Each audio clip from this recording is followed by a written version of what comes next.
Happy National Customer Service Week. Welcome to our 22nd annual virtual conference presented by the Jamaica Customer Service Association in collaboration with the Public Sector Modernization Division. Under the theme, Mission Possible, Powering Possibilities, One Experience at a Time. Reinforcing the mindset of what's strong with service excellence in Jamaica. Keynote address by Andre Palmer, Head of Practice, Securities. Other noted speakers include Courtney Campbell, Dr. Blossom Amelia Nelson, Dr. Aisha Thompson, and Dr. Nsamba Jaja. Sponsors and partners include Scotiabank, VM Group, NCB, NHT, NHF, JPS, JMB, Burt's Auto Parts, Rhythm FM, PSOJ, ECLA, Secures, and JCDC. Have a wonderful conference 2025.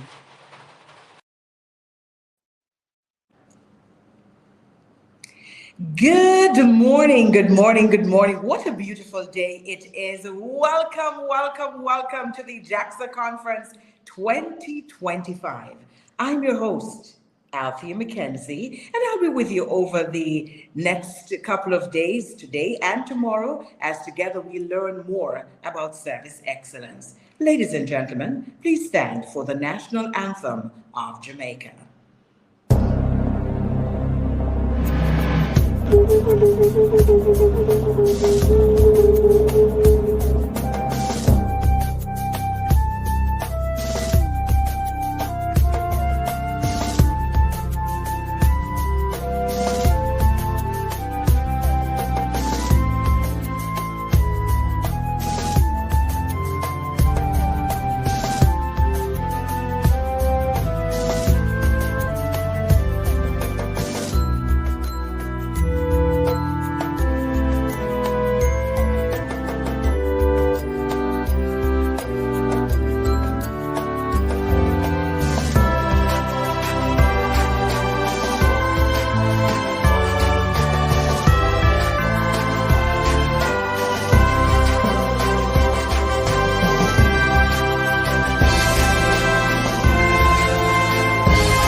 Now that just causes me to swell up with pride. There's so many beautiful things about Jamaica. Our national anthem certainly is one of them. We welcome you to the JAXA Conference 2025. This year, we promise to give you lots and lots of information that you can take back to your organizations, and you can share with those within your walls and outside of those walls, what it means to have service excellence in an organization, service excellence in your church, service excellence in your home, because that is where the first point of service begins, in your home. Now, as with anything that JAXA does, we start everything with prayer. And so, ladies and gentlemen, we invite, I think I'm going to just call him our resident pastor, Reverend Astor Carlisle, to take us through this invocation as we welcome the presence of Almighty God among us for this year's JAXA Conference. Reverend Astor Carlisle is the pastor at the Webster Memorial United Church.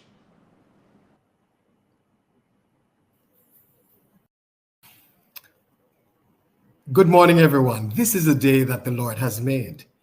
Won't you rejoice and be glad in this day?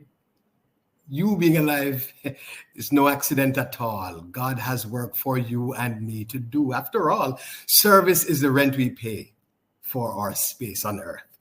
Let us pray. Eternal and wonderful God, we praise you, we adore you. Your loving kindness is limitless and your mercy is unfathomable. In you we live, in you we move, in you we have our very being. And so at the beginning of this new day, we join with all creation in declaring how great and how wonderful is our God. We praise you, Lord, for the resources and the peoples of this world, the creativity that abounds, the opportunities that you give to us to make life a meaningful and worthwhile endeavor. We thank you that in the midst of our possibilities. You stand strong, reminding us that indeed the potentialities are endless, boundless, and unrestricted. As we engage this conference, we pray your continued guidance and grace upon the Jamaica Customer Service Association. We pray that each presenter over these days will be filled with the light of your insight, and may each participant brighten with the hope for the future. Father, as we walk into unknown tomorrows, remind us of your faithfulness in our yesterdays. Remind us of your steadfastness today. Remind us of your uncompromising character in which we can trust. Grant us courage to conquer evil. Grant us love to help each other. Grant us faith to believe that all things are possible. Give us wisdom to do what is right, and imbue us with the disposition of excellence to serve you diligently and creatively. Be among us, O Lord, and grant that through our living and our serving, your kingdom will come, and your will indeed be done on earth as it is in heaven. We pray in the name of Jesus the Christ. Amen. We say amen, and we thank Reverend Astor Carlisle. Always a pleasure to have him on board with us, and he never, ever says no. Thank you so very much, Rev, and we do hope that you spend some time with us. It is, I know, important to have service excellence in everything we do. You're an excellent servant of God, always reminding us of how important it is to anchor ourselves in him. Thank you so very much for sharing with us. Ladies and gentlemen, excellence in customer service means consistently exceeding customer expectations by anticipating their needs and creating memorable, positive experiences. It requires going beyond standard service to build strong, lasting relationships that promote customer loyalty and satisfaction. Those are not my words. They're from the Swiss Education Group. But they do encapsulate what it means, or part of what it means, to be an excellent representative in everything that you do. And if you start on that premise, it will make a difference. So we're here together today and tomorrow to learn more about how it is that we can serve our communities, serve our organizations, serve our country in an excellent manner, so that every person with whom we come in contact, they will leave feeling as if they are absolutely special, and that you've reserved special attention just for them. That is part of what constitutes excellent customer service. And so we're celebrating service excellence, and this actually is the 22nd annual Service Excellence Conference. Can't believe that we are here celebrating the 22nd annual Service Excellence Conference. But it speaks volumes about the kind of work that has been put in and the kind of work that is to come. Now, we are very happy to have you all on board. We say a very special thank you to our customers. And when I talk of customers, we're talking, of course, of those organizations that have sponsored us. We can't do this without them. And I'll give you the full listing a little bit later on. In fact, it is on the banner, so you can see it on screen as well. And but I will name them one by one a little bit later on in the program. But because we want to ensure that as part of excellent customer service, we keep the program ticking, we're going to go now to Mrs. Ilse DeVerney, founder of JAXA, to share with us how this all started and why, and where we are today in customer service and where it is that we're heading for the future. Ladies and gentlemen, please make welcome Mrs. Ilse DeVerney. Good morning, good morning, good morning. Good morning, distinguished guests, our colleagues, and companions of service excellence. Welcome to this 22nd annual conference of the Jamaica Customer Service Association, under the bold declaration, mission possible, powering possibilities, one experience at a time. You know, these words remind us that no experience, no goal is beyond reach when we have a vision, when we have the will to act and the faith to persevere. Every great achievement begins with an idea in the mind of someone who dares to believe. Vision is the seed of possibility, but belief, commitment, and emotional intelligence are the sunlight and the water that make the possibility grow. So let me tell you a little story now. You know, some time ago, Ms. Mattie, a small cook shop owner, faced having her doors closed. Her lunch orders were decreasing and things were not looking good at all. You know, customers were not ordering from the cook to the delivery boy. Everybody was looking disgruntled. Everybody had a long face. But instead of giving up, Miss Mattie called her staff together and asked them some appreciative inquiry questions. Miss Mattie asked them to think of the days when you were happy and business was booming. She asked them, what should we do to make those days come back again? Together, they made a plan. They began checking on customers, giving specialized treatment, remembering customers' likes and their dislikes, remembering their names, asking them for the family, giving them little surprises in their lunch boxes, a little piece of fried plantain, fritters, or festival brought up. Within months, customers started to order again. But you know what? Not just for the food, but how they were made to feel. Special. Maya Angelou says, people never forget how you make them feel. Miss Mattie's cook shop survived. It thrived, and it is flourishing today. What caused that transformation? It was a vision with possible and positive affirmations that were built on emotional connection. You know, research confirms what the story shows. 90% of top performers in organizations possess high emotional intelligence. That's the Harvard Business Review. So as we embark on this conference, let us remember, customer service is not a department. Customer service is a mindset. It is a mission. It is the daily practice of believing that delight is possible, that memorable experiences can be created by you, and that every interaction is an opportunity to leave a positive imprint.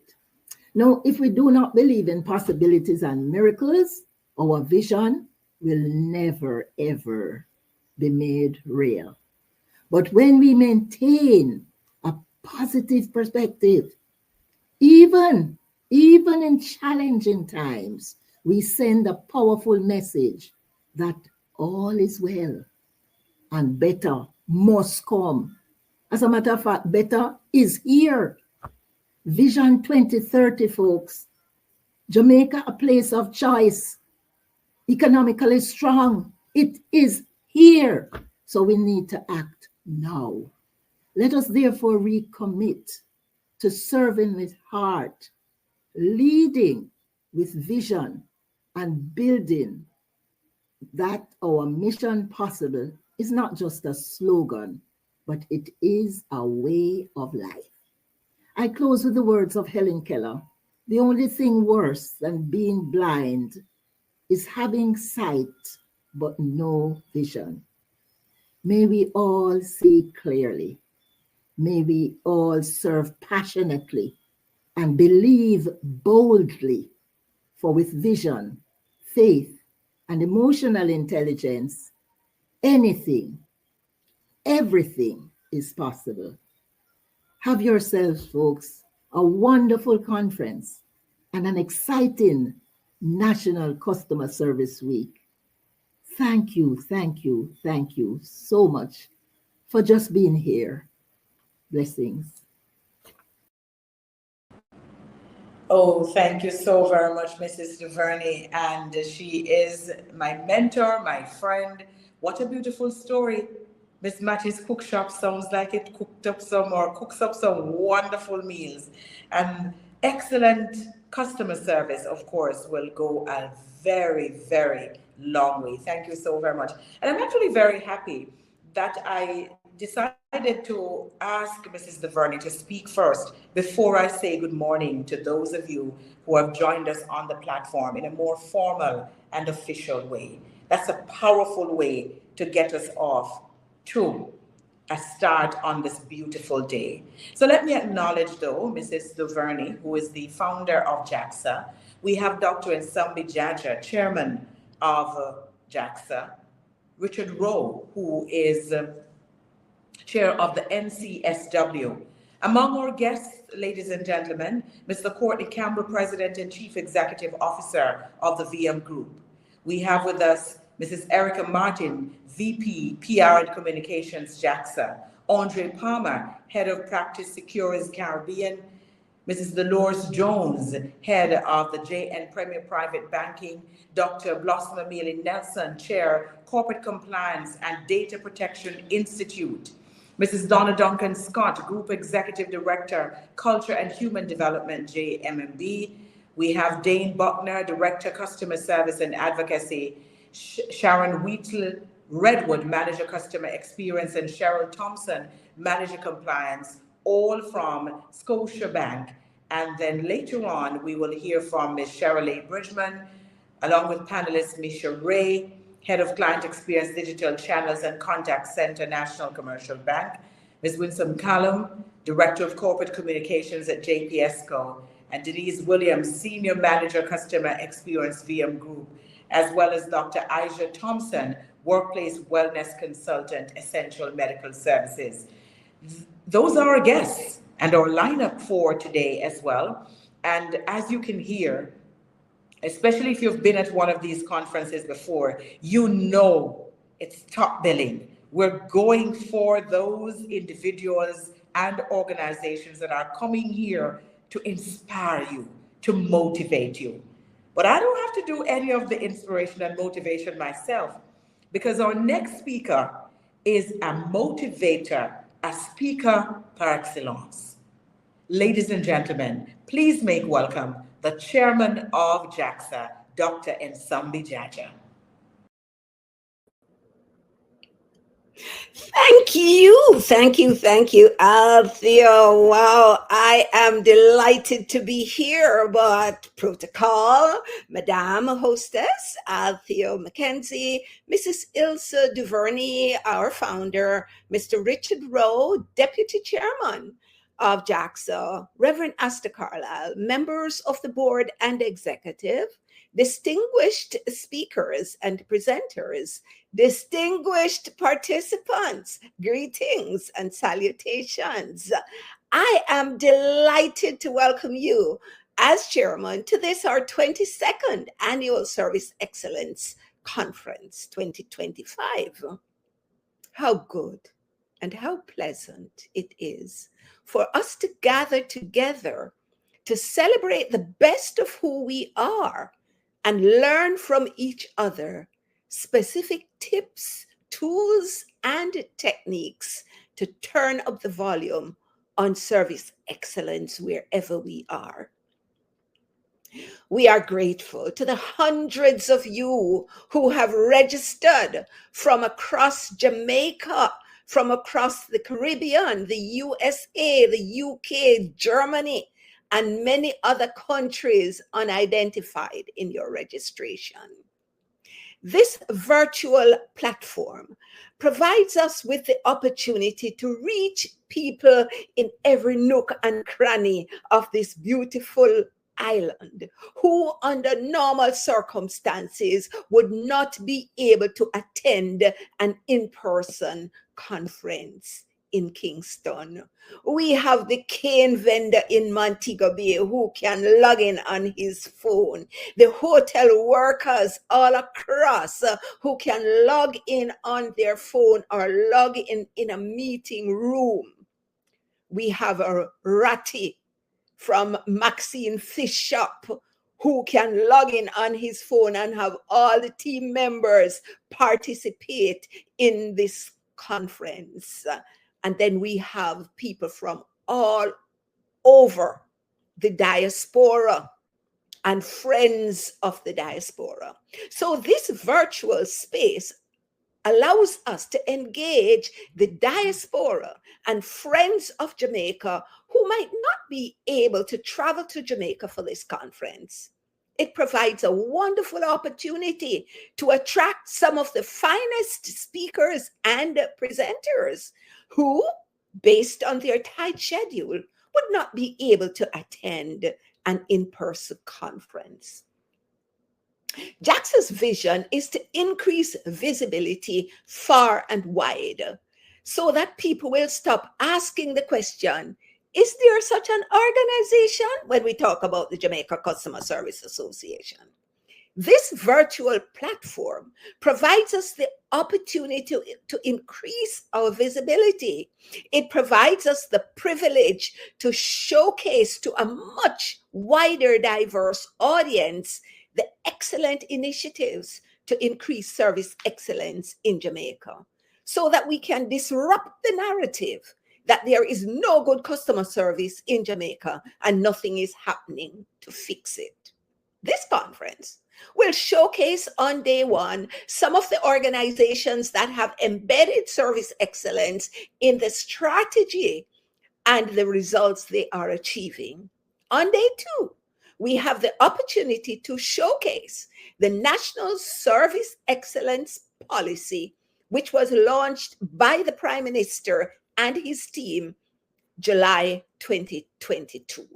I am shocked at how many people in Jamaica and across the diaspora who are not aware of this service excellence policy. It provides a blueprint, my brothers and my sisters, for the ministries, the departments, and the agencies of government to implement service excellence in every aspect of the organization.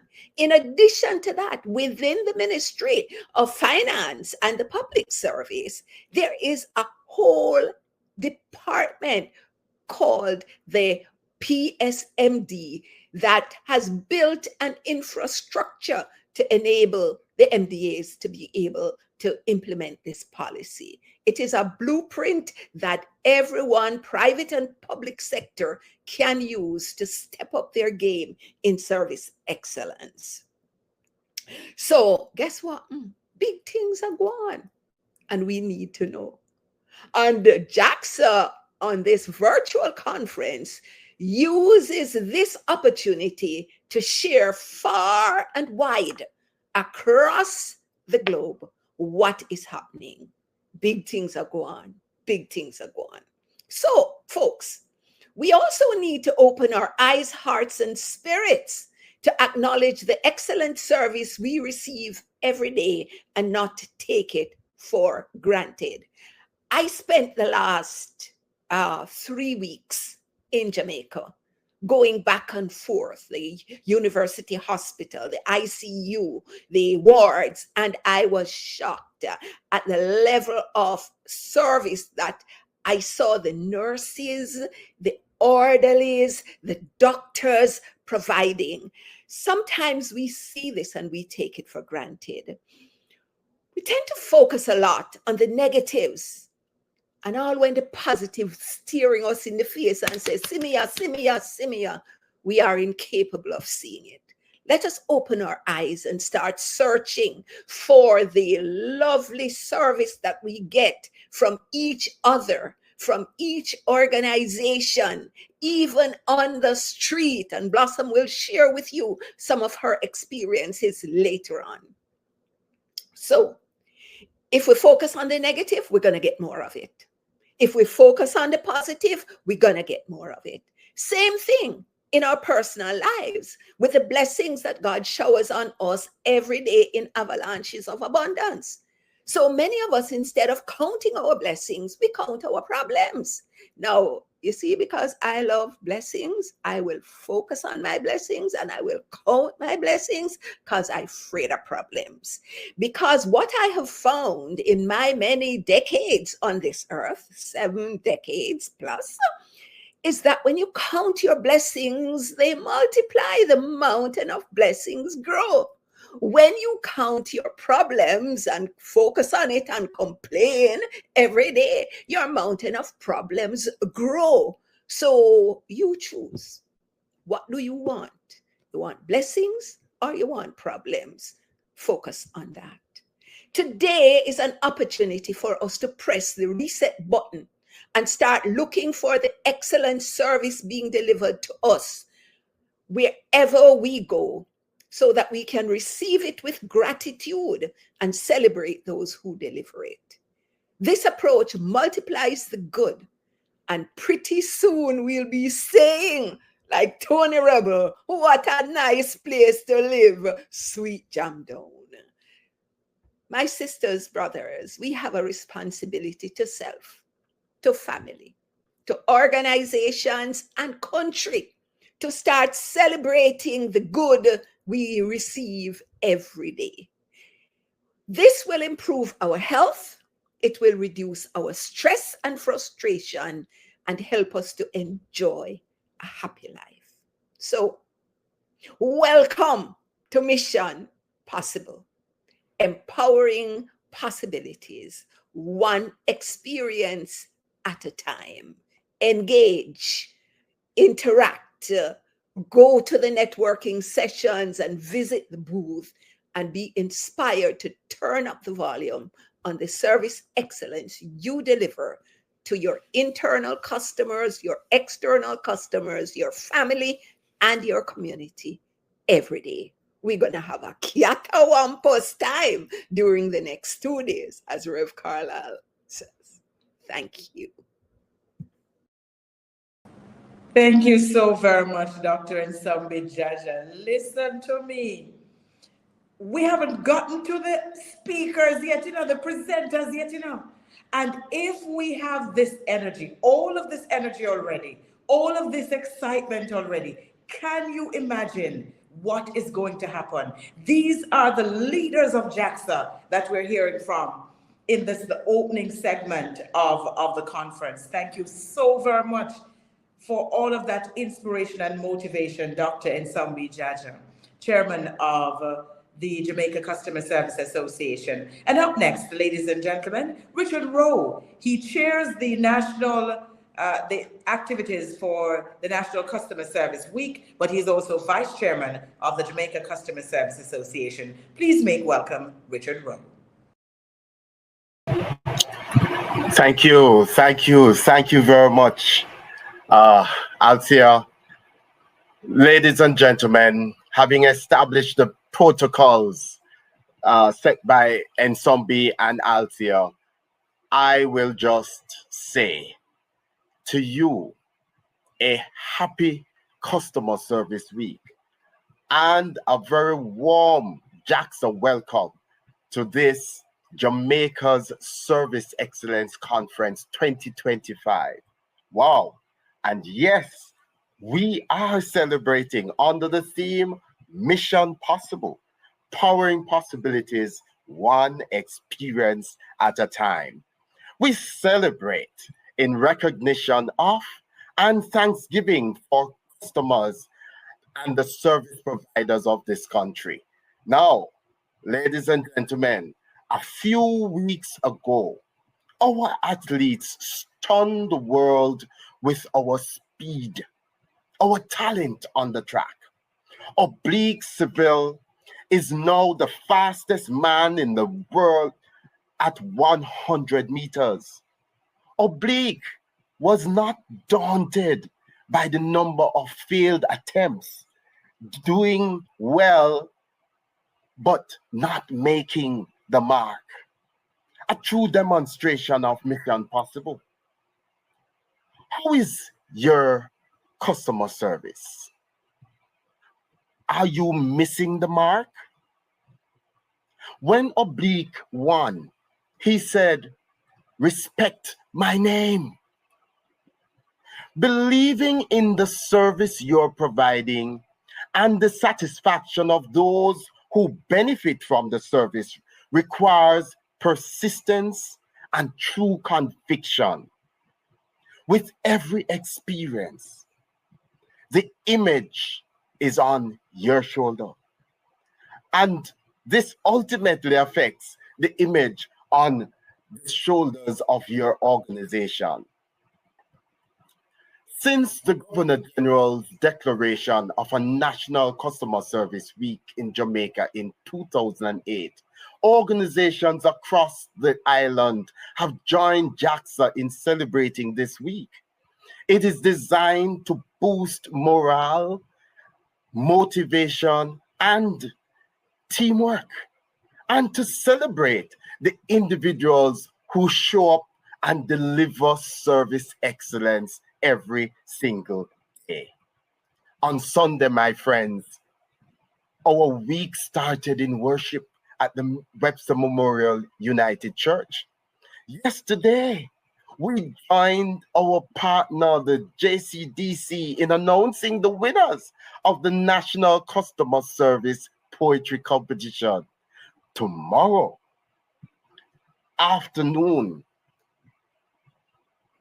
during this two-day conference, we will witness the International Customer Service Certification graduation ceremony, in which the graduates will be given the designation Customer Service Certified.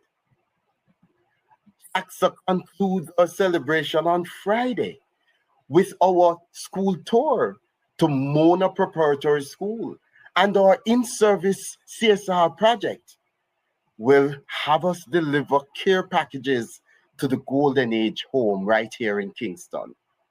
Our partner, the Public Sector Modernization Division, will continue a month-long celebration. Stay tuned for more information.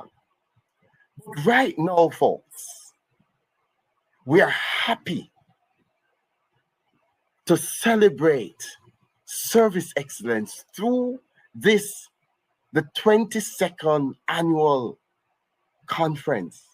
And we are so happy to have you on board. Mission Possible? Well, we hope that at the end of these 2 days, we will all commit to powering possibilities, one experience at a time. May God bless you, and may God bless this beautiful island we call home. Thank you so very much, Richard Rowe. And boy, I'm telling you, I am pumped up. I don't know about you, all of the excitement is palpable.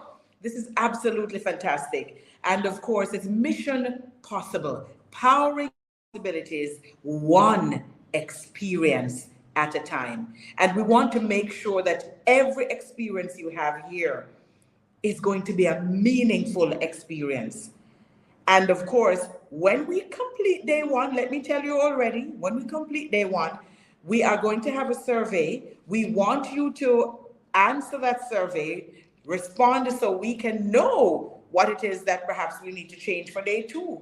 If you don't communicate with us, we can't serve you the way that we want to. And so you see how important this is? This is kind of like a symbiotic relationship that we have going.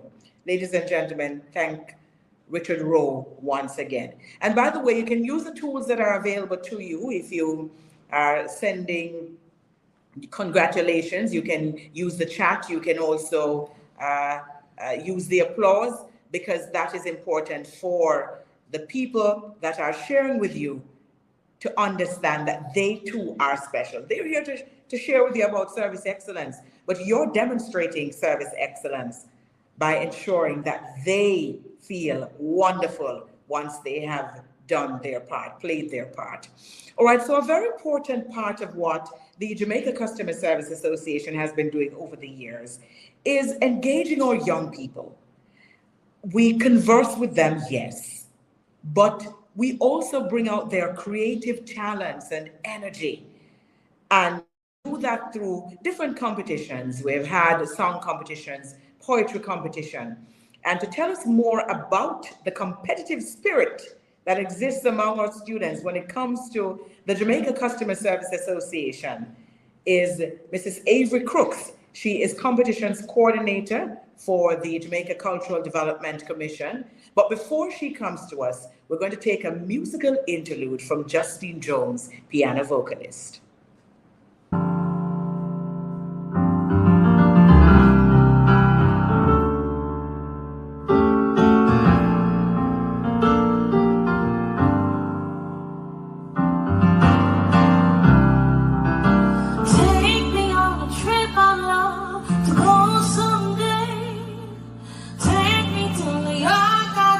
See LA, I really want to come get it.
Ladies and gentlemen, good morning.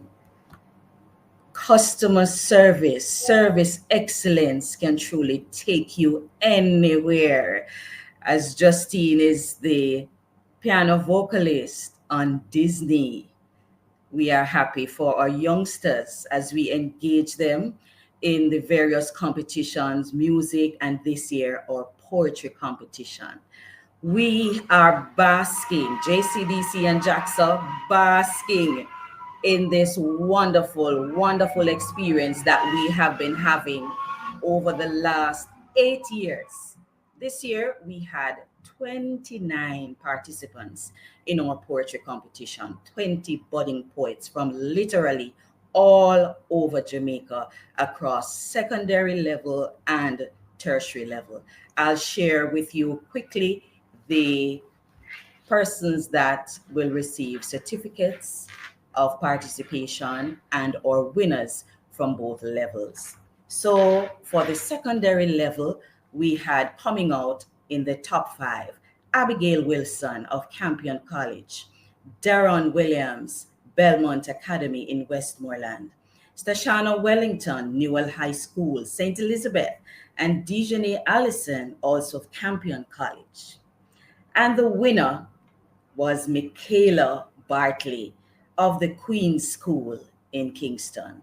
We say congratulations. If there are any relatives here of these persons, I know you will feel very, very proud of them. And for the tertiary level, we had coming out in the top 5, they will also receive certificates. Karine Johnson, Deborah Carr White, Shavani Williams of University of the Technology, Abigail Smith, she did for us Island of Possibilities, and the winner for the tertiary level, Abigail Lamont, University of the Commonwealth Caribbean, and she's from the St. Elizabeth branch. And ladies and gentlemen, the winner for the secondary level will receive a whopping $30,000 and a trophy.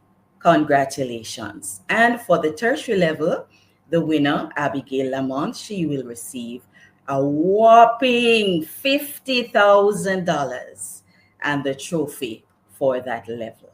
And so I will share with you one of the winning works. This is from the tertiary level. Abigail Lamont, her poem entitled One Experience, Endless Possibilities. Me step out pon the mission, clear like sunshine, for serve with a smile and the energy divine. From halfway tree bus park to Mobile Shore, every little link open up one door. Customer care no joke thing, my friend. It had a heartbeat where we always defend. From the patty shop line to the toll booth lane, service sweet like mango in a June rain. Them say mission possible. We say that's true.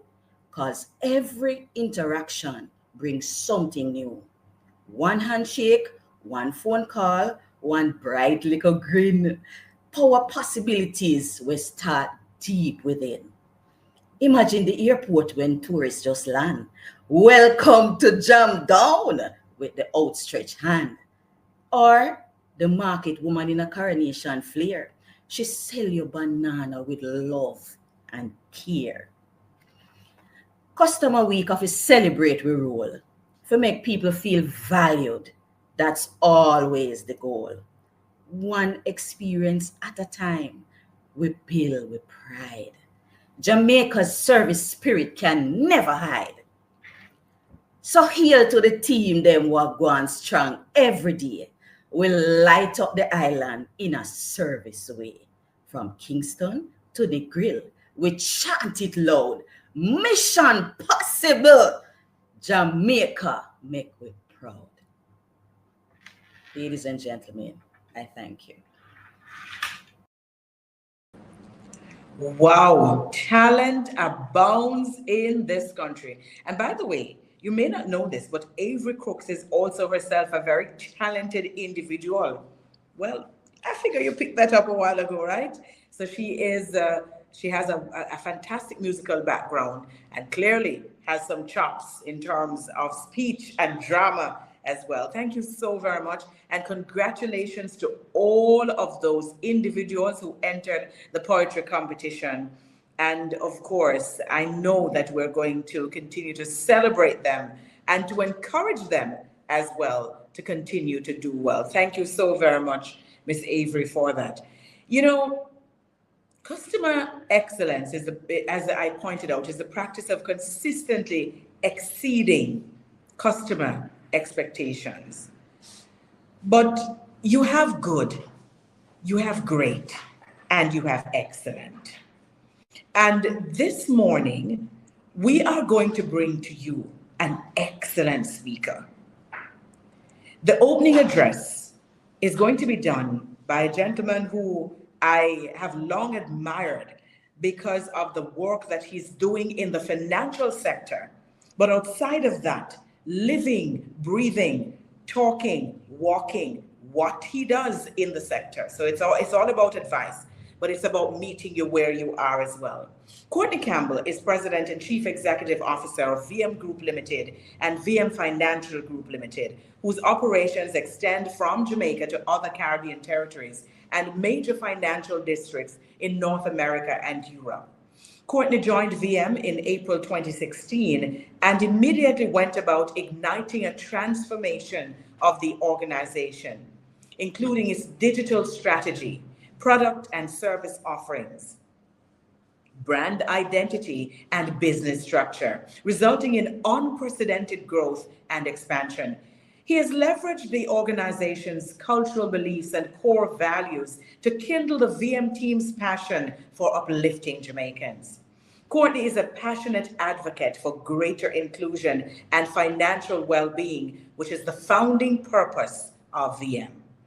Before joining VM Group, Courtney had already established an enviable record of success in several senior executive roles, including that of CEO of Grace Kennedy Financial Group. He also spent over 23 years with the National Commercial Bank, serving in various leadership positions, including head of the retail banking division and other roles instrumental to the bank's success. He holds a BSc in Management Studies from the University of the West Indies and an MBA in Finance distinction, jointly awarded by the University of Wales and Manchester Business School. He's also a member of the Chartered Institute of Bankers, London. Courtney is the director of VM Group Limited, as well as VM Financial Group Limited and all its subsidiaries, as well as an associate company, British Caribbean Insurance Company. He is a corporate champion for the UISTAT Mona campus and serves as the Governor General Jamaica Trust and Investment Committee, or serves on the Governor General Jamaica Trust and the Investment Committee of the Council of World Missions. He's a former chairman of the National Education Trust, NET. In September 2023, Courtney received the Outstanding Business Leader Award from the Mona School of Business and Management, BSM-PM, for his relentless contributions to nation building. In the same month, he received the Governor General's Medal of Honor for his excellent support of the office of the Governor General's Service to the people of Jamaica. In March 2024, Courtney was named as recipient of the prestigious American Friends of Jamaica AFJ International Achievement Award for his accomplishments in business and his service to humanity. He was, in August 2024, conferred with the Order of Distinction in the rank of Commander CD for sterling service to the field of financial operations. And in October 2024, he was conferred with the Honorary Doctorate of Laws, honoris causa, from the University of the West Indies, Mona, for his work as an entrepreneur and philanthropist. He's married to Pauline, and they have 2 sons. Ladies and gentlemen, please make welcome Courtney Campbell. Thank you very much. Thank you very much, Althea, the vivacious host, and wish to acknowledge Dr. Ensombi Jaja, who is my good friend and sister, founder Ilsa DeVerney, who I want to share with you also played a leading role in the VM, in building the VM group, which acknowledge Deputy Chairman Richard Rowe, directors and executives of JAXA. Thanks for all the excellent work that you do in graciously promoting excellent customer experiences in Jamaica. Thanks for your commitment, and thanks for organizing this conference. I'm saying to myself, when I heard of how many participants have joined from all over the world, that this is a case of JAXA to the world. So it's a real pleasure. We should acknowledge my pastor and brother, Reverend Asta Carlisle, and all the other speakers. You have a very impressive list of speakers over these 2 days, and I'm honored to be able to share a few thoughts with you, among this August group. And really, I've got a treat, some wonderful music and some great poetry. So, what more could we ask for? So thanks for how you have put this conference together. I wish to, share with you on this theme, Mission Possible, Powering Possibilities, one experience at a time. I think it's a timely and inspiring theme, and it captures the essence of what customer service is all about: the power to create opportunities, to change lives, and to build a better future through the simple but profound act of serving others well. Let's be clear. Service excellence is not just a soft skill as some see it. It is a strategic advantage. A recent article in the Jamaica Observer pointed out that there's a study showing that across the globe, poor customer service is costing businesses approximately $4.7 trillion in lost revenue annually. That's some research from Forrester in 2024, so it's fairly up to date. At the same time, more than 50% of consumers say they'll reduce spending after just one bad experience, while 89% said they would spend significantly more with companies that deliver excellent service. And that was found in a PwC research from 2023. So as jarring as these numbers are, they're not just numbers, they are a call to action for anyone serious about business success. And this call is especially urgent in a world that is rapidly shifting towards digital interactions. Here in Jamaica, for instance, the e-services market is projected to reach over 173 million US in 2025, with an expected annual growth rate of over 13% through to 2029. And that's according to the Caribbean Development Bank. So that would then bring the market to nearly 285 million US in just a few years. As I said, by 2029. This explosive growth in digital services means more channels and, importantly, more opportunities for customer engagement. But it also means that the expectations of our customers are evolving just as fast. To meet these expectations, it is critical that our efforts are firmly anchored. And this starts at the level of the individual. It is about owning the initiatives of your teams and businesses and taking personal accountability for the results that are desired, which means we must consider the way we view our work. The story is told of a traveler, I think you have all heard the story, who encountered 3 bricklayers working on a grand construction project. And when asked what they were doing, the first bricklayer stated, "I am laying bricks." The second bricklayer said, "I am building a wall." Yeah, that's slightly bigger picture. But the third bricklayer replied, "I am building a cathedral." So while the first 2 bricklayers were technically correct, it was the third bricklayer who connected his work to a grander vision and a higher purpose. Understanding the overall impact and significance of his contribution. The core message here for all of us is that understanding and connecting with the purpose behind your work can drastically change your perspective and motivation. At the VM Group, we understand these dynamics deeply. Our core values, member focus, innovation, teamwork, integrity, excellence, are not just words on paper. They are the compass that guides us every day in how we engage with our members, our communities, and with each other. They underscore our commitment to the greater purpose of our work. So let me break them down for you.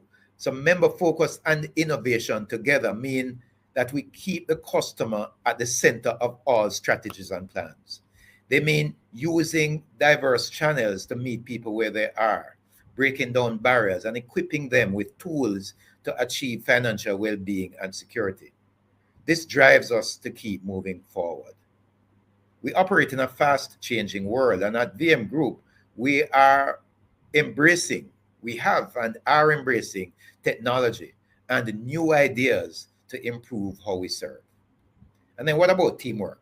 Teamwork amplifies our efforts. When we collaborate, share insights, and support one another, we create an environment where service excellence can flourish.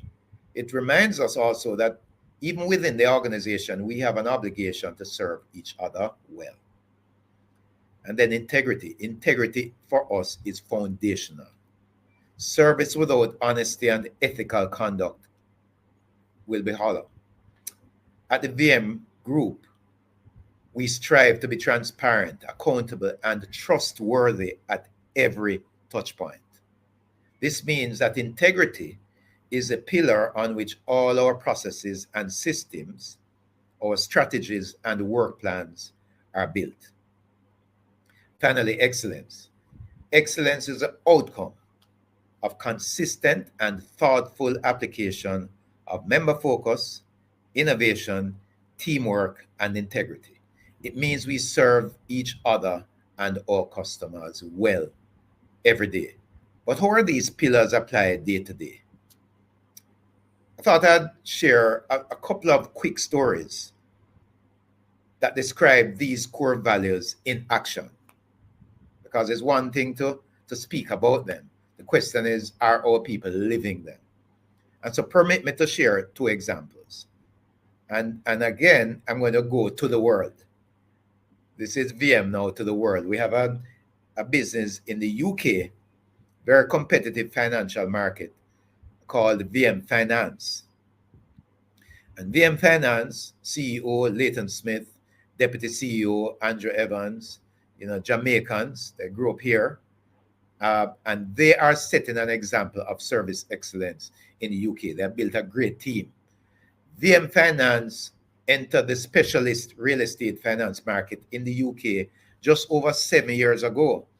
And since then, that business has emerged as a significant operator in that market, with an average net promoter score of 87.5% over the past 4 years. VM Finance Limited has established itself as a business that is committed to service excellence in line with the ethos of the broader VM Group. The key to their service delivery is a relationship-led approach underpinned by three main tenets. And, that's why I was attracted to share with you, because you're speaking about one relationship, one experience at a time. And this is a relationship-led approach. Three main tenets. Firstly, valuing the individual above the transaction. Behind every opportunity is an individual or group of individuals who care deeply about their business. VM Finance's approach is to understand the business, the vision, the challenges, the opportunities, and to provide solutions that not only meet the immediate requirements, but set a platform for future support and partnership over the long term. And then the second tenet is that of commitment to efficient delivery. And this starts with clear communication, a decisive yes or no as early as possible in the process. It means clearly communicated terms that do not change unless due diligence reveals unknown factors. It means clear communication of timelines for delivery and meeting those timelines consistently.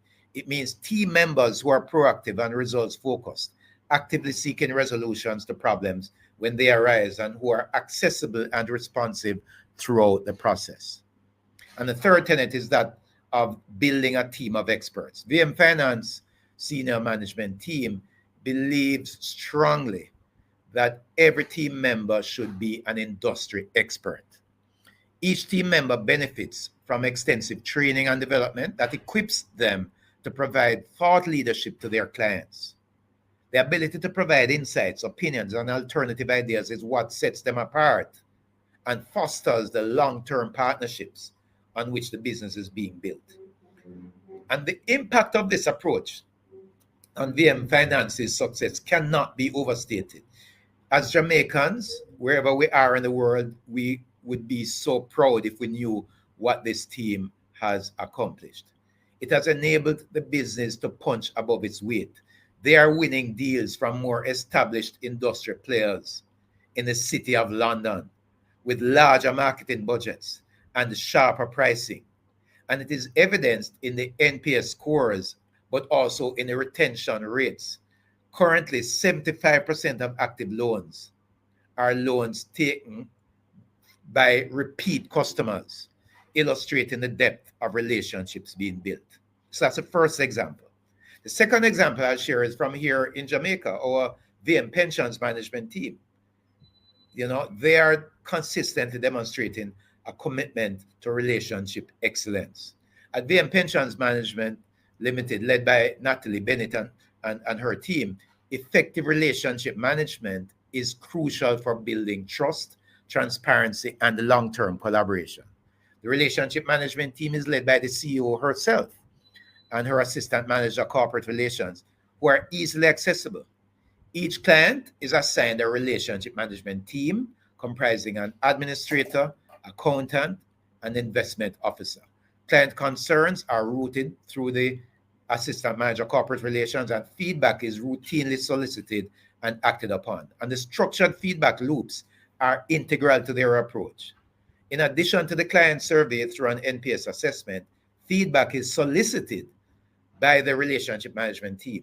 And here are some of the reasons the team has adopted this focused approach. Firstly, feedback helps to identify what's working and what's not working, allowing the members of the relationship management team to adapt and enhance client interactions over time. Secondly, this focused approach invites and acts on feedback, showing clients and team members that their opinions are valued and respected. And thirdly, regular feedback loops catch concerns early, allowing proactive solutions before they become major problems, because there will always be issues. But the question is, how quickly do we catch them, and even more importantly, how quickly do we correct them and improve, strengthen the business? And then fourthly, feedback deepens insight into client expectations and preferences, fostering more personalized and effective engagement. And it shifts the relationship from transactional to collaborative, improving long-term satisfaction and loyalty. And at the foundation of this is team engagement. Team engagement is key. The relationship management team is the face of the business from the client's perspective. The quality of service delivered by them impacts the future of the business. And when team members feel valued, supported, and motivated, they are more likely to deliver exceptional service to clients.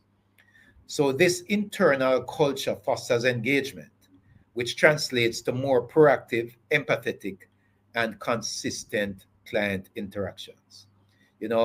Simon Sinek, the writer and leadership expert, famously said that customers will never love a company until the employees love it first.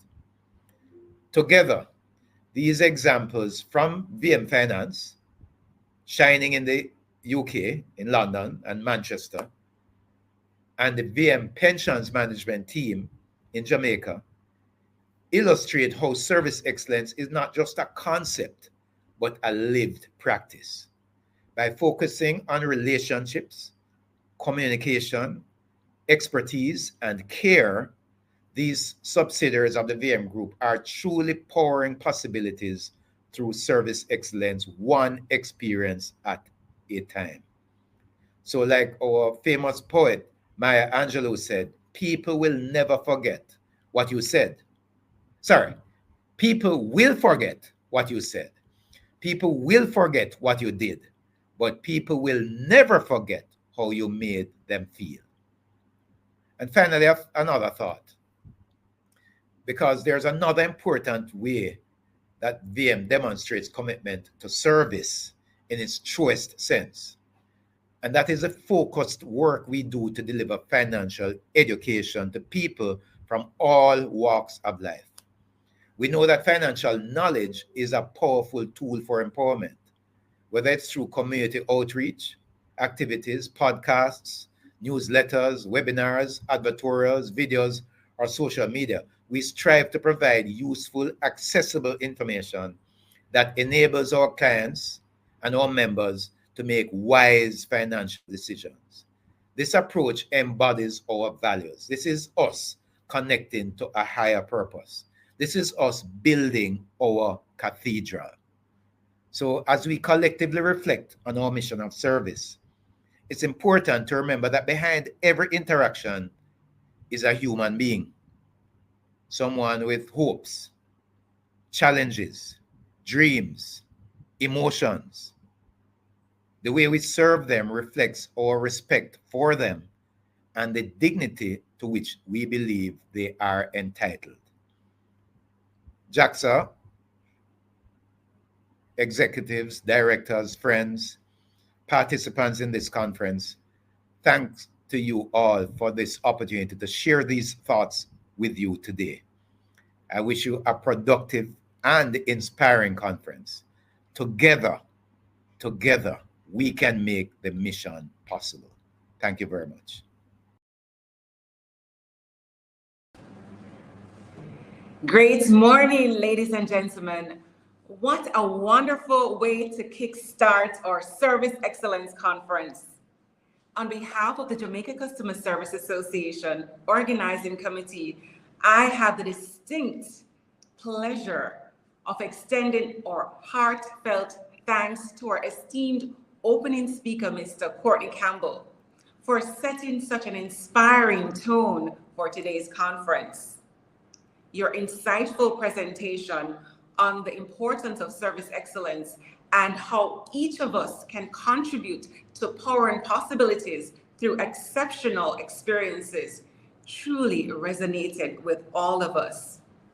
Your expertise and passionate insights have undoubtedly energized our collective mission to elevate service standards and create memorable service experiences.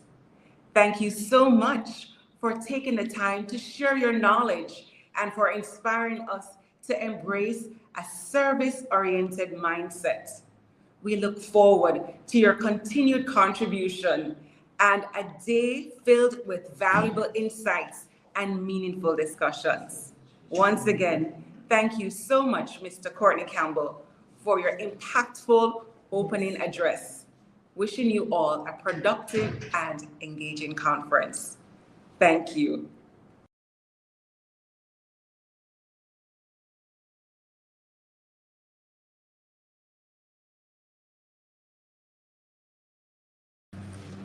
We thank Erica Martin very much for that. I don't think she looks like me, right, Erica? Erica doesn't look like me at all, but thank you so very much. Erica Martin is Vice President, PR and Communications with JAXA. And boy, we are already having such a fantastic time here as we just talk about service excellence, because it is in talking about it and sharing with each other that we are able to show people how important it is to invest in excellent customer service. That is what it is all about. By the way, as we talk about service excellence, I congratulate Mr. Campbell and the VM group on the outstanding work that they did. I find it very instructive. As I was reading through his bio, I realized that the same year in which I would have acquired a house and would have used the services of VM. It's the same year that he joined the VM group. So there's something, a little bit of information there for you. Very interesting. Ladies and gentlemen, We're moving along. Our keynote address today comes from Mr. Andre Palmer.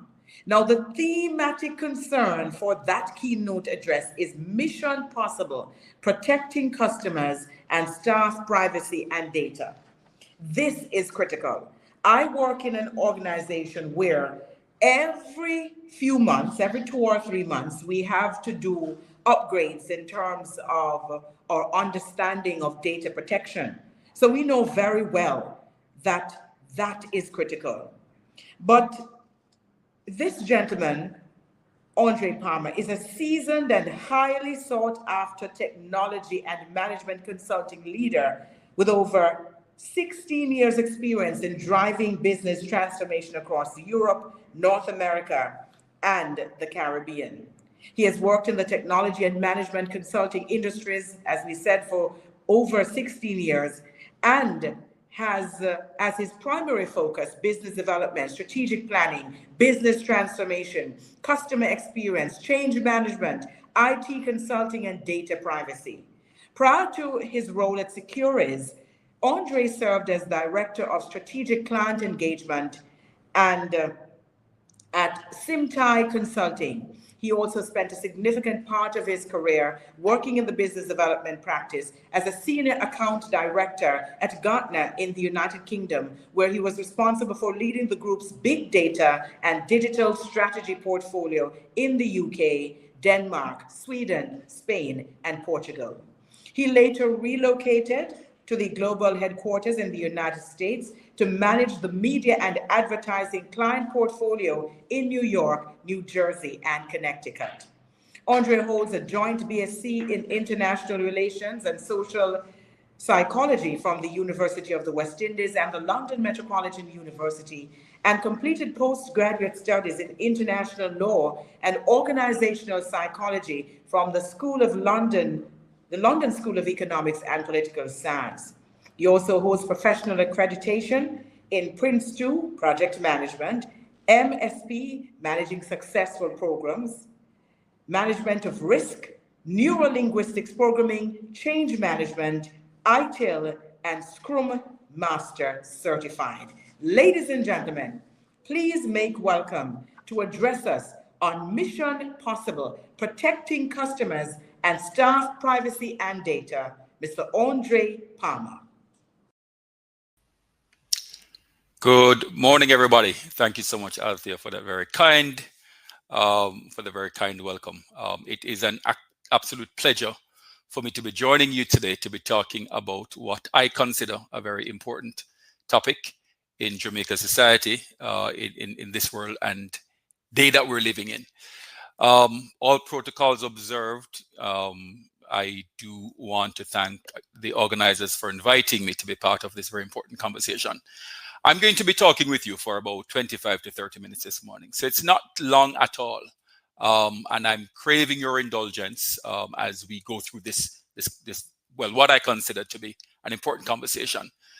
For the last couple of years, we've been talking about data privacy. And as we talk about it in the context of Mission Possible, what we can do for our customers, I would like to talk about it from the perspective of positioning data privacy and protection as a competitive business advantage.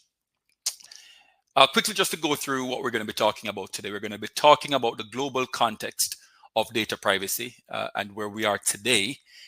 I'm going to also be talking about or zoning in on the Jamaica Data Protection Act, looking specifically at the processing standards and the rights of the data subjects, which together are considered the nucleus of the Act. I then want to talk about the responsibilities of controllers, the organizations that are collecting and processing personal data. And then I'm going to summarize and do a call to action. What is it that we're going to walk away with after this conversation today? The reality is that we're living in what is now considered a data economy. Every day we wake up, there is something in the news about a data breach or a data leak. And I've just pulled a few that have been in the public over the last month or so. We've seen where SA Health has had a major data breach that has affected over 263,000 patients AT&T, they have been in the news a lot recently because they've also suffered a few data breaches and data leaks. We've seen Episource, they've notified over 1 million people that their health data was stolen. And Qantas, the airline, they were hit by a massive data breach recently, which exposed the personal details for a number of customers. That is the reality that we're living in. And one of the things I will hasten to say is that for every data breach that we see, the ones that make it to the public domain, there are about 90 that do not. So for every one that we are aware of, understand that 90 others may have actually happened, but we are just not aware of those. So the question I want you to think about as I jump into the presentation is simply this. Could your organization survive a high-profile data breach? Just think about that in the context of this conversation. I'll come back to this slide a little bit later when we talk about the impacts of data breaches. That question is important because what we're now seeing is a global recognition of the importance of data privacy and protection. In fact, so Forbes did a study last year. They spoke with 2,500 organizations in 13 different countries, asking companies, what are going to be your list of strategic priorities for 2025 going into 2026? And 73% of the respondents identified data privacy and protection as an important business priority for 2025. And that is because companies all over the world are recognizing that this is becoming a fundamental consumer right that, if left unchecked, can present great impacts or risks for the organization. So they are treating it with a certain degree of importance. In fact, we've been talking about data privacy for quite a while. Sweden had a data protection legislation dating back to 1973. That is longer than some of you in this conference have been alive. The United Kingdom passed their first Data Protection Act in 1984. And since that time, there have been a lot of other developments within the space of data privacy and protection. The most notable, and what is considered by many as probably the world's most far-reaching piece of legislation around data privacy and data protection, is the GDPR, the General Data Protection Regulations coming out of Europe. That was passed in 2016 and it became effective in 2018. And it is important because it has implications for organizations, not only in Europe, but those outside of Europe, including in Jamaica, so long as you're processing personal data for people who are part of the European Union. So that is actually wild. In fact, the Jamaica Data Protection Act, to a large extent, has been modeled on the GDPR, and so too have a lot of other pieces of legislations that have emerged since 2018. Fundamentally, data privacy is about people. And that is why organizations are focusing on the importance of data privacy as part of their overall customer experience activities within their companies. It's important because it reminds us that behind the day-to-day work that we're doing are living people who can suffer real, and in some cases, irreversible harm if their personal data is compromised, if their privacy is compromised. So let's talk a little bit then about the Jamaica Data Protection Act and where we are today. So the act, I think, was tabled in Parliament dating back, to 2017. And of course, there are lots of vigorous debates in Parliament. There are submissions and contributions from private sector entities and other private actors, and it goes through that parliamentary process. It was eventually passed in law in May of 2020 in the lower house, and it was passed in the upper house in June of the very same year. In December 2021, Jamaica appointed its first information commissioner. That's Celia Barclay, who is Jamaica's first information commissioner. And the law made provision for a 2-year transition period from the date of the appointment of the information commissioner, so that organizations would have enough time to put policies in place, to put procedures in place, to develop a data privacy framework, to train staff in order to become compliant with the legislation. Organizations were then required to register with the regulator at by May of 2024. Now, when we got close to that point, in November of 2023, when we got close to that point, we heard a lot of people saying, we're not entirely ready. We're not quite there yet. We need a little bit more time. And truth be told, the regulator themselves weren't quite ready as yet. So there was the granting of a 6-month extension. So organizations were given a further 6 months, a grace period in order to become fully compliant by May 31, 2024, at which point you were required to register. Registration commenced in May of 2024, and we are now in year 2 of the registration cycle, which began on December 1, 2024. And then year 3 of the registration cycle comes up on December 1, 2025. So here we are today in October, and the question is, what have you done so far? And I apologize that the slides are a little bit wonky. The way that they're projected on the screen, seems to be a little out of sync. But in October of 2025, the question is being asked of us as organizations, what are you doing so far to demonstrate to customers, both internal and external, that we care about them by protecting their personal data? That is the question I want us to contemplate. Now, if in October you haven't done anything yet, it's not a great place to be. But I'm saying to us today that there is still time for us to put the policies and the procedures in place to demonstrate some degree of compliance so that our customers understand that we're taking their personal data and their privacy seriously as an extension of our care for them. Let's talk then a little bit about the Jamaica Data Protection Act and the overview of the processing standards and the rights of the data subjects. Let me also just hasten to say that the Jamaica Data Protection Act isn't really concerned with corporate data or commercial data. It is really only concerned with personal data.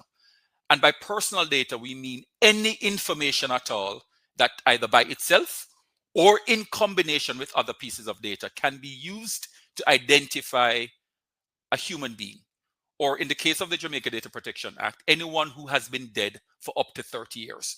So that is actually a unique function or feature of our legislation. It protects dead people as well. Now, the Jamaica Data Protection Act, simply put, is meant to protect the privacy and integrity of the personal data that is collected by organizations on the individuals that we serve. And that can be our internal staff members. It can be the stakeholders community like your vendors and individual suppliers. And in fact, your external customers, the individuals that we are providing services to on a daily basis. There are 8 protection standards that are listed in the Act. And these are guardrails for how organizations are expected to treat personal data. So let's run through these very quickly. The first protection standard speaks to the requirement for organizations to process personal data in a way that is lawful and fair and with a certain degree of transparency. So that kind of really means 2 things. One, are we observing the requirements of the Jamaica Data Protection Act when we are processing personal data? And are we communicating to our customers what we are doing with their personal data? And a lot of organizations will do this through what is called a privacy notice. When you go onto a website, for example, if you scroll to the bottom, you will see what is, some organizations will call it a privacy statement. Some may call it a privacy policy. Others will call it a privacy notice. But really, it is a privacy notice because it is an external facing piece of communication that tells you, the customer, or the person that is looking to do business with this organization, what the organization is doing with your personal data. It tells you what pieces of data they are collecting, what they're going to be doing with it, who they may be sharing it with, how long they may be storing it for, and ultimately how the information may be removed at the point at which they decide that they no longer have use for it. The privacy statement may also, or the notice may also tell you what your rights are in relation to your personal data, and it will give you some direction in terms of who to contact within the organization in the event that you feel as though your data is being mishandled. So that is what the law means when it says that we should process personal data in a way that is lawful and fair to the data subjects. Standard 2 talks about purpose limitation. And purpose limitation here really means that personal data should be obtained and used for a limited specific purpose that we communicate to the data subject. And by data subject, I mean, just individuals, both internal and external. Classic example. I go to the bank to open an account, and the bank says to me, Mr. Palmer, I need to verify your source of funds. I need to know where your money is coming from. In order to help me to do that, please provide me with your last 3 months' pay slips. I provide the bank with my last 3 pay slips in order to verify source of funds, because that is the purpose that they've stated. The bank looks at my pay slips and I go, wow, Mr. Palmer earns $5 million per annum. Of course, this is all wishful thinking. So as a result, Mr. Palmer would be a great candidate for our wealth management program. And the person that is opening my account passes those details on to the wealth division. I get a call from somebody in wealth management saying, Mr. Palmer, welcome to ABC Bank. This is Mr. Richards calling just to introduce you to our wealth management division and to share some information with you about some of the programs that we have on offer. Under the Jamaica Data Protection Act, that would be illegal because that was not the purpose for which the bank had collected my personal data. Remember, the information was collected to verify proof of income or source of funds.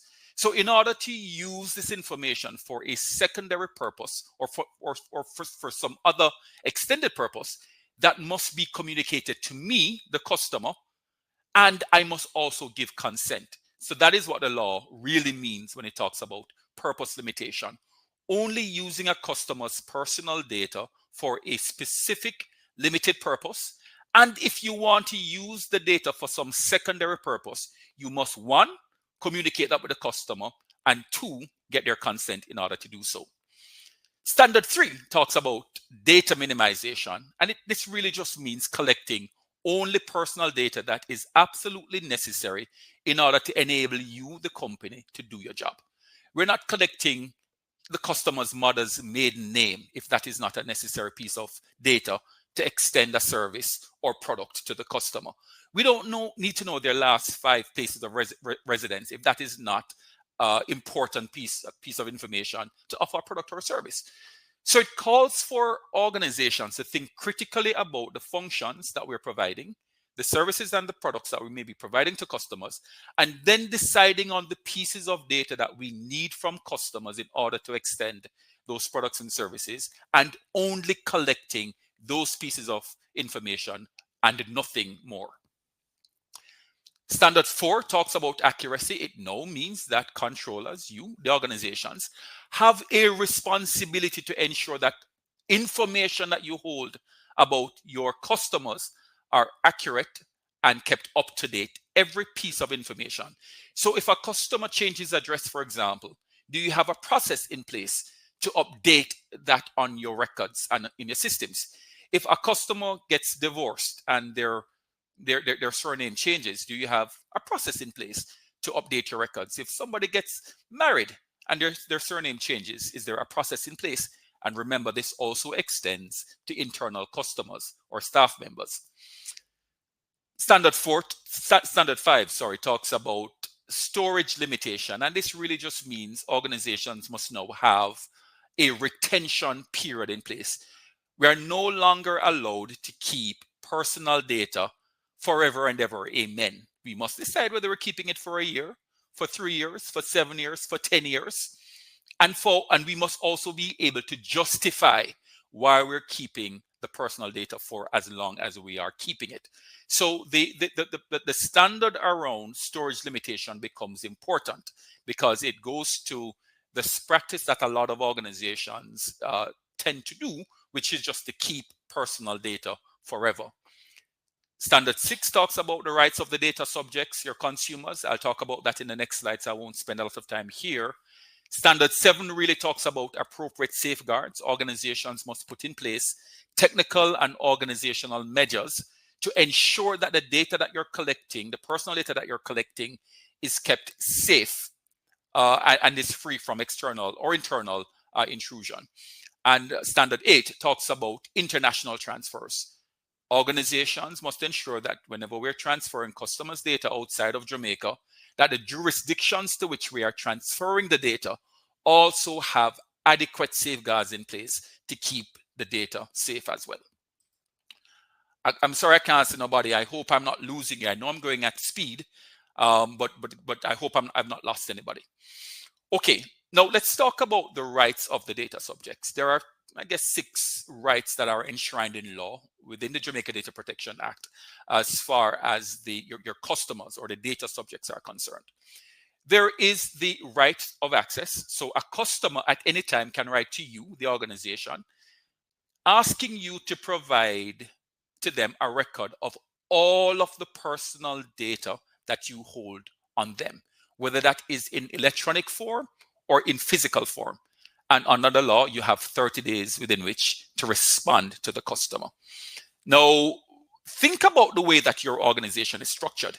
If a customer writes to you, and again, if they've had, and we're seeing this a lot actually. So now, Securus, we work in 63 different countries around the world, and we work with a number of organizations here in Jamaica as well. And what we're seeing of late is an increasing number of individuals triggering this particular right, especially when they've had a bad customer experience or they have received details about themselves that may be inaccurate. So they trigger this right of access, which is saying to you, the organization, let me see all of the personal data that you have about me and what you're doing with that data. Again, under the law, you have 30 days within which to respond. There is the right to prevent processing. Again, we're seeing this triggered a lot in instances where customers are dissatisfied with the level of service that they receive from an organization. And this right really means that you cannot do any action at all or take any action at all on the personal data that you're holding for that particular data subject. We saw an example recently. An individual had gone to one of these freight forwarders, a company that you buy something on Amazon and you get it delivered to a warehouse somewhere overseas, and you have a company in Jamaica that does the freight forwarding. That particular customer had a really terrible customer service experience, and as a consequence, they wanted to cancel their account. And they triggered this particular right under the Jamaica Data Protection Act. They say, I'm going to close my account, and I want you to stop processing my personal data. Lo and behold, later on, the same customer got a marketing email from the same freight forwarding company. Now, under the Jamaica Data Protection Act, that is a direct breach of the consumer right, of the data subject right. Because once a customer triggers this right, it means that the organization cannot process, and by process we mean take any action at all on the personal data of that particular individual. Again, think about how crippling this can become for your organization if you have lots and lots and lots of customers triggering this particular right. And we often see this when customers experience some degree of really poor customer service or customer experience. And again, I wanted to make that point because a demonstration of compliance with the Jamaica Data Protection Act is a way for us to demonstrate to our customers that we are taking their privacy seriously. What we're also seeing, and I'll talk about this a little bit later, is that organizations that pay keen attention to the rights of the data subjects are able to demonstrate greater customer loyalty and, of course, increases on the bottom line. Another right that is afforded to data subjects within the Jamaica Data Protection Act is the right to give consent or to withdraw consent. Remember, I gave the example of a bank wanting to use my personal data for some secondary purpose. In order to do that, they have to get my consent. And as easily as I give my consent, and the consent has to be explicit and recorded, as easily as I give my consent, then I should also be able to withdraw that consent just as easily. Again, think about what it is that we're asking of customers and what we're doing with their data, and whether or not our practices will either encourage customers to give us consent to use their personal data in certain ways, or our practices will cause our consumers to withdraw consent, therefore making our jobs more difficult. The third right is the right to consent to direct marketing. Now, direct marketing is a specific activity that encourages, it's a marketing activity that encourages a customer to spend money with you. So if you are doing direct marketing, you must get the explicit consent of the individual that you're marketing to, and that consent must be recorded. Under the Jamaica Data Protection Act, you are only allowed to ask for that consent once in the person's life. Now, a lot of data controllers and a lot of organizations have said that's a little bit unwieldy, it's a little bit impractical. Right now, that's what the law says. So our job as organizations is to find ways to comply with the law while we agitate for change. There are some aspects of the law that we know are a little bit unwieldy, but while we complain, we still must comply. There is the right then, also the fifth right, which is the rectification of inaccuracies. So if you're holding personal data that is inaccurate and the data subject makes you aware of it, the customer makes you aware of it, you must correct those inaccuracies within your database, whether it is in physical or electronic form. And then the sixth right is the right to be notified in relation to when you as an organization, you're making decisions about a customer using only automated means. And that customer also has the right to ask you to have some way of allowing a human being to be part of that decision-making process. So two things. One, the customer must be notified when you're making decisions about them using only AI or machine learning. And two, the customer must have a way of requesting for there to be some human intervention. So those are the rights of the data subjects. What does it mean if you do not comply with the requirements under the Jamaica Data Protection Act? There are some penalties. There is first the corporate fine. An organization can be fined up to 4% of global annual turnover. We're not talking about profits here, and we're not just talking about turnover that is made in one division of the business. We're talking about every single dollar that the organization makes around the world. You can be fined up to 4% for instances of non-compliance. In addition to the corporate fine, there are some personal fines and penalties as well. So individuals can be fined between $1 and $10 million if specific individuals within the organization are found to be non-compliant, or you are found to be the cause of a customer's data being leaked and causing severe harm or distress to customers. There are also imprisonment terms as well, between 6 months and 10 years. Of course, and these are also personal imprisonment terms. So again, I think it is important to recognize the consequence of the act and the consequence of non-compliance.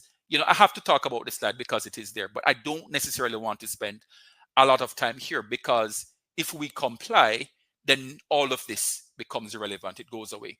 So what does it really mean for us, and where do I begin? I think that may be the question that we're asking ourselves as we consider all that is required of us under the Jamaica Data Protection Act.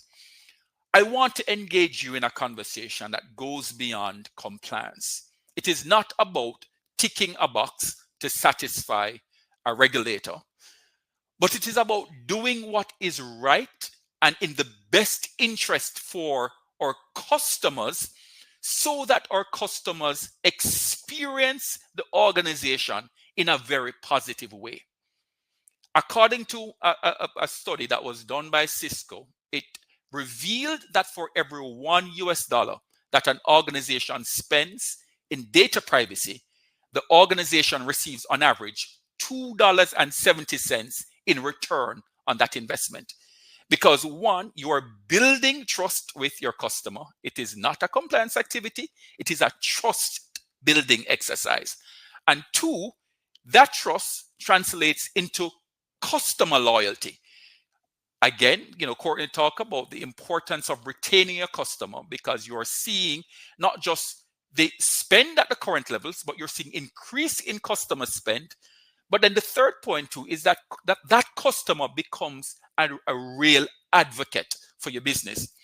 And there is nothing more effective than a customer going out there and talking positive things about your business and the way that you treat them to their friends, their families, and their entire network. This becomes even more important in the day and age of social media. One bad customer experience has the ability to travel around the world in mere seconds because of the age of the internet and social media. The same Cisco study also found that 47% of organizations reported that they saw more than double their privacy spend as a return on investment, and over 70% said they saw a significant benefit to their organization. And that is up from 40% in 2023. I talked earlier about data privacy and protection becoming an important and strategic business priority for organizations around the world, not just as a compliance activity, but as a customer experience activity. If you have some time, I would encourage you to look at the full report, because there are some other important statistics there. 67% of the respondents report a reduction in sales delays, and this is by having a robust approach to data privacy and protection. 71% say they saw fewer and less costly data breaches. 71% said that by having a data privacy framework in place, they saw improved agility and innovation. 72% said that they achieved greater operational efficiency. 73% said that their organizations became more attractive to investors. And 74% of respondents said that by having an approach for data privacy and protection, they saw improved customer loyalty and trust. And that is where I want to spend the next couple of minutes, just talking about the benefits to the organization as a loyalty and trust building exercise when we have an effective data privacy program in place. The reality is that customers are paying attention. In this day and age, we're living in a data economy, we're living in an information economy. And because data privacy and protection legislations are there to protect the consumers or the data subjects, whenever there is a data breach or a data leak, and that is broadcasted in real ways, in very quick time, data subjects now have the ability to move their business elsewhere. Because of the increase in the publicity of the data breaches and data subjects understanding what their rights are under the law, we see that they're holding organizations to account, and they're blowing this up either to the regulator or on social media or publicizing this in other ways to the world. 60% or around 60% of consumers now know that regulations exist to protect their data. And that is up from 30% just 3 years ago. Staggering. A report by McKinsey & Company, they said that 87% of customers would not do business with a company they suspected of inadequate data privacy and protection practices. And 71% said that they would stop doing business with an organization that gave away or lost their sensitive personal data. Imagine that kind of attrition for your organization. What would that look like for your business if you were to lose 87% of your customer base because you failed to demonstrate that you have adequate protections in place to keep their data safe, or if you suffered a major data breach that resulted in the compromise of personal data for your customer base? Remember, I asked the question at the beginning, could your organization survive a high-profile data breach? This is what the numbers look like. What now? All of this information is good and fine and dandy, but what do we do with it? the call to action is clear. There are 3 pillars of a data privacy program that are customer-centric and drive lasting and meaningful change as far as demonstrating our ability to comply with the data protection regulation and build trust with our customers. 1, the first pillar is visibility. Do we know what personal data we are collecting as an organization? Do we know where that data resides within the organization? And do we know whether or not we're collecting sensitive personal data? And sensitive personal data is any information that, if made public, can cause severe harm or distress to a data subject, to your customer. Their, race, their political affiliation, sexual orientation, whether or not they're members of a trade union, all of that stuff. And it is important because the law calls this out as a special category of data that requires an increased level of protection. So the first pillar is visibility. Do we know what we're collecting? And do we know where the information resides and whether or not we're collecting sensitive personal data? The second pillar of the program that we want to build is around justification, or what we call the lawful basis. Do we know why we are collecting that data? Ask yourself the question, why am I collecting this person's mother's maiden name?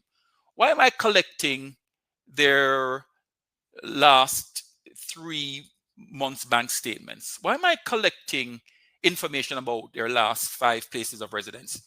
And chances are, if you cannot point to a legitimate or lawful basis for collecting this information, chances are you should not be collecting it. So when you interrogate your processes, you want to also become clear around the why. It is not just collecting data for the sake of collecting it. And often, when we have these very lengthy data collection forms, they serve as a way of frustrating customers. If you put your customer hat on for a little bit and you think about all the times when you are completing a form and the form is collecting information that, one, you don't understand why the organization needs it, and it just creates a little bit more of a burden for you.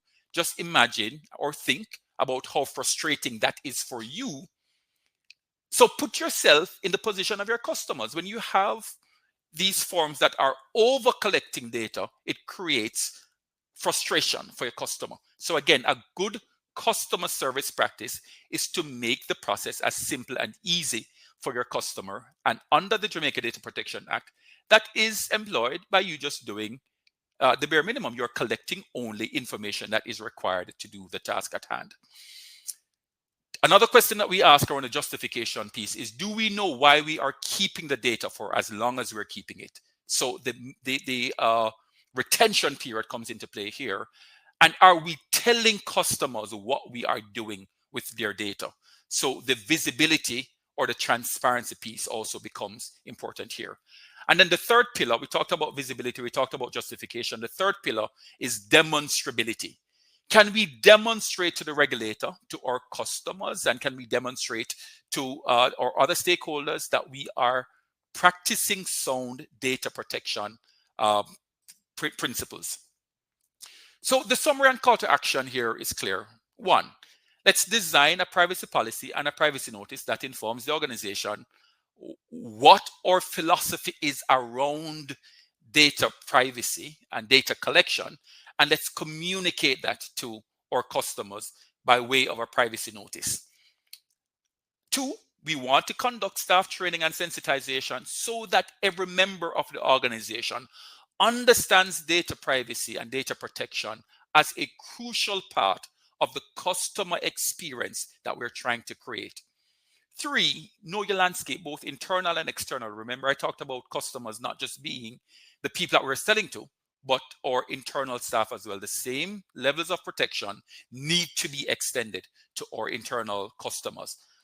4, we must register with the Office of the Information Commissioner. If you are processing personal data and you are yet to register with the OIC, you are doing so illegally because it is a requirement under the law. We have to comply as well with the 8 standards. We talk about what those are. And we also must create a process to enable the data subjects to exercise their rights. And if you are required to appoint a data protection officer, then we must do so. I want to close by saying that since we have to do data privacy and protection anyway, let's do it properly.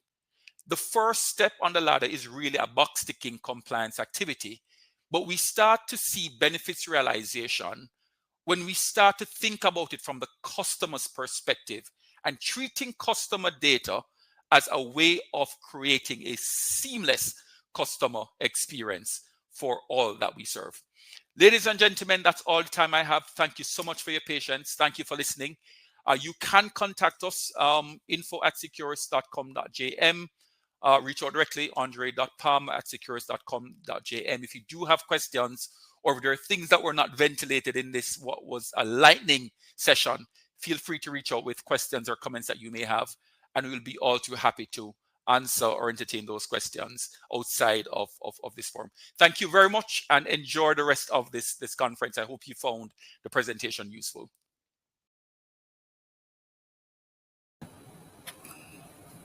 Good morning. Awesome stuff. Please join me in expressing sincere thanks to our speaker, Mr. Andre Palmer, for his insightful and engaging presentation. In a world where data has become the new currency, your message was both timely and necessary, Mr. Palmer. You reminded us that excellent customer service today goes beyond smile and efficiency. It extends to how we respect, protect, and responsibly manage the information that is entrusted to us. Data protection is not just a compliance issue. It's a matter of trust, the foundation upon which every great customer relationship is built. Thank you, Mr. Palmer, for emphasizing that protecting our customers' data is in fact an act of service itself. We appreciate the clarity and depth you brought to this presentation, and you have left us inspired to strengthen our commitment to both service and security. Again, please join me in welcoming and thanking Mr. Palmer for this very insightful presentation. Mr. Palmer, on behalf of JAXA, we say a big thank you.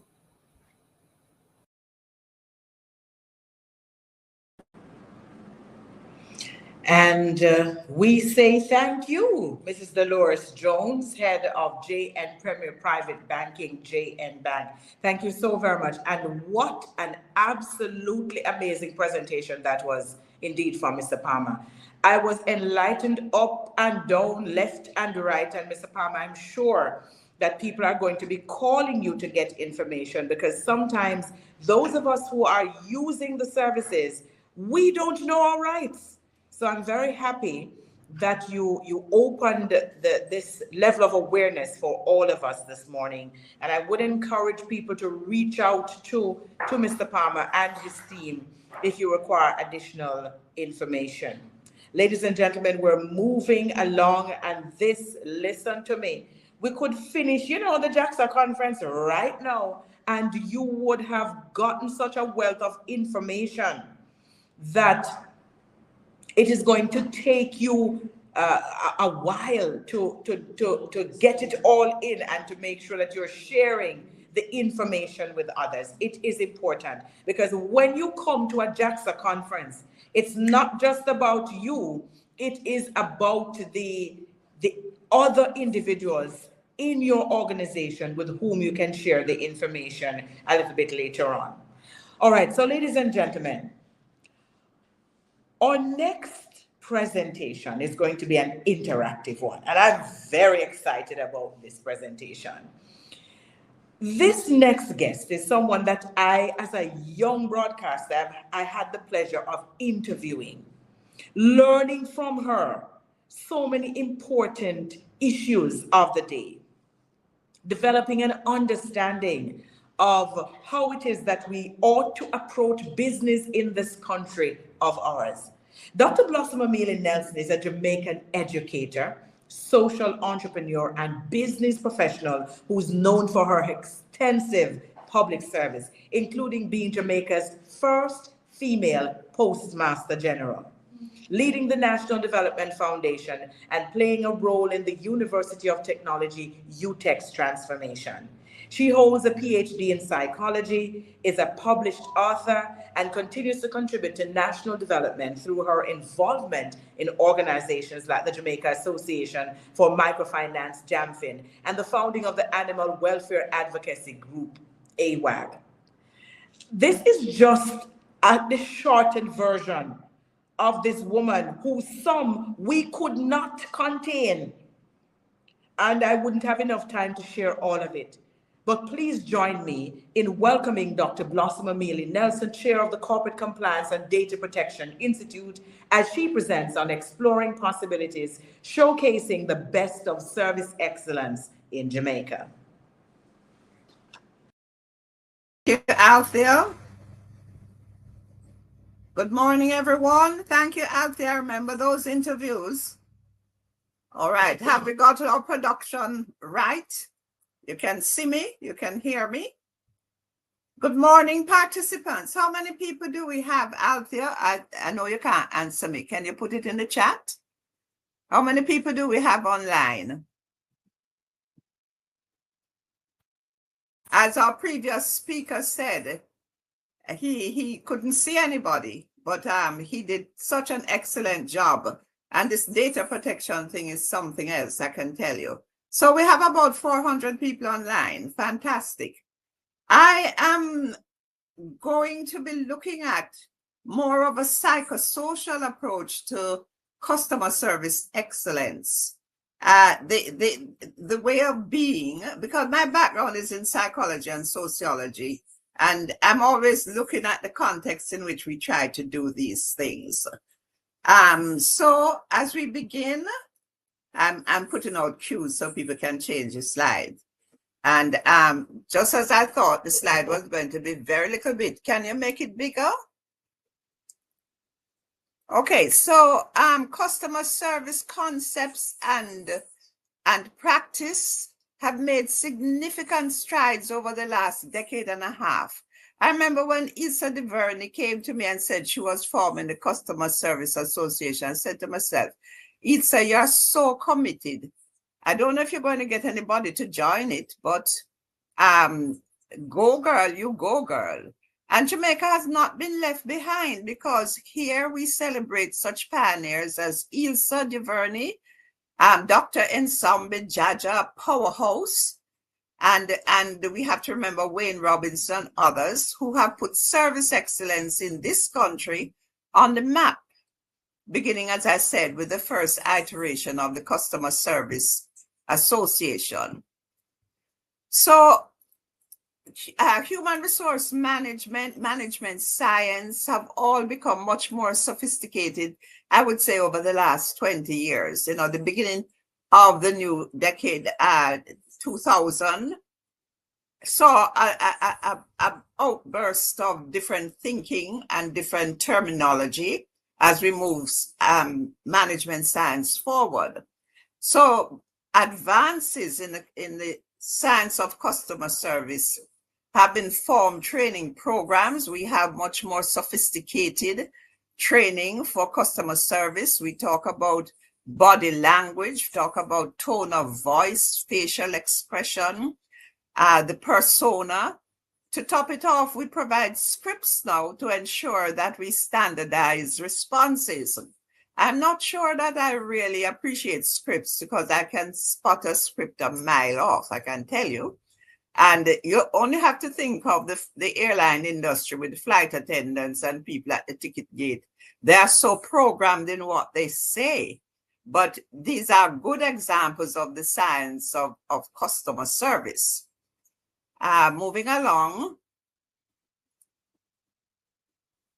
So following the trend of customer service excellence as a science, there is a strong move now towards AI-powered customer service responses. I don't know how many of you have encountered AI on, you know, the banks use it a lot. And I didn't know that I was not talking to a real person. So hence the frustration just kicked in. because you can't understand why this person is not getting what you are saying, but they're putting out other questions. So they're asking you more questions than you are asking. So AI-powered customer service can be a disaster as far as customers are concerned. I know it was for me. But as AI versions of customer service responses do have some value, and they allow the company to deal with a large volume of customer traffic in an affordable way because they don't have to hire all these people. AI answers questions from customers in a concise way, and it points them to ways of getting further information and solving problems. That is if you are technologically adept. But there is a role for AI responses. And once you're conscious that you are talking to AI, you're not talking to a human being, then it has some value. But whereas this may be good enough in certain circumstances, AI cannot replicate the relationship which one develops with a customer. And customer service excellence is about relationships. The awareness of the situation, the nuances which need to be interpreted, and the opportunity for personal responses, all of which lead to a sense of satisfaction in the customer service process, which may take 5 minutes or it may take days, because you have to get back to people and people have to get back to you. But if you want to get this "you make my day" effect, you're not going to have that with AI unless you're one of these people who now prefer AI relationships. Right? So moving on. Customer service excellence is therefore an art. It's as much an art as it is a science. And it is an art that resides in the soul, in the persona, in the soul not only of the individual, but I would say in the soul of a nation, in the soul of a people. I went to my book club meeting on Saturday morning, and we went to a famous cafe sitting out on the patio. And of course, it was 4 senior ladies. So we had problem focusing on the book. We were just talking about ourselves. But I needed ice cream on my bread pudding, and the waitress was totally scandalized. She said, "We don't serve ice cream." And I said, I went somewhere where they just went and bought the ice cream and put it on the bread pudding for me. And then she got into, well, who was going to pay for it and how you were, and so on and so on. So I sat down, resigned to the fact that I would not be having ice cream, which I'm not supposed to eat, on my bread pudding. And out of the shadows came this young lady, and she said, "You want me to go buy the ice cream for you?" I said, "My goodness." I said, "Oh, where are you from?" And then she proceeded to tell me where she came from. But what I meant is, where does she work? Apparently, she cleans the tables out there. She doesn't go inside. And she went and she bought the ice cream, and then she went and she got spoon. And after she got spoon, she wanted to know if we wanted anything else. And it is not even her job. Not even her job. That is somebody who had her soul in the service that she was doing, which is to wipe tables, but she cared about the people who sat at the table. She saw that we were not the foremost mobile ladies in the world, and that we're not going to get up and run and go buy ice cream next door and come back. And she gave service excellence in a way that was so heartwarming. So you left having met a friend, really. So it is directly related. This customer service excellence, the art of it, is related to one's culture and one's way of being and one's belief system, how one views others in family and in community. This is why it is important for us to understand the importance of civil society and how much attention we pay to education and creating ways for balance and justice in our society, making it possible for disadvantaged persons to find legitimate means of bettering themselves. Because the problem that we face in the country, and this was part of my thesis way back in 1982, and it obtains again today, that very few people can find legitimate means of upward mobility. In other words, going up the ladder legitimately, you have to find some illegitimate means by scamming or aligning yourself with somebody who is not totally honest. But there's such a ceiling, a heavy ceiling on our young people today who want to break through broke out of brokenness, and which I hate the concept of that ad, but it depicts what I'm trying to say here. Okay, so we have agreed that customer service excellence then is an art, and it is part of the psyche of a people. Now, Jamaicans have a particular way of being. We have a reputation internationally, and people ascribe certain things to us as Jamaicans, not all of them complimentary. I was fortunate enough to be born in Jamaica at a time when the nation was still innocent. I call it innocence. Our culture was one of respect. We said good morning, we said good afternoon. Communities participated. I lived in a place called Retirement in St. Elizabeth, just miles before you get to Jointwood and after you pass Magotty. And that was a self-contained community. You had the person, the teacher, the nurse, and the village lawyer. And community participation and collaboration was what kept us together.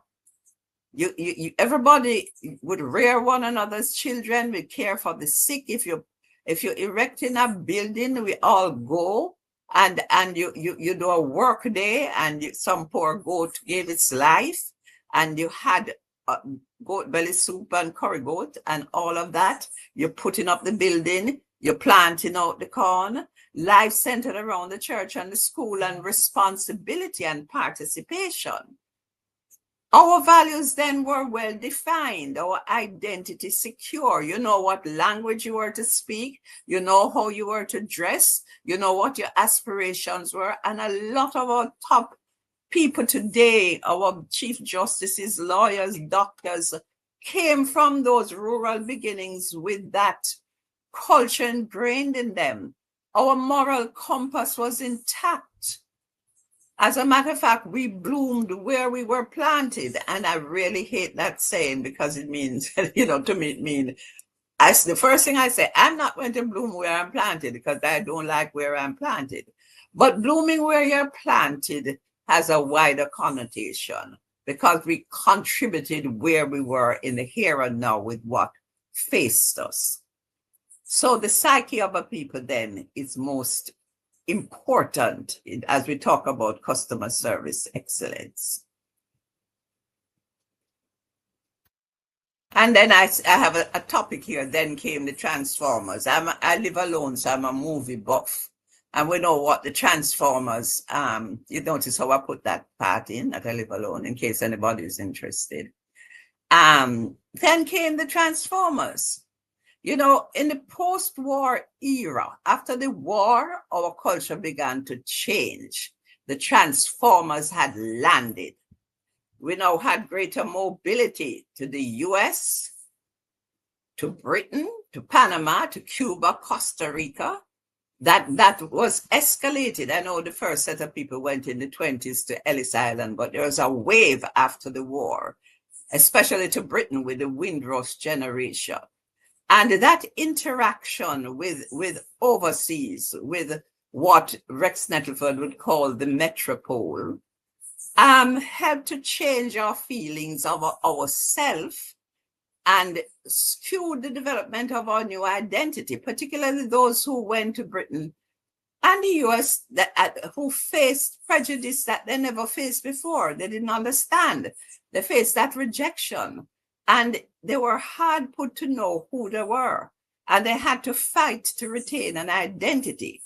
So the individual seeking upward mobility, seeking to make something of themselves, became more important than the community. And this rise of individuality was something that we talked about in that book, Megatrends 2000, where the authors pointed out that as technology improved, individuals will become more powerful.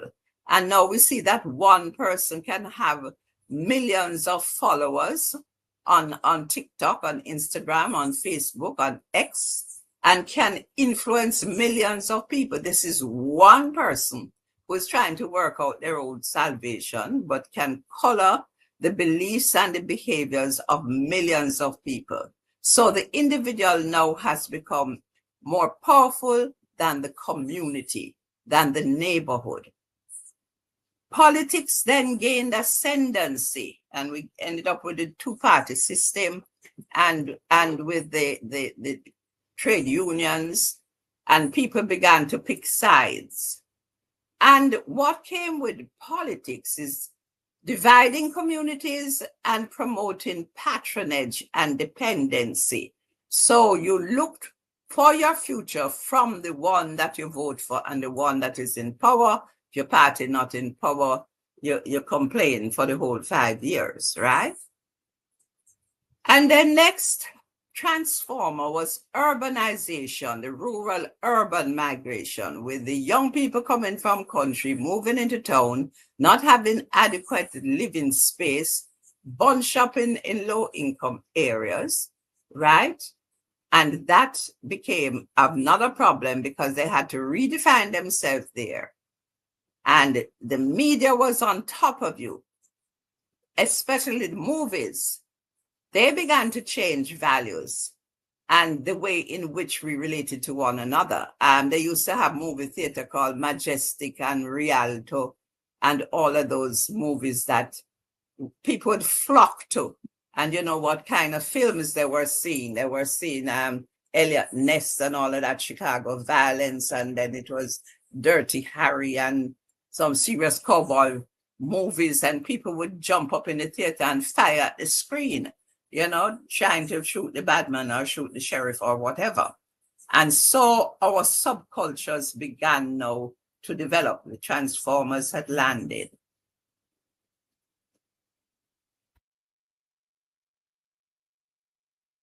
Significant transformation in attitude then took place in movie theaters, which glorified gun violence and fed a steady diet to the urban poor youth. Racism and classism began to inflict wounds on the psyche of the youth. And then we got the poor me Israelite mentality. And it encouraged them to see themselves as inferior when compared to the US and Britain. And this gave birth to a type of aggression that sought to break barriers in a negative way.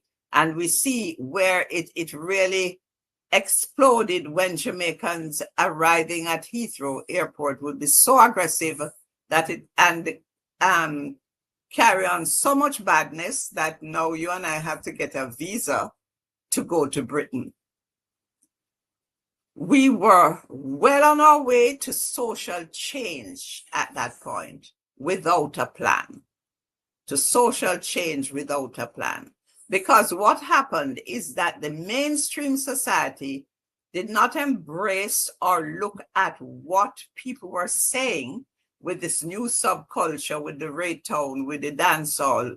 They were more distancing themselves from it and creating an elite class, which of course we are still suffering from now. Why am I putting so much emphasis on this? Because my thesis is that customer excellence is a way of being of a people. It's not something you teach people to do through a window. Next slide, please. So our nation has lost its innocence. We are no longer the innocent country people. I went back to retirement, and the person lived in Black River and the teacher lived in Mandeville, and Miss Mamie's shop lock up and taxi passing through the phenomenon of the white taxis. So the whole community doesn't exist anymore. Politicians and nation builders, you see, didn't understand or didn't care about the significant cultural transformation that was taking place. And so they allowed various subcultures to flourish without a guiding hand. Okay, this is supposed to be interactive, and I think you're supposed to be putting things in the chat. So you want to put something in the chat? You want to ask a question at this point? I hear that I can make the slide bigger by clicking the square button close to the Bert's logo. Hi, Bert, where are you? Bert's logo. Any question? Oh, this is a square button. Wonderful. Oh, wow. Thank you. You put me out of my misery. But then I can't see the chat. So where's the chat now? Chat gone. And nobody can talk to me, so. Hello, Dr. Omelia Nelson. So yes, ma'am. If the slides are full screen, unfortunately, then it will not be able to show the comments tab. However, but can you tell me if you have a comment, since you can talk to me? Yes, I can interject to indicate that there are persons reacting and responding as you go very positively with comments, but there are no questions at this time. Oh, but there are comments. Correct. The comments tab has the comments from the audience. You may view them there. Okay. I don't know where that is. So let me press on until you tell me where it is today. So where we are now is the major political concern among people is the threat of democracy, the fear of losing rights, the power that accrues to individual citizens through a fair and accessible system of participation. I mean, can we still participate? Do we still have rights? Can we still speak? Can we still protest? A bigger threat in my mind is the loss of the nation's soul. The part of us that cares, the part of us that enables us to express values and attitudes that build a customer-friendly nation. My concern is that I don't see a policy. I don't see initiatives on the part of the government. I see different not-for-profits making a try. I see the church struggling to have its voice heard. But we do an economic plan, but we don't do a social development plan. We are not in our schools teaching values. We are more interested in how many people pass and how much subjects you get, rather than the person behind the subjects. And what we are doing is destroying that thing that made us great in the first place. Can we move on, please? So the 60% apathy in participation in the recent general election is a case in point, as more and more people appear to be alienated from the mainstream. But as someone pointed out in the case of the United States, it's because people believe that the people who put themselves forward will take care of things. So they don't have to really get involved. That is one way of looking at it. But we are now a nation whose guts have been laid bare with very little empathy or compassion. If you listen to the news on the two TV stations, the evening news, some people don't have the stomach for it. Everything about us is just laid bare that we can look at. We trample on ourselves. And a type of helplessness penetrates the underclass. You know, we used to talk about there's going to be a revolution and up in the 70s coming up that we're going to have a revolution. We're not having any revolution. Our revolution is crime in my mind. That is how people protest. But there's a type of hopelessness among the underclass who occupy themselves with creating their own language. They create their own culture and means of survival, while opportunities to enter the mainstream are so near. You just have to go to Hart, or you just have to make sure you get English and maths, and you have a chance. So near and yet so far. I use the word underclass. I don't like it, but it says what I'm talking about. How are our comments coming? Any questions, any comments, anything? Okay. Thank you, Nsambe. It provides a blueprint to implement. Boy, you're using some acronyms for me. MDAs to implement. Oh, I didn't know about that. Okay, wonderful. I'd love to see the policy and someday. It has always been my strong belief. Customer service comes from within. Yes, Julie, that's what I'm trying to say. Crime is protest. Yeah, me too.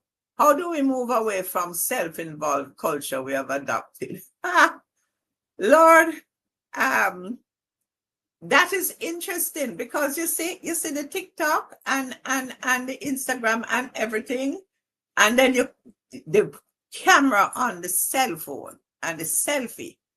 So we get totally involved in ourselves. It's a kind of powerlessness. So it's a bloom where you're planted thing. You're now in a little niche and a little groove.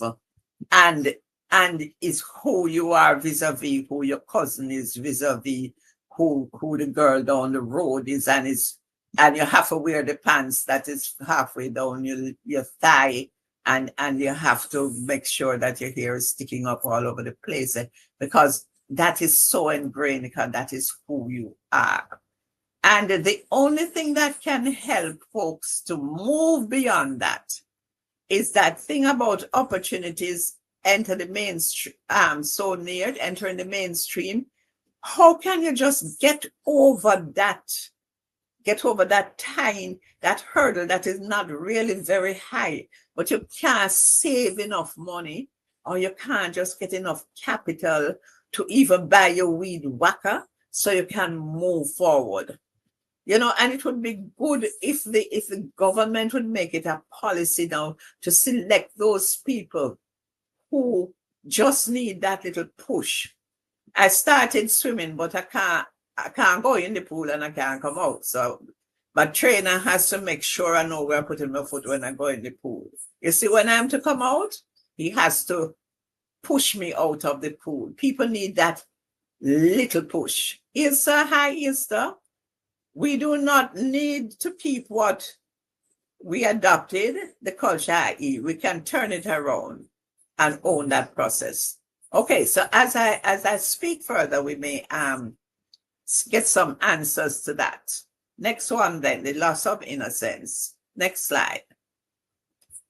Fortunately, there still remain groups of persons, organizations, and a strong religious orientation. Believe you me, the church is alive and well in rural areas, and the pastors and them are the leaders and the church leaders and the ladies singing on the choir. Serious thing. I know that my church complained that people don't come to church and them don't come back since COVID. But people are going to church, and religion is having a great impact on them. And so is all the other superstitions that go like Obi and so on. But these organizations are committed to providing a platform from which we can recapture our soul as a people, the thing that drives our hospitality and our natural penchant to be helpful and to care, and we still have it.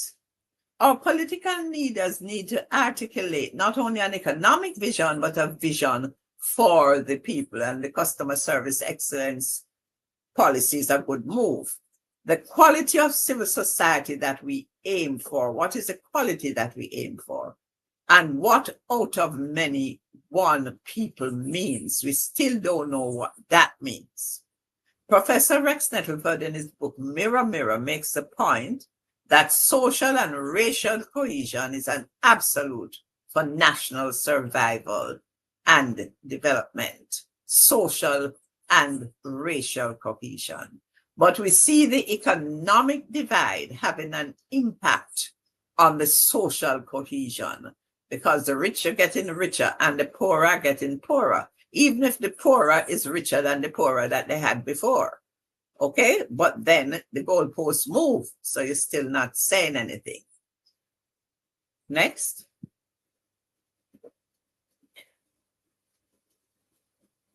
We see recapturing the nation's soul, the promotion of music and other artistic expression mirror our behavior as a people and can influence new behavior and new ways of viewing ourselves. And the world from Bob Marley's, ourselves and the world from Bob Marley's entreaty to emancipate ourselves from mental slavery, which are Garvey's words actually, to Jimmy Cliff's entreaty. Wonderful world, beautiful people. Take a look at the world and the state it is in today. I'm sure we'll all agree, make it a better way with our love. Make it a better way with our love. But I can tell you that I interact with people of all sectors, classes, colors. And I'm still a country smaddy. And I still deal with country people, and I'm still kind.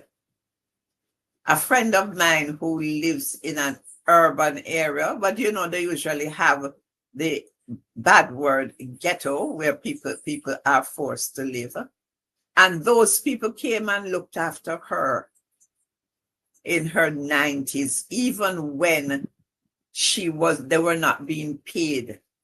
They still come and sleep at the house, you know, that thing, make our breakfast, make our porridge, make our walk. People in Jamaica still do that. And then they leave from up the hill and go down to their urban jobs. We still got it. We just need to give it a push, to ignite it. That is what we must ignite. Next. Mainstream media and social media also have a part to play in highlighting positive stories. And we're doing a good job with programs, and even the newspapers I see highlighting individuals, the little businesses, their life, how they survive. We are pushing out examples of a whole new generation, and that is good. We must continue. We need to produce more of our own memes and positive videos. I like the one with Bruno, the dog. I think it's fantastic. And well, I'm an animal welfare person. So we need to be more creative and have expressions for creativity.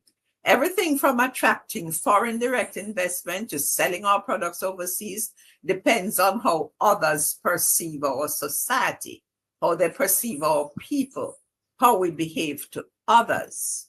The image that we project internationally has far-reaching implications for our economic development. It's not just a soft, touchy-feely thing that I'm talking about, that we must all hug up one another and sing Kumbaya, and that means that we are good people.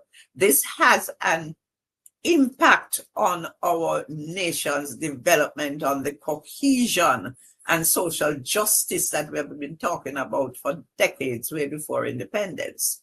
For us, opportunities for growth reside largely in the service industries, we know, and defining our social identity should be on the top of the list of the development agenda. It should be ingrained in our schooling, and our schooling has fallen down in the socialization process. And that is one of the main purposes of schooling, is nation building and socialization. Any comments? You're going to throw some comments at me now. Nikki Ann, we have to strive to be the change we want to see. Yes, even if we are the only one doing the right thing, do it anyway. And that is a profound statement.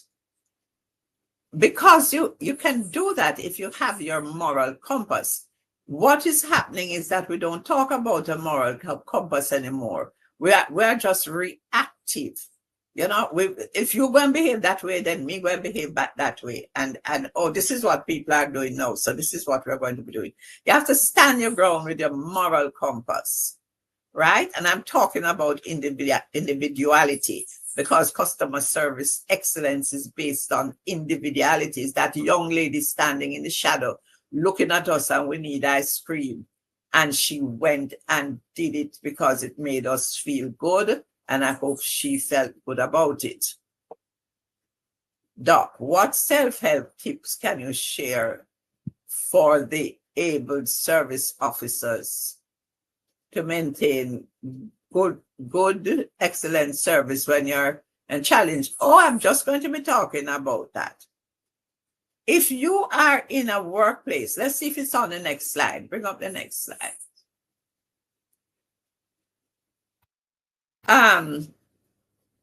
the requirements of social service excellence practice in this modern trust include the need for persons to have a soul, meaning that they have a well-developed self-identity, a sense of community, national pride. I'm finding it hard to have national pride nowadays. Somebody need to help me and counsel me. Persons who care about other people and are willing to help them find their own power through the process of service.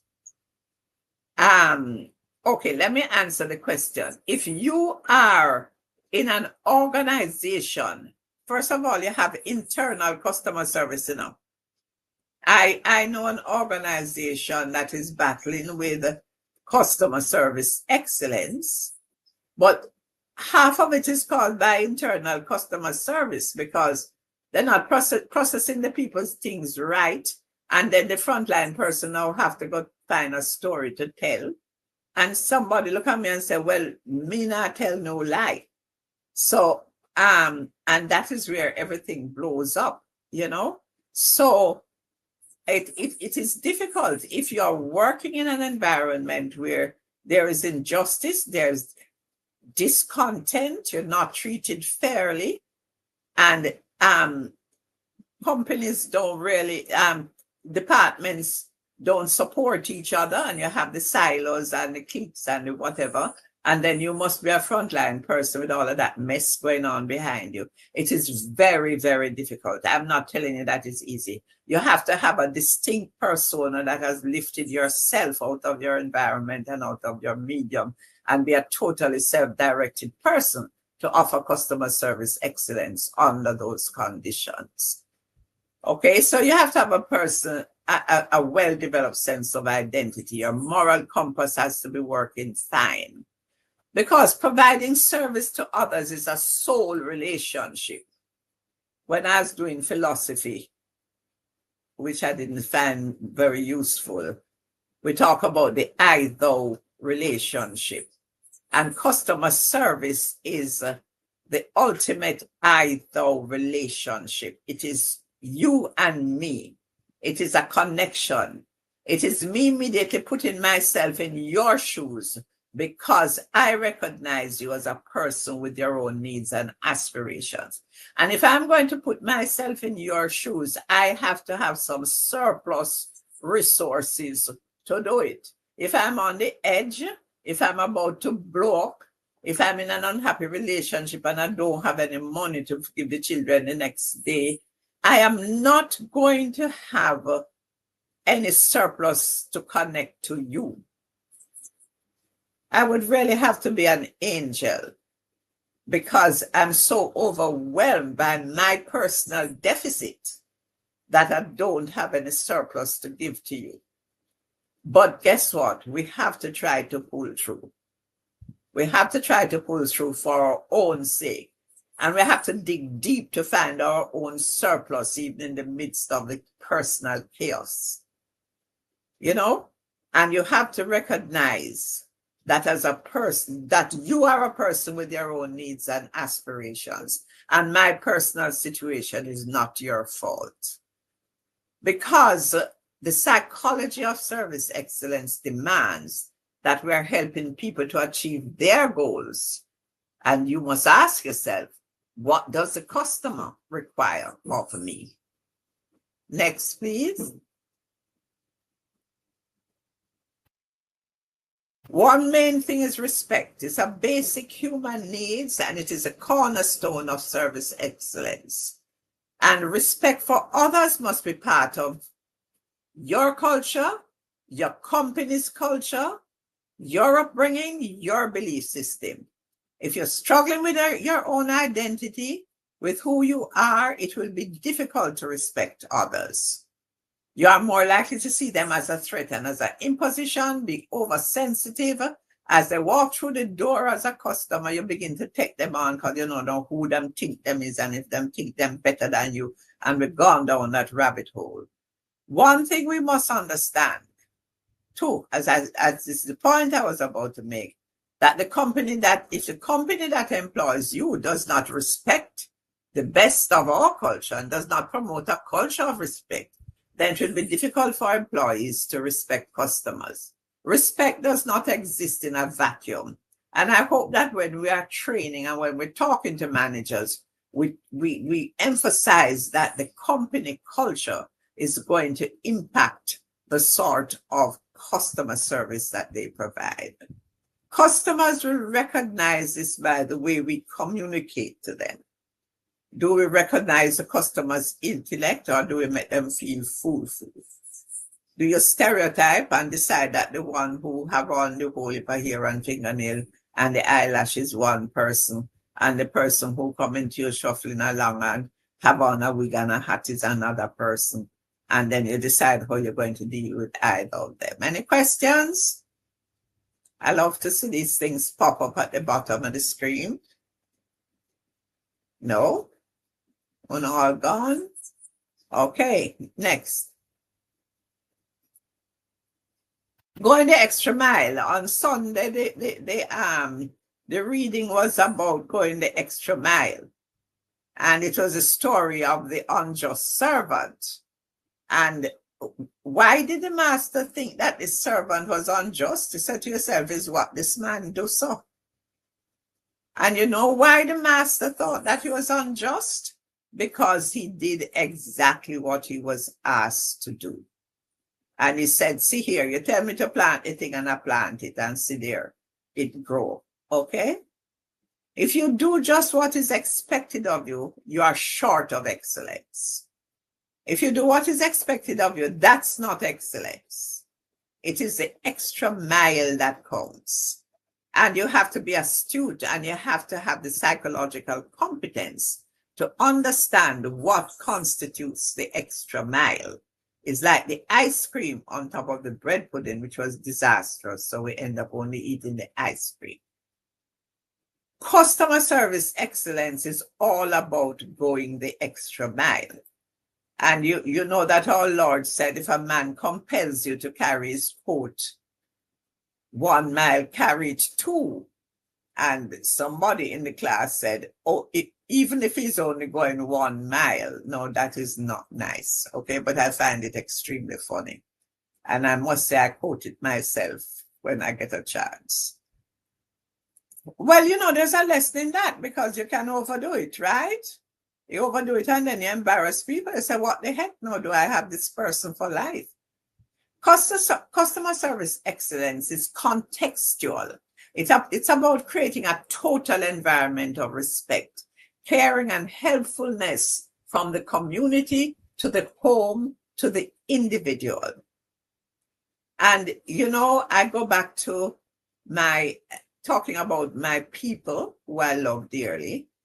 I do a lot of animal rescue, you know, carry the dog and I have to take it up, or I'm dropping the gully, or have wounds and I need to take him to the vet. And I have never had a problem yet or seen a dog to be rescued that people don't come up to me and offer to help me. They offer to help me. And I'm not stopping till it's done, you know.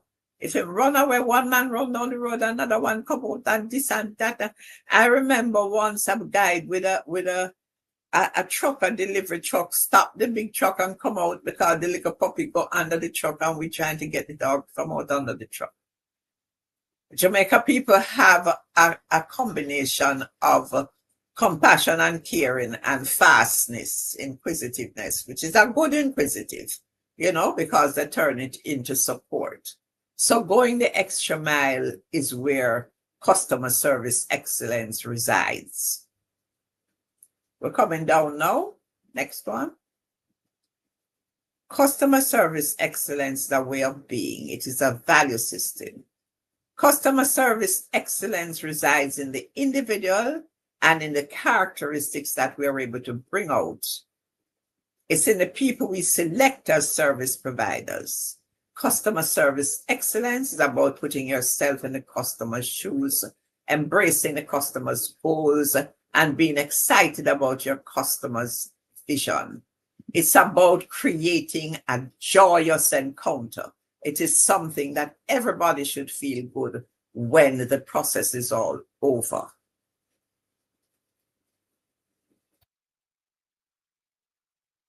So the mission is possible. We can power possibilities. As customer service practitioners, we must recognize the exciting possibilities that are before us. And there's a set of people called Gen Z, you see, a set of young people.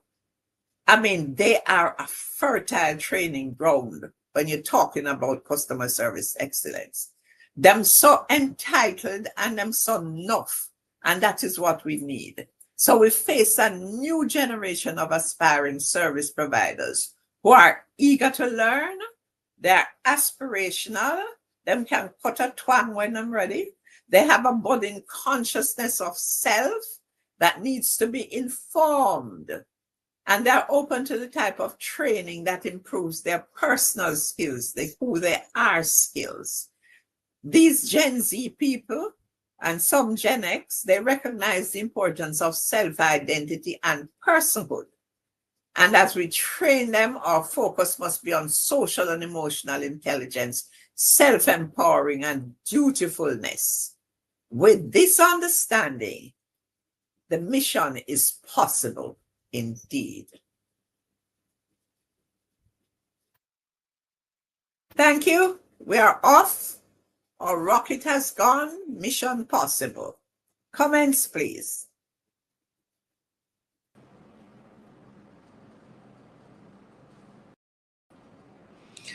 All right, I tell you, that was absolutely amazing. What an amazing presentation.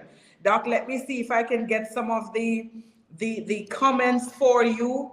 They're talking about service excellence being a journey, continuous improvement and growth. Let me see what else is here. Going the extra mile, I think you read some of that. It can be challenging when, as a customer service agent, you're willing to go above and beyond. You call for your customers and you have to comply with a chain of command when superior's discretion is not in line with your belief or passion in serving customers. So quite a number of comments coming in, but what an amazing presentation. And I guess you can understand why I was so excited about having Dr. Blossom Amelia Nelson presenting. And so on behalf of the Jamaica Customer Service Association and its partners for the JAXA conference, we want to say a big thank you to Dr. Blossom Amelia Nelson. Dr. Amelia Nelson, please let us know how people can reach out to you if they want to engage you in further conversation about what you shared.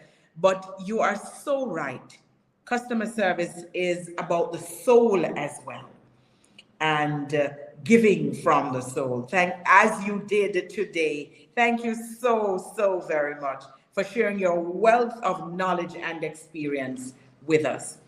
Ladies and gentlemen, we are going to take a break. But before we take the break, we are going to give away.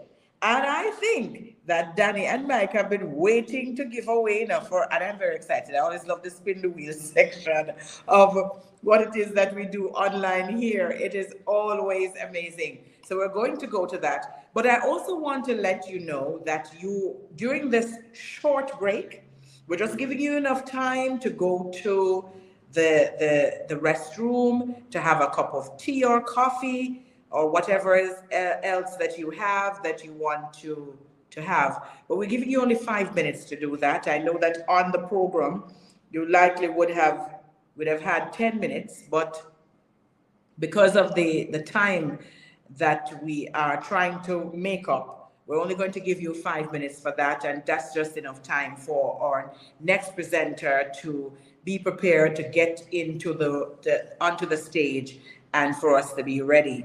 But Danny, are you ready to spin that wheel? And let me tell you what we're giving away ahead of this break.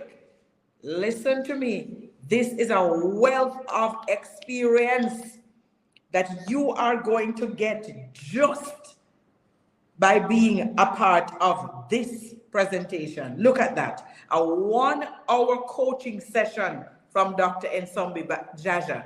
And look how she looks resplendent, ready to share her wealth of knowledge with you. Now, the is that your name has been entered into the pool once you have signed up to be a part of this conference. And so we are now ready to spin the wheel so you can receive this gift of a 1-hour coaching session with the excellent customer service teacher, coach, mentor, Dr. Nsombi Jaja. Ready to spin that wheel, Danny, or might go right ahead?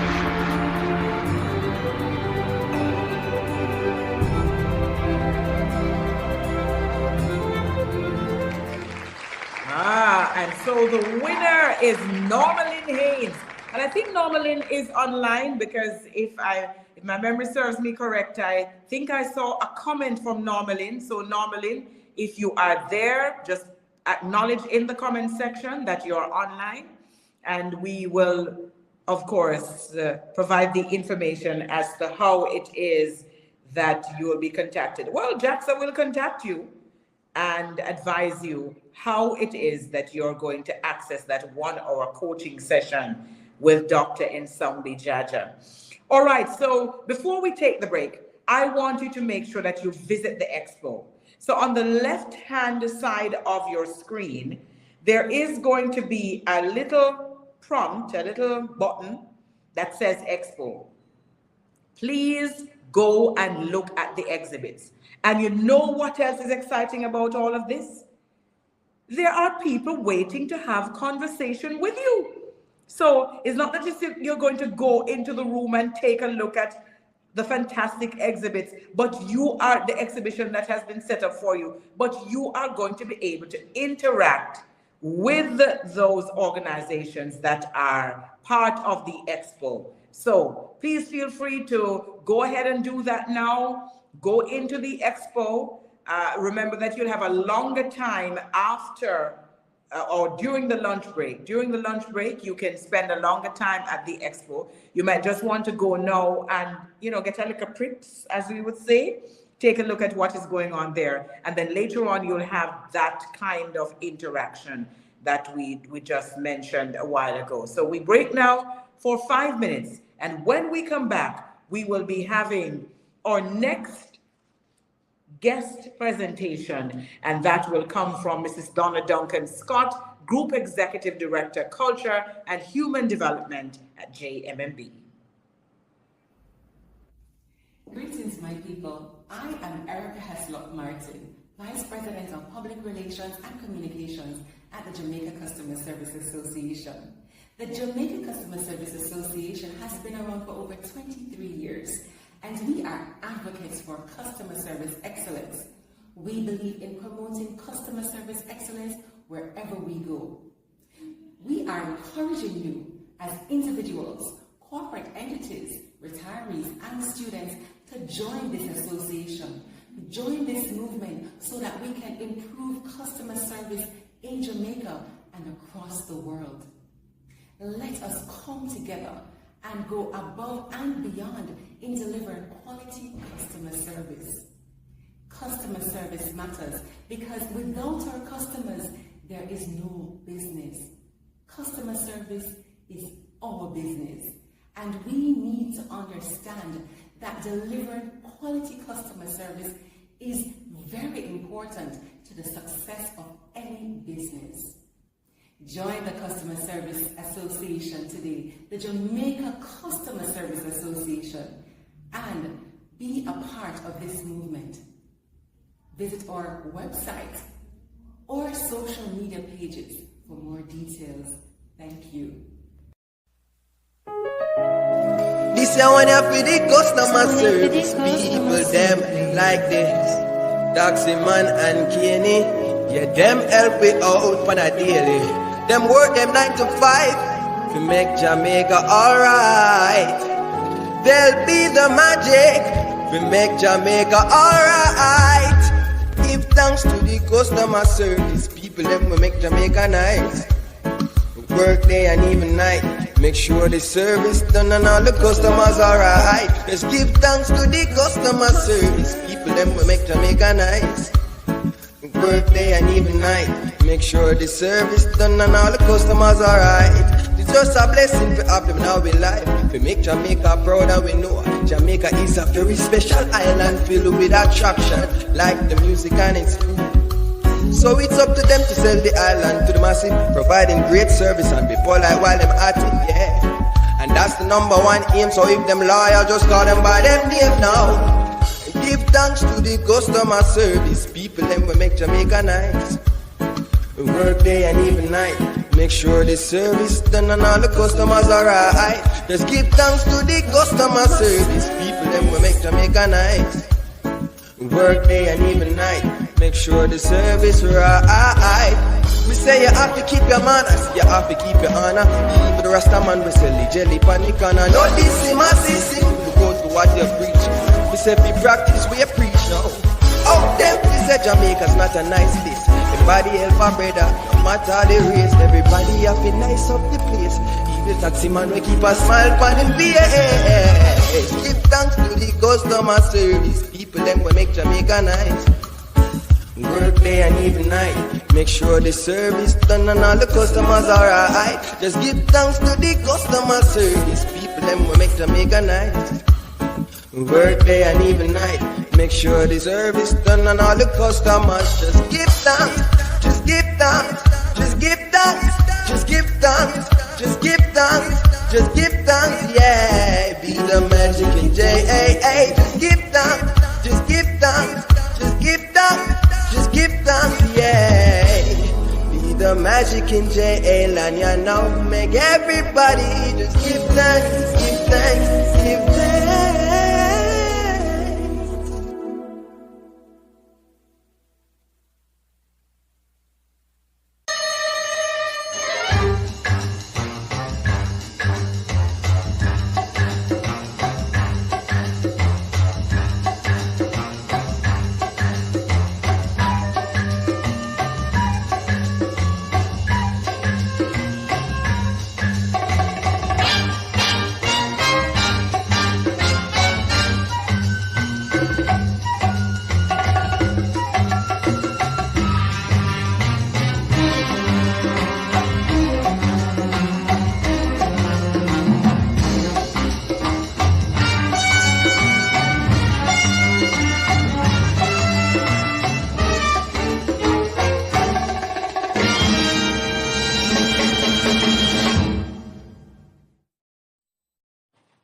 Happy National Customer Service Week. Welcome to our 22nd annual virtual conference presented by the Jamaica Customer Service Association in collaboration with the Public Sector Modernization Division. Under the theme, Mission Possible, Powering Possibilities, One Experience at a Time. Reinforcing the mindset of what's strong with service excellence in Jamaica. Keynote address by Andre Palmer, Head of Practice, Securities. Other noted speakers include Courtney Campbell, Dr. Blossom Amelia Nelson, Dr. Aisha Thompson, and Dr. Nsamba Jaja. Sponsors and partners include Scotiabank, VM Group, NCB, NHT, NHF, JPS, JMB, Burt's Auto Parts, Rhythm FM, PSOJ, ECLA, Secures, and JCDC. Have a wonderful conference 2025.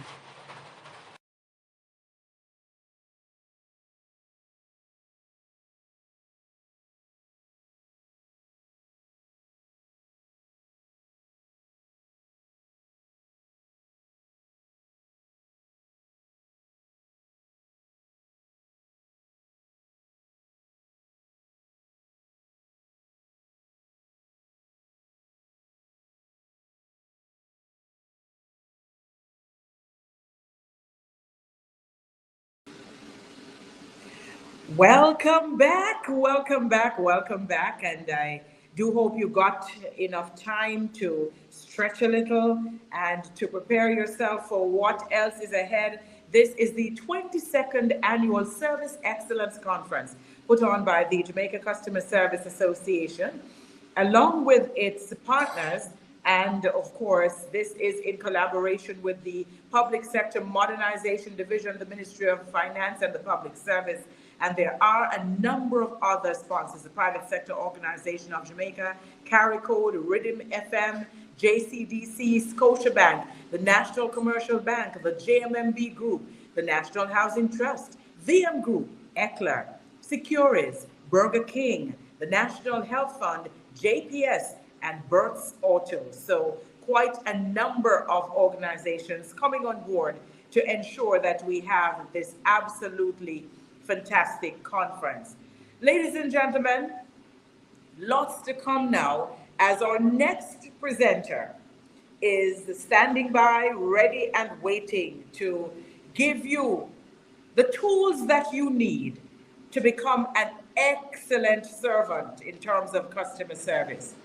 Donna Duncan Scott is a passionate leader at JMMB, serving as Group Chief Culture and Human Development Officer. Her heartfelt mission is to nurture a love-based culture that truly values and elevates each individual's greatness. Donna believes that organizations thrive when love, authenticity, and principled leadership guide every action. She works with her team to create supportive frameworks, policies, and programs like Conversations for Greatness that inspire mindset shifts, fostering hope, possibility, and inner strength.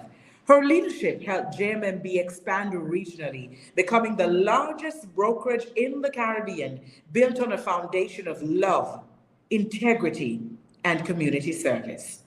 Donna holds a bachelor's degree in industrial engineering, UWI St. Augustine, as well as a Master of Business Administration from the Richard Ivey School of Business at the University of Western Ontario in Canada.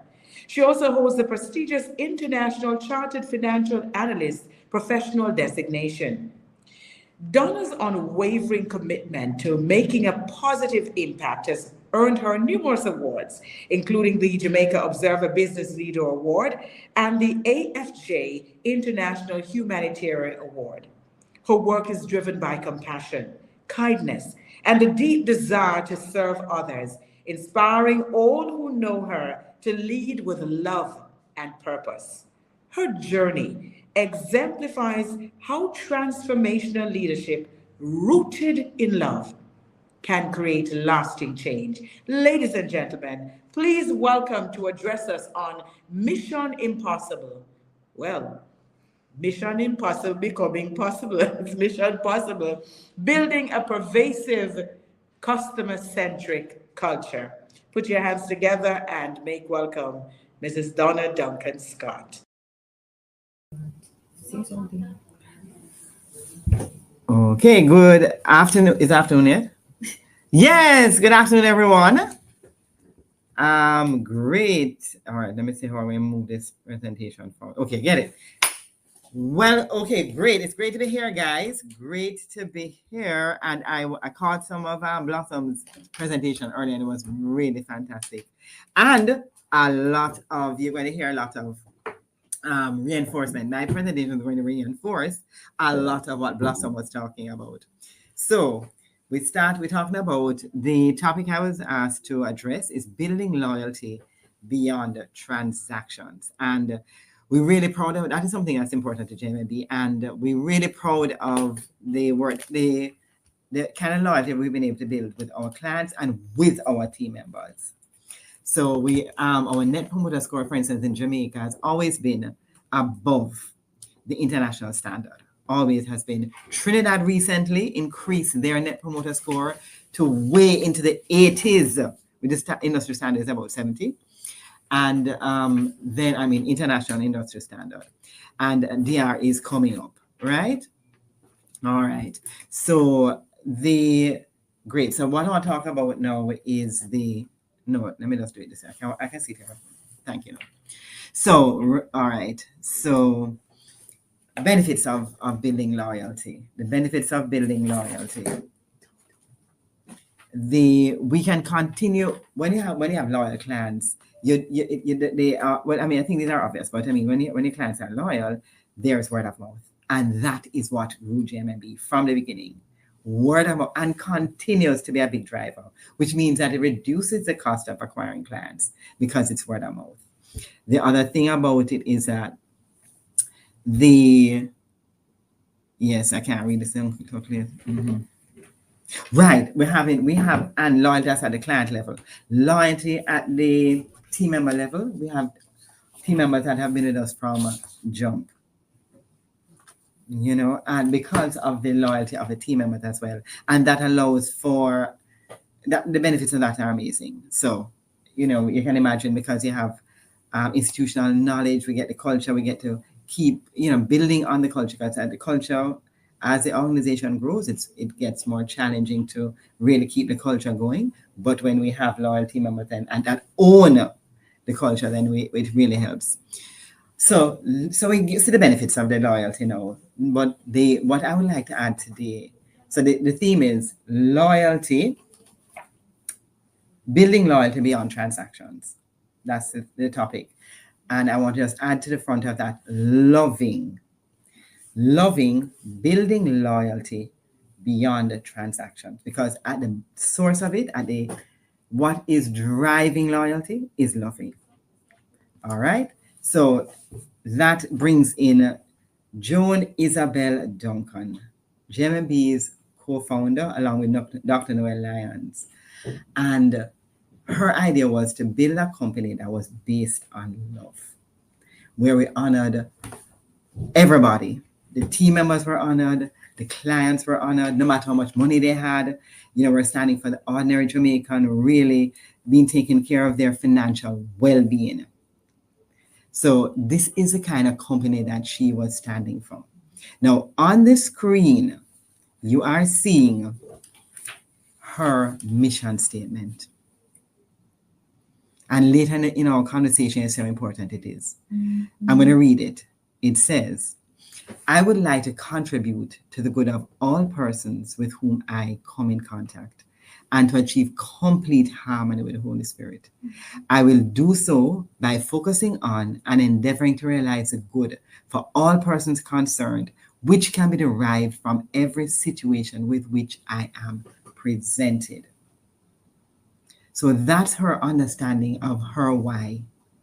That's her purpose. That's what she wants to contribute to the world.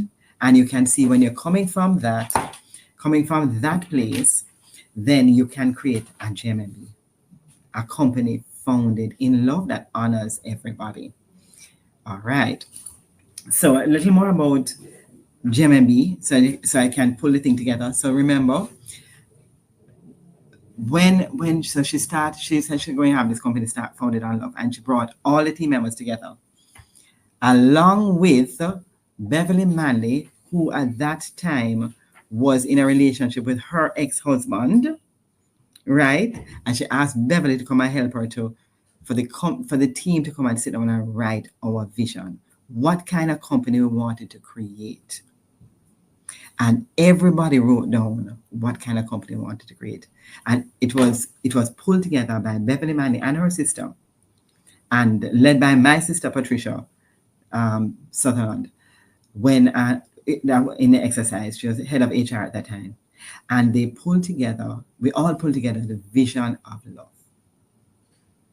So we are clear who we are and what we want to create in this world. And the essence of it is is boiled down to, on the left-hand side of the screen, it says, our why is to increase the experience of love and realize the greatness in all. So bottom line, you're sitting in front of a client, why are you there? To increase the experience of love and realize the greatness in that, for that team member, for that client, for that team member, for their family, for our community. And that's why GMMB is such a community-focused brand, nation-building brand. You know, that's always there, right? That's how we know why we are. To increase the experience of love and realize the greatness in all. Why we do that? Because we believe nobody better than nobody. We all share a common humanity. We're like a part of one family. So when you come from that understanding, then you're going to be able to do what we have on the right-hand side of the screen, the kind of customer service that we want to master and be the best at in the entire world. Right? And that we want for Jamaica as well. And we have a good foundation to that. I'll talk about that later. So we want to come from best interest of heart all the time, make the heart-to-heart connections in each conversation, one experience at a time. Each experience, make that heart-to-heart connection. identify the stated, what they say as their needs or their wants, but also look for the latent, the hidden, what has not been stated, because you are in their world and you're listening so carefully and you find the right solution for them. And if you don't have the right solution, you're going to redirect them. And then once you give them a solution, you partner with the client now. Follow up, encourage them through their journey until they achieve their goals and they realize their dreams. That's what we're standing. All of that coming from the best interest of all. So these are the 4 differentiating behaviors that we seek to really master. And it all comes out of being the world client. I'll talk a little more about that. So good. All right, I'm going to talk now about, so that is, you get the picture of JMMB. Now I'm going to share with you what I think is a key for an organization to loving, building loyalty beyond transactions. What is key for an organization to loving and building loyalty beyond transactions?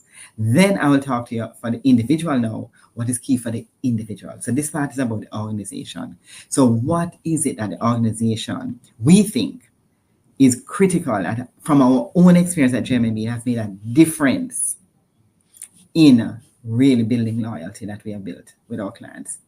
So that is what you have to come from is best interest of all thinking as a company. You're looking out for the best interest of the team member, of the clients, of the shareholder, and the community. You're looking for the best interest of all.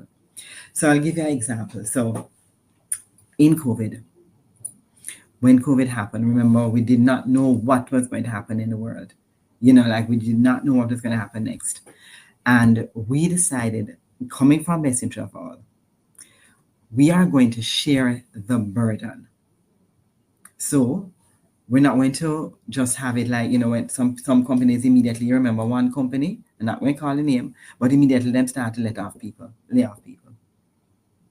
Right? No. We decided, because we're coming from best interest, we are going to, everybody's going to keep their job. Even if it means we don't know where we're going, but even if it means we're going to reduce hours, everybody is going to keep their job. Dividends will not be paid. Obviously, we can't, so hold on that. So the shareholders are going to share the burden. Best interest of all. You know what I mean? And allow us to come out. But we think that's very important because you want to build, if you want to provide that kind of service level, then you have to create that kind of environment for your team members. Why? We are clear that whatever environment your team members experience, they will create that for your external clients. Right? So that's why you come from best interest of all. So we have a mirror slide that we share with our team leaders. So we remember and reinforce. When our team members are cared for, respected, and heard, they respect, listen, and care for our clients. When our team members are passionate and live their dreams, they're passionate about our clients to accomplish their dreams, right? They're passionate with the clients. When our team members experience an open, honest, and trusting environment, they are confident, trustworthy, and open in providing a trusting environment for our clients. Transparency, apologize readily, really have that beautiful experience for our clients. When our team members have opportunity to express their creativity and opinions and ideas, that means that we release them creativity when it comes to the clients and finding the right solutions for our clients. So this is why we think from an organizational point of view, we want to recommend having the best interest of all at heart. All right. So the result of that now, I want to share some comments that team members have made. So we do the Great Place to Work survey ever so often, which is an international survey that establishes whether or not you meet the standard to classify as a great place to work. And JMMB has met that standard in Jamaica and also in the DR. You can see on the screen at the top, in the DR, our operations in the DR was actually the 3rd highest score in terms of great place to work in the DR, and the 2nd highest financial institution, coming only behind a financial institution that was 150 years old. You know, so it is working. So let me tell you what some of our team members have said. This is the first company that I have worked for that says that they're a family, and I actually feel and I'm treated like family. Yes, everyone treats with everyone with respect. No one is more than anyone and is treated with love and respect equally. The ability to be yourself and still feel accepted and loved, that is a beautiful one. That is a beautiful one. You're encouraged to be the best version of yourself, even if it means leaving GMMB to pursue your purpose. I love that one.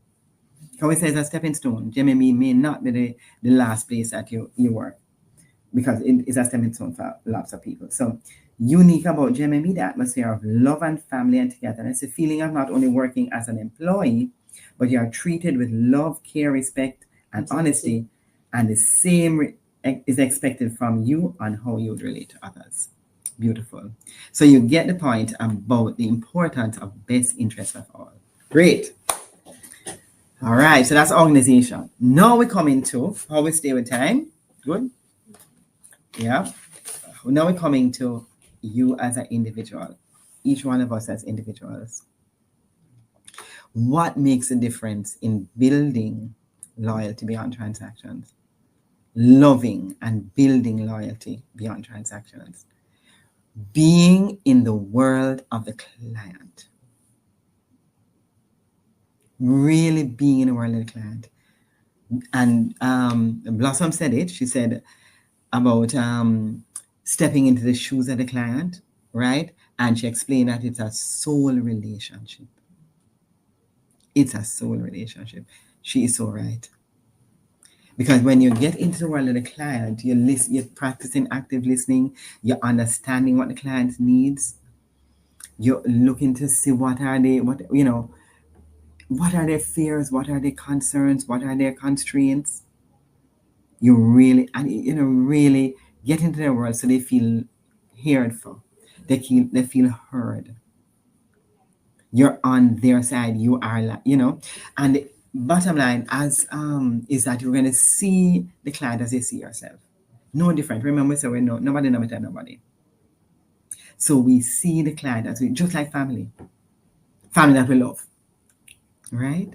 No better than other. We share a common humanity. So this is what's really critical when you want to really up-level your service, the quality of the service that you provide. And it is possible. It is possible when you are clear what your why is, and that there's a match for the company's why. Very important. So you know that you're in the right place to serve, and you are ready to serve because you know. So you remember when I said about Mommy's mission statement, Joan's mission statement, she was clear that she wanted to impact everybody that she interacted with and live in a good way. That's what she was clear. And that drove her moment to moment to moment. We say powering possibilities, one experience at a time. You've got to know what your why is. And if your why is not consistent with the why of the company, then maybe you have to find the right place to be. You understand? Because it's not a job. You can't do good customer service if you think it's a job. If it's just about making money, it not gonna work. When I was coming on today, I saw a little thing on the back of a taxi man. He said, make money, not friends. I said, no, this guy gets it wrong totally wrong. You know what I mean? Because, he's not going to have a high quality of life. It's not about money. It's actually about the relationships. And there's a lot of research about that. The thing is, you have to understand your purpose and your why. Honor your purpose and your why. Make sure you're in the right organization, that there's a match. And when the match is, you have the magic. And that's when you can really own the relationship with your clients and really get into their world and provide that exceptional client care. So, Blossom touched on this as well. As human beings, we have a choice. So the thing is, it's how you see yourself, how you know. It's a soul thing, so you've got to be able to touch your soul when you are in an interaction with a client. Where are you coming from? Are you going to come from ego, or are you going to come from spirit and love? We get to choose. In every moment, every one of us, every moment, even when we are triggered, if we take a deep breath, we can get to a place where we can choose. Are we going to come from ego, or are we going to come from love? When we're coming from ego, we focus on survival. We're relying on our own strength. We're perceiving threats. We are in fight, flight, freeze, that mode, the fight, flight mode. Or we freeze, or we're stuck. We're trying to look good, or we're suffering. You know what I mean? When we're coming from ego. When we're coming from spirit, coming from love, coming from understanding that we are children of God, we focus on possibility, on creation. We're not doing it by ourselves. Our God work we are doing. You know what I mean? We're coming from faith. So we're stepping in faith. We're looking for the best interest of all. We're coming from oneness. It's not about the fighting. It's coming from oneness. And we're looking for what works for all. So that is when you clear about your why, then you have an opportunity to really center yourself and choose in each moment. Remember your why, and then choose whether you're going to come from ego or you're going to come from love. It's a privilege. Those of us in customer service, it's a privilege. We get to express greatness in every interaction. If this is the right road for us, we really do. And I want to read this because I want to remind everybody that it's in every single one of us. Everybody can be great because anybody can serve. You don't have to have a college degree to serve. You don't have to make your subject and your verb agree to serve. You don't have to know the second theory of thermodynamics in physics to serve. You only need a heart full of grace and a soul generated by love. Yeah. And that's by Martin Luther King. It's in every one of us. It's in every one of us. We get to choose. We get to choose one experience at a time. Anytime you're sitting in front of a client, you have the freedom to choose. Are you going to be guided by your values? Are you going to be guided by love? What belief are you going to entertain? Are you going to be in judgment of that client? Boy, the client miserable, or the client has a concern. What action are you going to choose to take to build loyalty beyond transactions, to love? We can choose empowering beliefs and thoughts and actions consistent with who we truly are. So, mission possible. We can choose to act consistent with who we were created to be, which is love. We were created by God, who is love, and we were created to love. All right. So, one story. No, story time.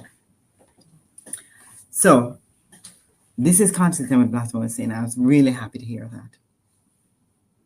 There is something we have as Jamaican people that we need to honor.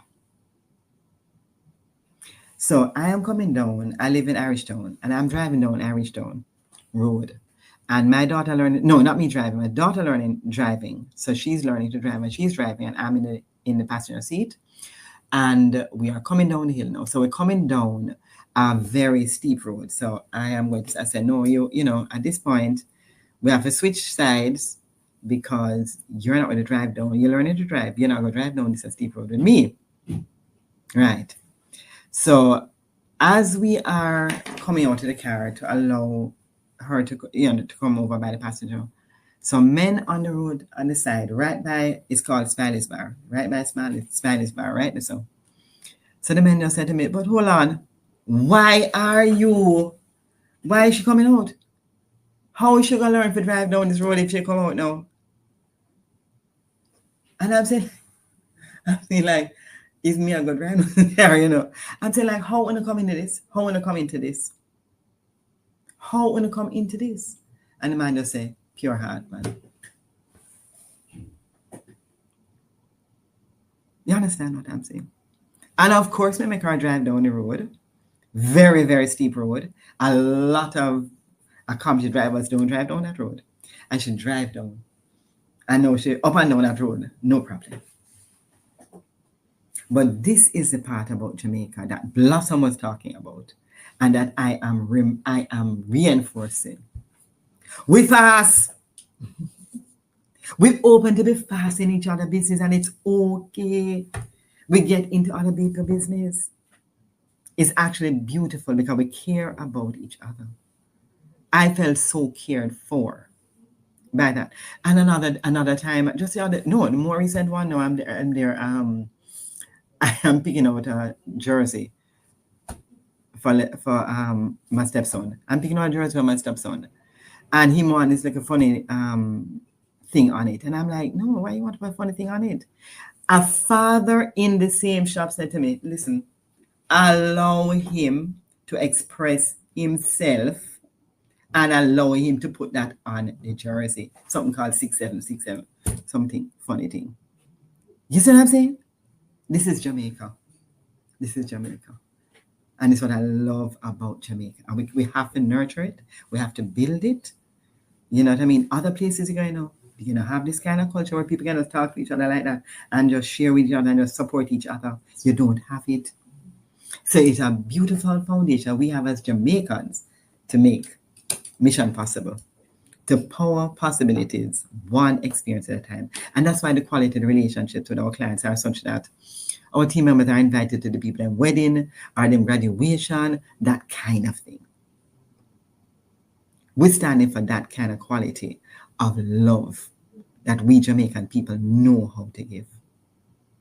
So that's what we're standing for. So it's possible, mission possible, powering possibilities, one experience at a time.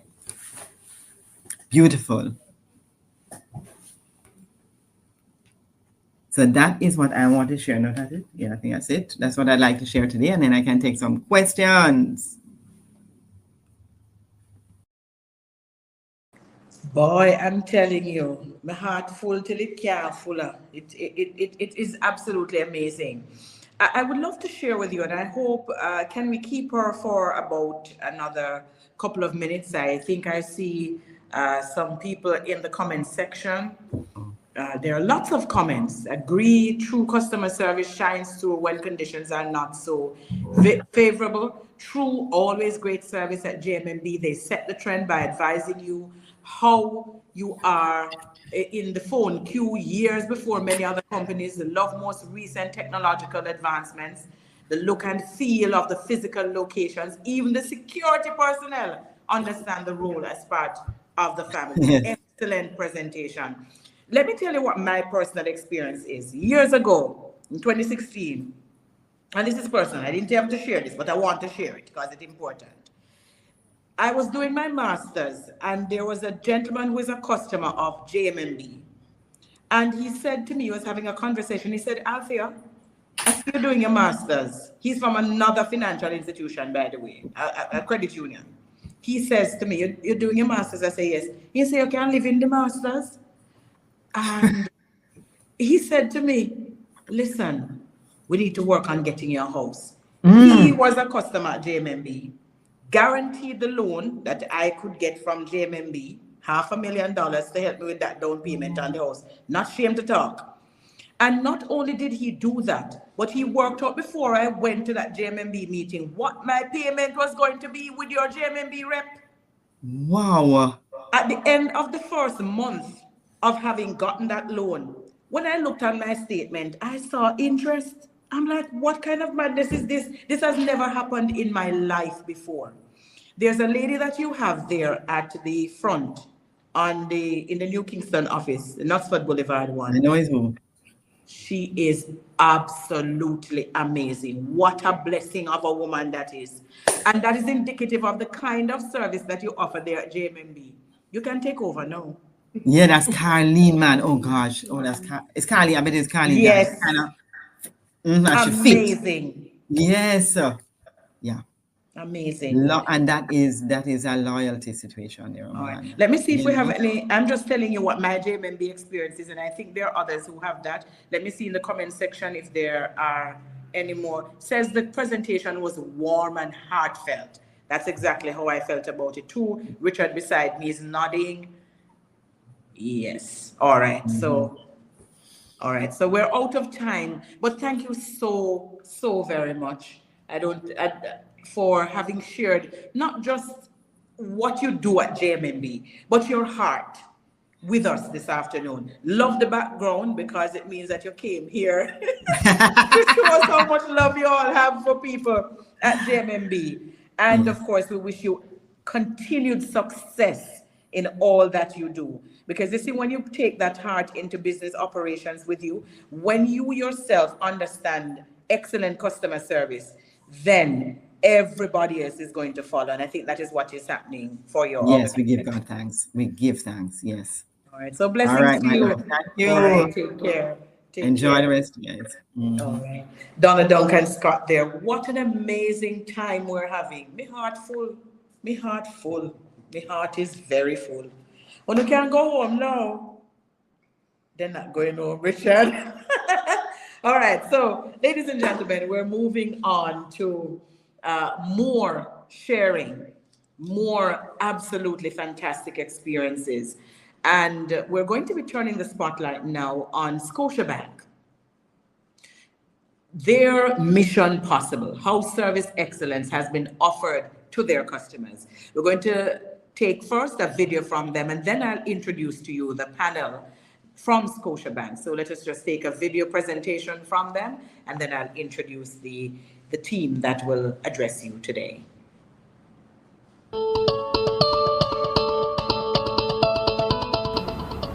Good day, everyone, and happy National Customer Service Week. I'm Dane Buckner, the Director of Customer Experience and Advocacy for Scotiabank Jamaica. This is a time when companies all over the world, and of course here in Jamaica, pause to reflect on what really matters most in our business, our clients. At Scotiabank, we always say our clients are at the heart of everything we do. That's not just a slogan. It's the reason we keep challenging ourselves to serve better, respond quicker, and make banking easier. This year, our theme is Mission Possible, impacting clients one experience at a time. And that's exactly how we look at it. In every interaction is a chance to make a positive impact. It doesn't have to be something big. Sometimes it's just listening carefully, solving an issue quickly, or making a process smoother. We want to show you what we've been doing, the steps we've taken, the improvements we've made, and the results we're seeing.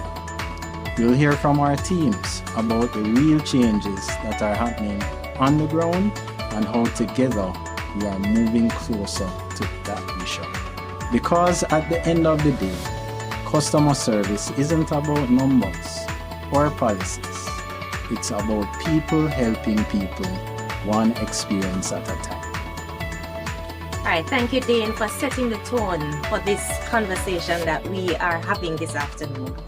Now, one of the most impactful changes the bank has made was recognizing that our clients deserve faster, more focused attention when it comes to complaints, queries, and disputes. Now, the truth is that these are the moments that truly test a client's trust. And as such, we really have to strengthen how we respond to our clients. Now, to address this, the Customer Experience Department was expanded from primarily addressing individual issues as they arose to a specialized unit called the Customer Service Unit, otherwise known as the CSU, which is designed to identify root causes, streamline resolution processes, and of course, take a deeper dive into the full client experience. Now, this shift has empowered our frontline staff to concentrate on what they do best, which is serving the clients directly. while our customer service unit team dives deeper into resolving issues quickly, effectively, and of course, provide training to the frontline staff on lessons learned from these client pain points to improve their service delivery. Now, with the implementation of the CSU, the results speak for themselves. Faster turnaround times, more consistent follow-ups, and clearer communication with our clients about the status of their concerns.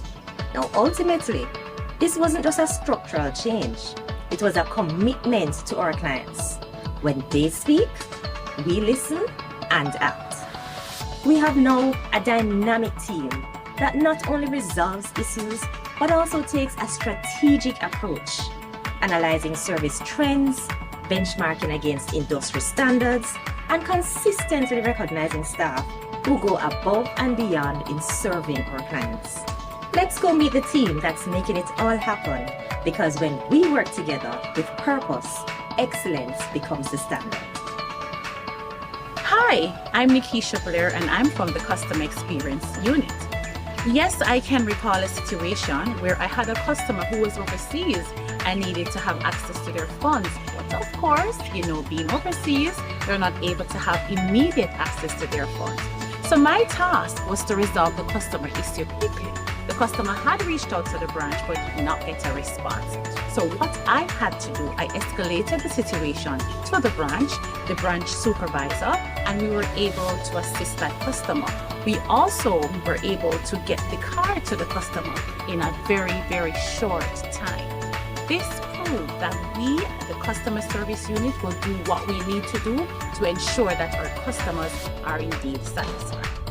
You know what I would really love our customers to know? I would want our clients that this team, we are committed in delivering quality service 100%. We are a team that is focused on ensuring that our customers' expectations are met. It doesn't matter how difficult the challenge may be. It doesn't matter what the situation is. We are able to do what we need to do. Jump through hoops. We connect with different departments. Reach out to different units to ensure that our customers are satisfied. This kind of proactive approach is what we do here at the CSU. And our customers, you need to know this. We got you. Hello, good day. I'm Simone from the Customer Experience team. In my interactions with my clients, I ensure that I fully listen and understand their needs before jumping to resolve their concerns. In doing so, I'm able to uncover exactly what the issues are so that I can adequately resolve their concerns. I love being a part of the Customer Experience team because of the support that is offered amongst my teammates. I also like that we communicate openly and we share our best practices. We also have many teachable moments. Thank you. I'm Sasha Gay Davis and I'm a part of the Customer Experience Unit. And I'm happy to be a part of a team that is deeply collaborative. The saying, one hand can't clap without the other, perfectly captures the essence of how the group operates. It's not just teamwork, it's mutual dependence rooted deeply in empathy and shared knowledge. Everyone empowers and assists each other, which is what fuels the collaborative drive to serve and allows the team to consistently deliver exceptional service. And this is what we strive for every day. And when things get hectic, what keeps me anchored is deep empathy for the customer on the other side. We've all been customers and want exceptional service. Having that deep empathy is what fuels me to continue and to focus on the positive difference that I can make. It's really about being the solution that our clients need. Hi, I'm Sharon Beaton Redwood, Manager of Customer Experience.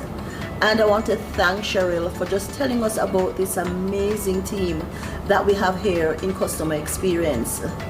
I want to share with you about how passionate we are on several things, but first of all, about how we protect our clients.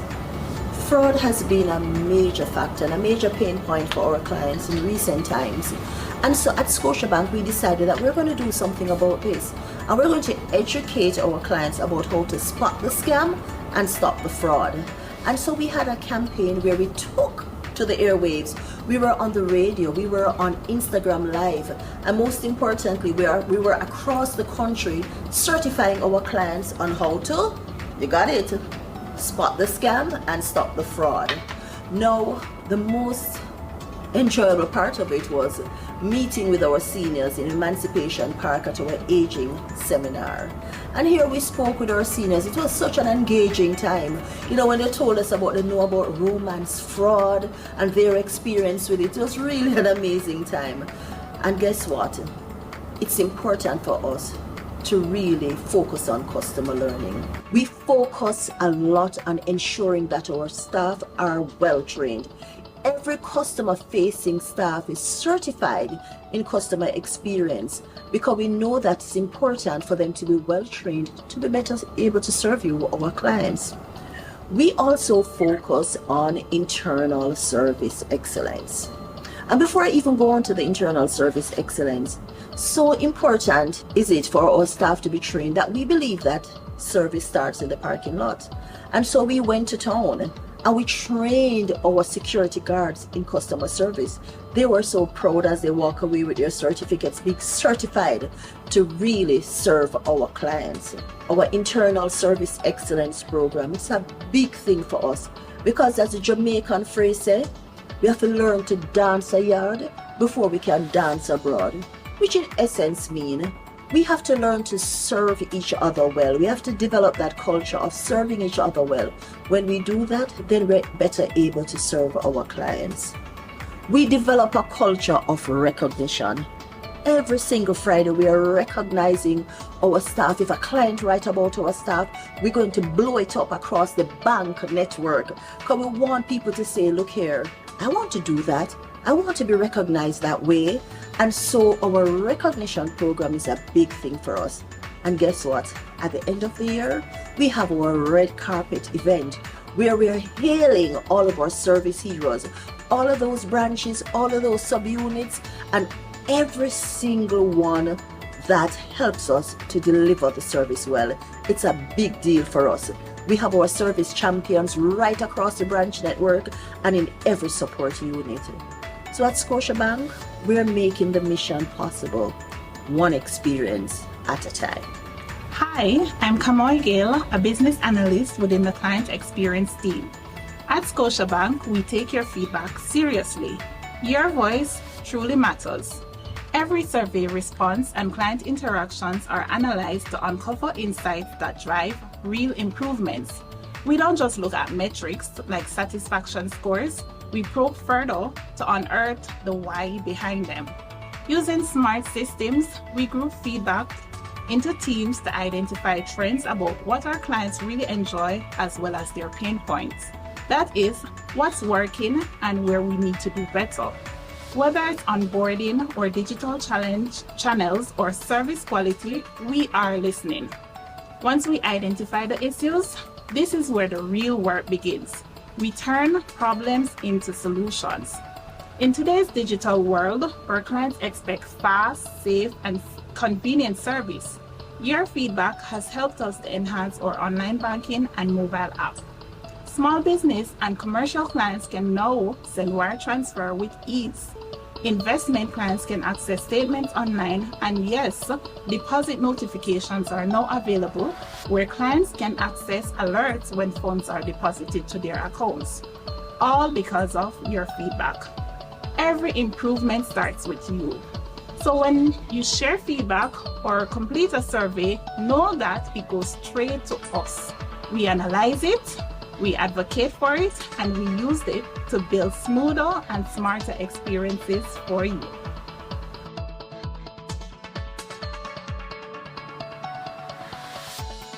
Hello, my name is Daniel Parnell. I'm the operations manager at Creative Building Finishes. We are a retailer of tiles, bathrooms, and kitchens in Jamaica.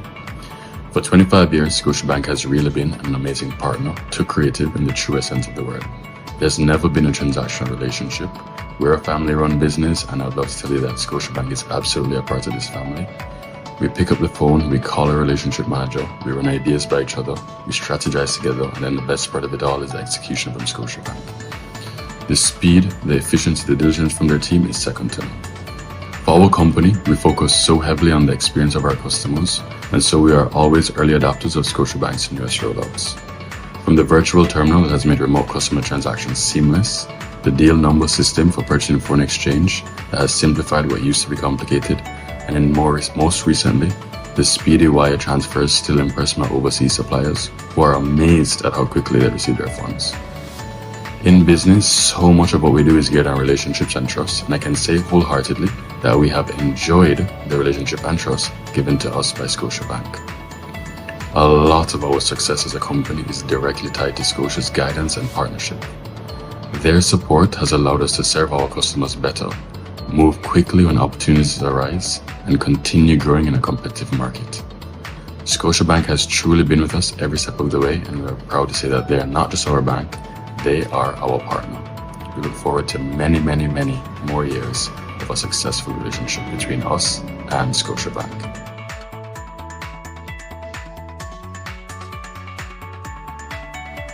Hi, I'm Crystal Tomlinson-Carter, and I'm the founder and CEO of the Speakers Academy, and my company had the pleasure of being selected as part of the 2025 cohort for the Scotia Vision Achievers program.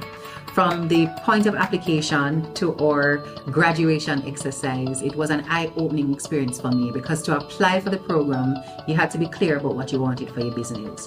And as somebody who is a public speaking coach, starting from a place of passion and not being quite sure how to move from passion to productive processes in the business, I could see the gaps, but I didn't know what was necessary to bridge those gaps. And being frank about those needs and the lack of knowledge around what to do next put me in a place of vulnerability, because you can be the owner, you can be the boss, and you can know nothing. You don't know what to do and you don't know where to start. And that's what the Scotia Vision Achievers program has been for me and my entire cohort. A process that helped us to figure out what to do and how to do it through coaching with action coach Marcia Wong-Choi. And the entire program was eye-opening in the sense that, one, I had to identify the vulnerabilities, my lack of knowledge and need for skill building, and then to be deliberate about building the kind of processes that would move me from passion to productivity and into profitability. Now, when you're doing something that comes easy, it's natural for you, you can feel a little cute and cheeky thinking about how you're going to earn and profit from that, because it feels almost like a gift that you're supposed to give away. But it's not a business unless it is a commercial, profitable enterprise that works without me. And so I had to confront the question of profitability. And the program allowed me to do that by outlining through the 5 ways what we needed to look at in terms of the real numbers that drive a profitable business. So from that point on, we had to get serious, because now we know that it has to be profitable and then it has to work without me. And so one of the things that I have been doing differently since the program is the procedural codifying of what my business is about. So yes, we are public speaking coaches, but there has to be a codified way that we do it so that we can train for it and onboard new coaches, but also restructure the coaching program, allow it to be scalable, and therefore create a business that can work without me. And immediately out of the program, we've codified our system. We call it the Courage Method.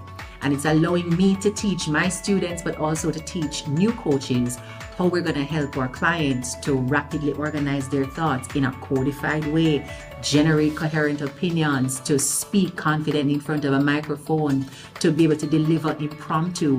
There has to be a system for that. And through the Scotia Vision Achievers program, I was compelled to codify the systems, because if it can't be codified, it's not a system. It's just you running off the top of your head. And that's not how businesses grow and scale. So I'm very excited about all that I've learned and the clarity with which I'm able to see linking the knowledge to real practices in my business moving forward. Together, these efforts tell one story at Scotiabank. Mission Possible isn't just a theme, it's a way of working. We impact clients one experience at a time, and every member of this team plays a part. So thank you for joining us on this journey, and thank you to our clients for trusting us. We look forward to serving you even better in the year ahead.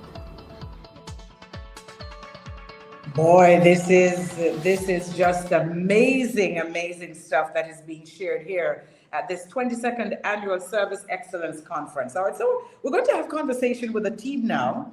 Dane Buckner is the Vice President, Client Experience and Advocacy, Scotiabank Caribbean North and Central. He has over 19 years experience in the banking industry and is adept at leading outstanding and diverse teams. He is a St. George's College alumnus, and he holds a Bachelor of Science degree in Electrical Engineering and a Master's in International Business from Florida International University. Please make him welcome.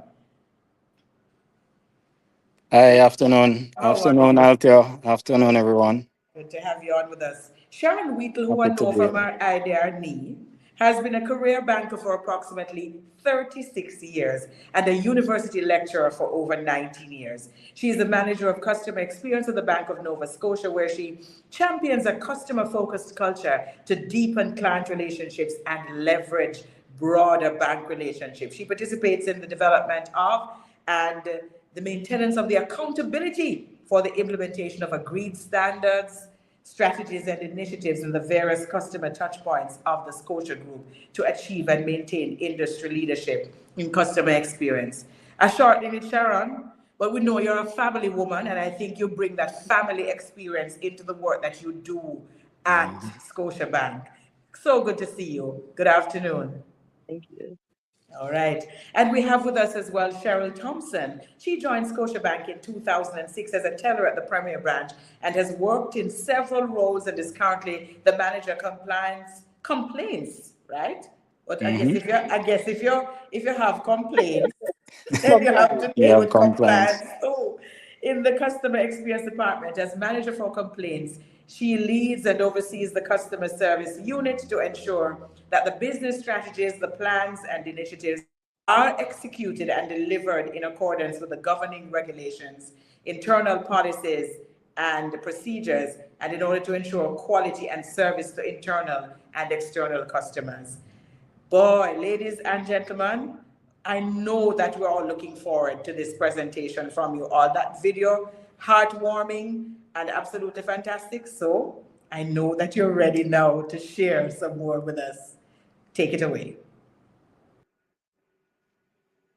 Okay, so the truth is that we really just wanted to share what we had to say in the form of a video, which we did. Just want everyone to know that at Scotiabank, we're really passionate about serving our clients.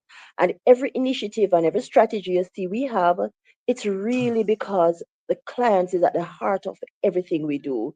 So we would have shared already our heart in this conference, and just want to know, for me, Scotiabank is really at the heart, my heart. I started here as a teenager, came for a summer job. And as you see, it's 37 years worth of summer that I'm still on, but it's good. And I enjoy the fact that we care about our clients. Sometimes the truth is different things happen, and it's like a relationship. In a relationship, sometimes not everything go well. But one of the things is that we are committed to just not just fixing the problem, but we are committed to recovering the relationship. So we know some of the pain points we're going through, and we're doing everything to make it possible for our clients. Cheryl, I'll allow you Ladies to before go. gentlemen. Ladies before gentlemen. Thank you. So following on what Sharon said earlier, the pain points of our clients, we take these very seriously. And without the pain points, we are not able to do better. And that is pretty much what we want to do here at Scotiabank. So please give us your pain points.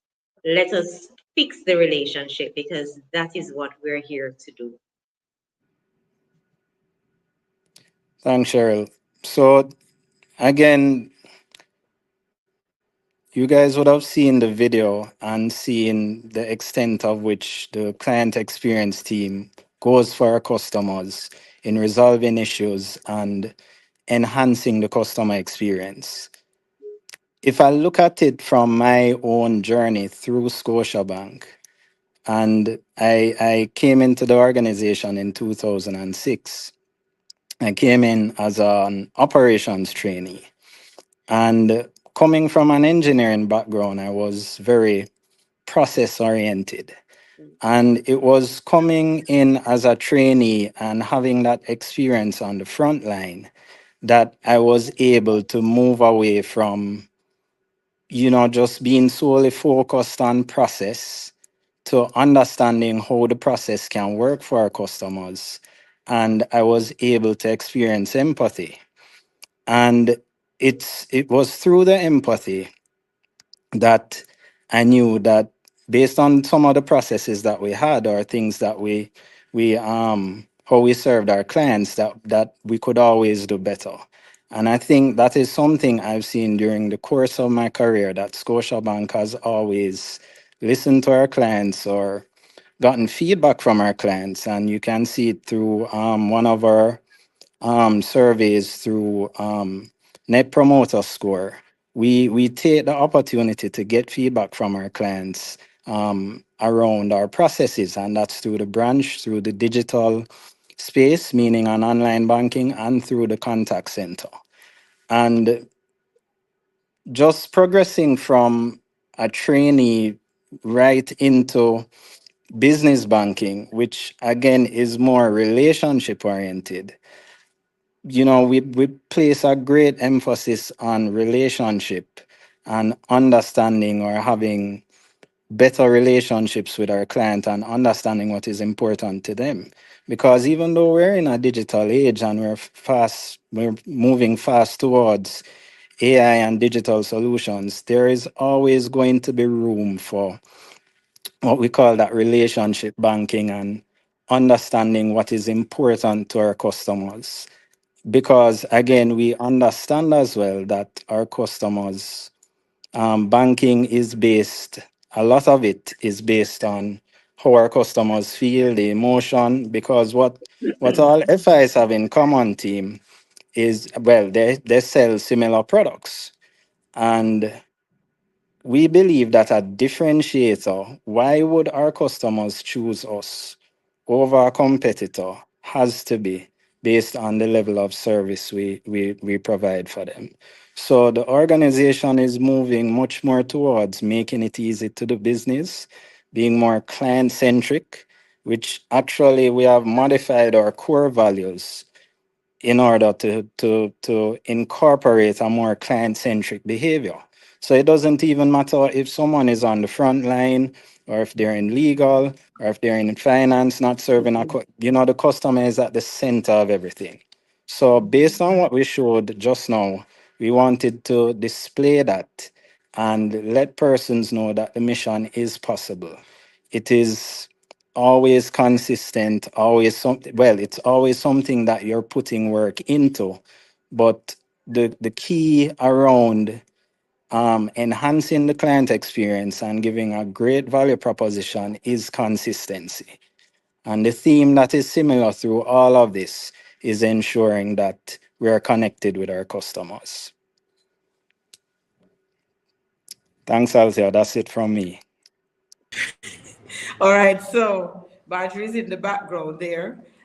She has been doing outstanding work. We're keeping the Scotia team with us for just a few minutes. I want to take some of the comments, and there are quite a number of them that have been coming in. And let me tell you what, I'm going to run through as many of them as I can. Excellent video, nice change in energy, facts tell stories.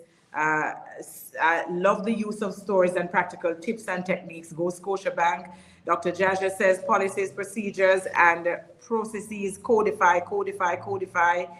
Recognition of staff from the customers and blow up those across the branches with your red carpet events are truly praiseworthy. Well done, BNS. That is from Venice Ricketts. Sean Mills says, beautiful Scotia. Dr. Jaja again says, wow, super. Shirley Bridgman, Scotia lifting the bar. Welcome, Sharon, you rock. Welcome, Dane. It's a great story, Scotia. It's very well packaged. Hello, Sharon, such sweetheart. You're in the right profession. And I tell you, this is absolutely amazing. And let me tell you something. I started to sound like Oprah, but I have very good Scotia experiences too. Great. Yes, I've had extremely good experiences with Scotiabank, and even just from what it is that you share there, we can see the heart that you're bringing into your business. Sure, let me come to you because I know you on a personal level. That when you started there, you would have started virtually as a child. Because, yeah, man, you're a little picnic when you start at Scotiabank. You spend 36 days a year and you look like you're 36. You must have been a child when you started at Scotiabank. How much has the customer experience changed, you think, over the years since you have been there? Okay, so you're right. I started at age All right, nobody 18. talk. I started at age 18, and I started in Mandeville. And in the rural area, it's like family, right? It's like family, and we serve each other and we go all out. But what has been happening is who that behind the altar run in and run out. So on the Me, say spotlight. you're a big friend. Spotlight. So what I have seen though is that we have taken service to another level. It's a science. It is. You heard Kamoy. We have a analyst. We have two persons who deal with analyzing. So we take our clients' feedback serious. We go behind what the figures say. You know what? You see, every complaint that comes into us, we just don't look at the complaint. We look at what's the root cause. We have a session where we look on root cause because what we want to do, we don't want to just be repeating and where they're like robots being reactive. We want to be able to be proactive, and whether we're going to put in a policy, a procedure, change something, we do that to make sure that we serve our clients well. And I can tell you this, we have radically changed because when I joined customer experience, we had 4 staff. We're around how many now, Cheryl? We are the 36. Correct. Yes. So we have So moved. that's the commitment. Yeah. Yeah. That's fantastic. All right, So let's we just bring complete yeah, your go thought. ahead, Althea. No, man. So we have a unit that all we're doing is just looking at your complaints. We're dedicated to that. And then we have a team that deals with the strategy and make sure we are rolling out in conjunction with the bank's strategic priorities. So there has been a major change. Cheryl, what are you looking for when you take on somebody into that unit? Because that person clearly has to be special. They must have some skill sets that are really important to the success of the unit.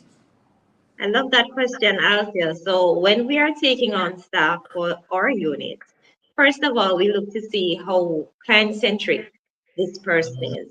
Because if they're not client-centric, they definitely would not be a right fit for the unit. We also look at the knowledge and skill sets of these persons because everything is not black and white and everything is not just a policy.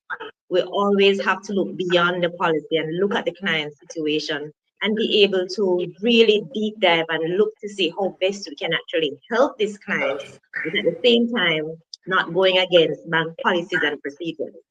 So the knowledge, the skill set, the empathy, the client centricity, and also being flexible and being able to go the extra mile, those are some of the things that we actually look for when we take on persons in the customer service unit. And then my question for you is, how can other organizations adopt and some of what it is that you're doing there at Scotia? Because I think at the end of the day, we're all clients, but we're all serving each other in one way or another. Right. Well, thanks for the question, Althea. I'll say where it starts is just being open to client feedback. And I mean, again, sometimes feedback can be very tough to hear. And we do have customers who, at the end of the day, they have certain demands or they expect a certain level of service. But you really have to be open to the feedback and see how it is. You can look at these processes and see how we provide a better experience. So you also have to be open to the change. And I think one thing we were able to do, meaning at Scotiabank, and this comes from change of leadership, but it's also riding the change and understanding the kind of environment that we're in. So I would say that's the primary thing. Just be very open to feedback, good or bad. And in our experience, there's no such thing as negative, what you'd call negative feedback. Because again, if it goes towards improving the service and enhancing the client experience or the client journey, then we're very open to it. Oh, fantastic. Thank you all so very much, Dane, Cheryl, Sharon. Absolutely fantastic job. The video, you should send that near and far so that everyone can see what it is that you're all doing there at Scotiabank. And I know from the comments in the group, people have thoroughly enjoyed the experience. Certainly the team that I have here on location with me. Margie couldn't help herself. She had to come around, so that you could see that she enjoyed herself. Richard is also with me. And they say thank you so very much for a job well done. Yes, sir. All right, you hear about you over there saying yes, sir. Thanks for having us. All right, take care. Right, take care. Take care. Bye-bye. Boy, I'm telling you, this has been so good. The 22nd Annual Service Excellence Conference, run go tell a friend them.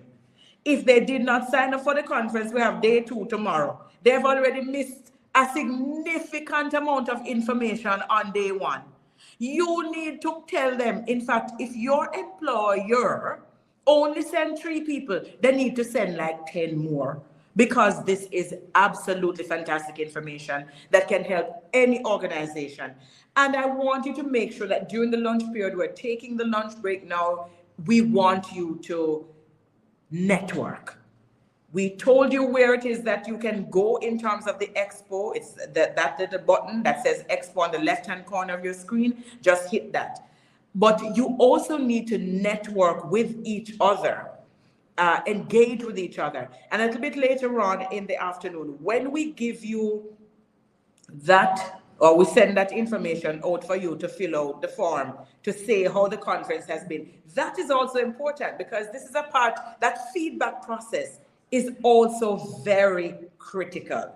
Also, ladies and gentlemen, we are going to take that lunch break. And during the lunch break, you go on to the expo. When we come back, we have giveaways, Richard? Yes, we have giveaways. So we will have some giveaways. And we're coming back. What time do we come back? What time is it now? It is now 3 minutes past 1. I think we come back at 1:20, I was told. All right, so 1:20, so we're trying to make up for lost time. The truth is that you can stay where you are and have your lunch, because we won't see you. So we're hoping that is what you do. All right, so see you on the other side of this break. Enjoy your lunch, and we'll be back at 1:20 with more from this exciting 22nd Annual Service Excellence Conference. Greetings, my people. I am Erica Heslop Martin, Vice President of Public Relations and Communications at the Jamaica Customer Service Association. The Jamaica Customer Service Association has been around for over 23 years, and we are advocates for customer service excellence. We believe in promoting customer service excellence wherever we go. We are encouraging you as individuals, corporate entities, retirees, and students to join this association, join this movement, so that we can improve customer service in Jamaica and across the world. Let us come together and go above and beyond in delivering quality customer service. Customer service matters, because without our customers, there is no business. Customer service is our business, and we need to understand that delivering quality customer service is very important to the success of any business. Join the Customer Service Association today, the Jamaica Customer Service Association, and be a part of this movement. Visit our website or social media pages for more details. Thank you. This I want for the customer service people, them like this. Taxi man and Kenny. Yeah, them help we out on a daily. Them work them 9 to 5 to make Jamaica alright. They'll be the magic to make Jamaica alright. Give thanks to the customer service people, them will make Jamaica nice. Work day and even night, make sure the service done and all the customers alright. Just give thanks to the customer service people, them will make Jamaica nice. Work day and even night, make sure the service done and all the customers alright. It's just a blessing to have them now in life. We make Jamaica proud and we know Jamaica is a very special island filled with attraction, like the music and its food. So it's up to them to sell the island to the masses, providing great service and be polite while them at it, yeah. And that's the number one aim, so if them loyal, just call them by them name now. Give thanks to the customer service people, them will make Jamaica nice. Work day and even night, make sure the service done and all the customers alright. Just give thanks to the customer service people, them will make Jamaica nice. Work day and even night, make sure the service right. We say you have to keep your manners, you have to keep your honor. Even the Rasta man we sell the jelly panic and I know this him a system. You go to what you preach. We say we practice, we preach now. Out there we say Jamaica's not a nice place. Everybody help a brother, no matter the race. Everybody have to nice up the place. Even the taxi man we keep a smile on him face. Give thanks to the customer service people, them will make Jamaica nice. Work day and even night, make sure the service done and all the customers alright. Just give thanks to the customer service people, them will make Jamaica nice. Work day and even night, make sure the service done and all the customers. Just give thanks, just give thanks, just give thanks, just give thanks, just give thanks, just give thanks, yeah. Be the magic in J-A-A. Just give thanks, just give thanks, just give thanks, just give thanks, yeah. Be the magic in J-A land, you know. Make everybody just give thanks, give thanks, give thanks.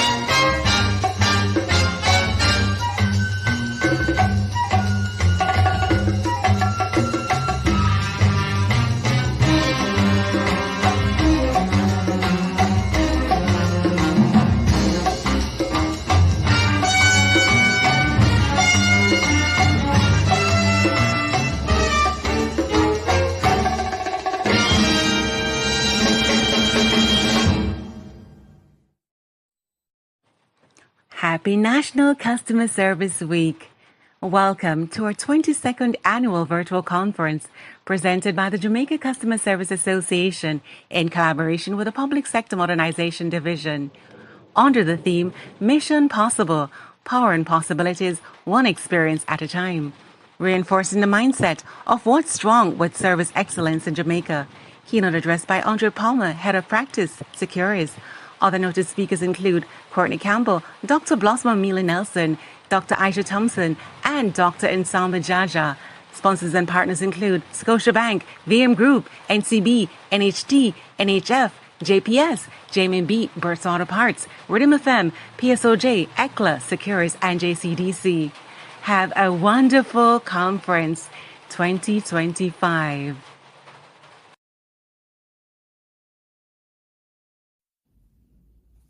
Greetings, my people. I am Erica Heslock Martin, Vice President of Public Relations and Communications at the Jamaica Customer Service Association. The Jamaica Customer Service Association has been around for over 23 years, and we are advocates for customer service excellence. We believe in promoting customer service excellence wherever we go. We are encouraging you as individuals, corporate entities, retirees, and students to join this association, join this movement so that we can improve customer service in Jamaica and across the world. Let us come together and go above and beyond in delivering quality customer service. Customer service matters because without our customers, there is no business. Customer service is our business, and we need to understand that delivering quality customer service is very important to the success of any business. Join the Customer Service Association today, the Jamaica Customer Service Association, and be a part of this movement. Visit our website or social media pages for more details. Thank you. This year when you for the customer service people, them like this. Taxi man and Kenny, yeah, them help me out for a daily. Them work them 9 to 5 to make Jamaica alright. They'll be the magic to make Jamaica alright. Give thanks to the customer service people, them will make Jamaica nice. Work day and even night, make sure the service done and all the customers alright. Just give thanks to the customer service people, them will make Jamaica nice. Work day and even night, make sure the service done and all the customers alright. It's just a blessing to have them now in life. We make Jamaica proud and we know Jamaica is a very special island filled with attraction, like the music and its food. So it's up to them to sell the island to the massive, providing great service and be polite while them at it, yeah. And that's the #1 aim, so if them loyal, just call them by them name now. Give thanks to the customer service people, them will make Jamaica nice. Work day and even night, make sure the service done and all the customers alright. Just give thanks to the customer service people, them will make Jamaica nice. Work day and even night, make sure the service right. We say you have to keep your manners, you have to keep your honor. Even the Rasta man we sell the jelly panic and I know this him and this him. You go to what you preach. We say we practice, we preach now. Out there we say Jamaica's not a nice place. Everybody help a brother, no matter the race. Everybody have to nice up the place. Even taxi man we keep a smile on him face. Give thanks to the customer service people, them will make Jamaica nice. Work day and even night, make sure the service done and all the customers alright. Just give thanks to the customer service people, them will make Jamaica nice. Work day and even night, make sure the service done and all the customers. Just give thanks, just give thanks, just give thanks, just give thanks, just give thanks, just give thanks, yeah. Be the magic in J-A-A. Just give thanks, just give thanks, just give thanks, just give thanks, yeah. Be the magic in J-A-Land, you know. Make everybody just give thanks, give thanks, give thanks.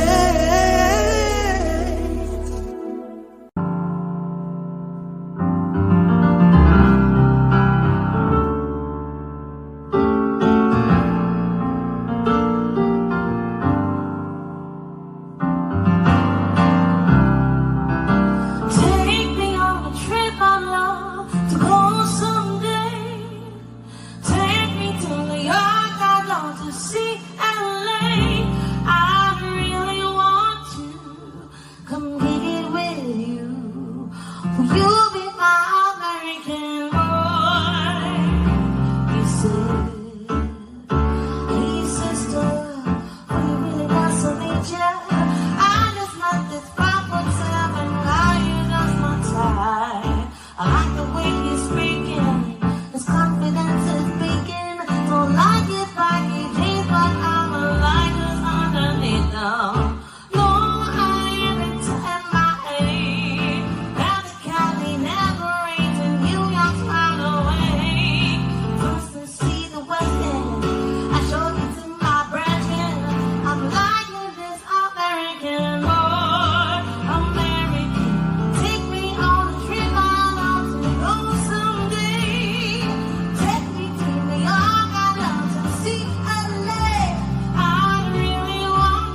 Happy National Customer Service Week.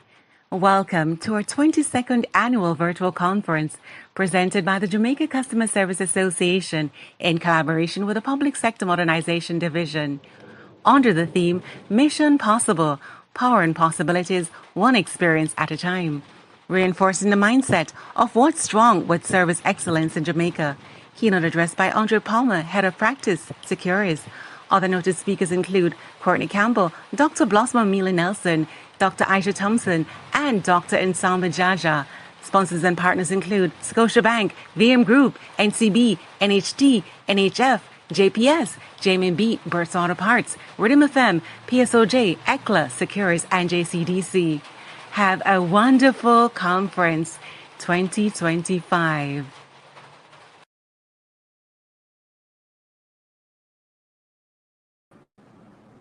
All right, so we're back, and I trust you had an absolutely fantastic lunch break. Had a good time with my company up in here, Richard and Marjorie. And of course, we're looking forward to continuing to give you as much information as we can. I want to say a very special thanks to our sponsors for coming on board with the JAXA conference this year. The Jamaica Customer Service Association collaborating this year with the Public Sector Modernization Division, the Ministry of Finance and the Public Service. And we have a full slate of sponsors: PSOJ, CARICODE, Rhythm FM, JCDC, Scotiabank, National Commercial Bank, National Housing Trust, the JMB Group, VM Group, ECLA, Securities, Burger King, the National Health Fund, JPS, and Burt's Auto Parts. So a number of organizations coming on board to make this 22nd Annual Service Excellence Conference the exciting event it has been thus far. And the excitement started in the morning and continues now into the afternoon. Ladies and gentlemen, we're moving into now our panel discussion. And we're taking a look this afternoon at transforming service excellence through innovative technologies. The moderator for this afternoon is Ms. Cheryl A. Bridgman. She's an insurance executive, but very importantly, she is also one of the members of the JAXA board, a member of the board of directors for the Jamaica Customer Service Association. No stranger to you all, because Cheryl A. has been working in the industry for a very long time, but also serving JAXA in a fantastic way for many years as well. So you would have encountered her at quite a number of these events. Please make welcome Ms. Cheryl A. Bridgman. Good afternoon, everybody. Good afternoon. Thank you out there. I love that you stopped at a very long time, because, you know, my birthday is coming up and, you know, I'm only about 21. So a very long time could just mean about 5 years, right? I love it, love it, love it, love it. You said what an exciting conference. For me, it has been a phenomenal, amazing. I could not pay for this conference. From Courtney, Andre talking about data privacy and the impact it has on customer service, and just one bad experience and how it goes worldwide. Doc talking about it's in every one of us. It's just a step away. We just have to do what it takes to execute. Donna, oh man, Donna, I almost cried with Donna. It is in every one of us. We get to choose it. We get to choose the service we deliver. But it is in every one of us, one experience at a time. And Scotia, and like you, I have experienced the new Scotia. I've experienced the excellent customer service. They are passionate about serving their clients, and I can tell you, they are listening to their clients. I don't know if it can get better than the first half of the morning, but I think my segment is going to be the best. Transforming customer experience through initiative technologies. It is two areas that I'm extremely passionate about. Persons who have worked with me, customer service and data technology. You can't get better than that. I have the pleasure of introducing three amazing ladies who work in customer service. I am the moderator for this excellent It's going to be phenomenal section. And without further ado, I will introduce you to Miss Marsha Ray. She is the manager, client experience, digital channels, and contact center at NCBJ. Misha Ray began her career at the NCB as part of the prestigious management trainee program. So a lot of people coming into the industry from they were just a pup and staying and making a difference in it. An opportunity that became the springboard for her dynamic journey across the organization. Over the years, she has gained extensive experience in marketing and communications, strategy and transformation, and program management, where she played a pivotal role in driving initiatives that reshaped the customer's experience. In 2022, Misha assumed leadership of NCB Digital Client Experience and Contact Center Unit. In this role, she continues to champion digital innovation, leading cross-functional teams to design and implement customer-centric solutions that enhance engagement, streamline operations, and elevate service delivery. Recognized as a result-driven and customer-obsessed professional, Misha thrives on transforming processes to create meaningful, lasting impact for both clients and the organization. She embodies the words of Ralph Waldo Emerson. Nothing great was ever achieved without enthusiasm. Guided by this philosophy, she inspires her team to deliver extraordinary outcomes for NCB Jamaica and its valued customers.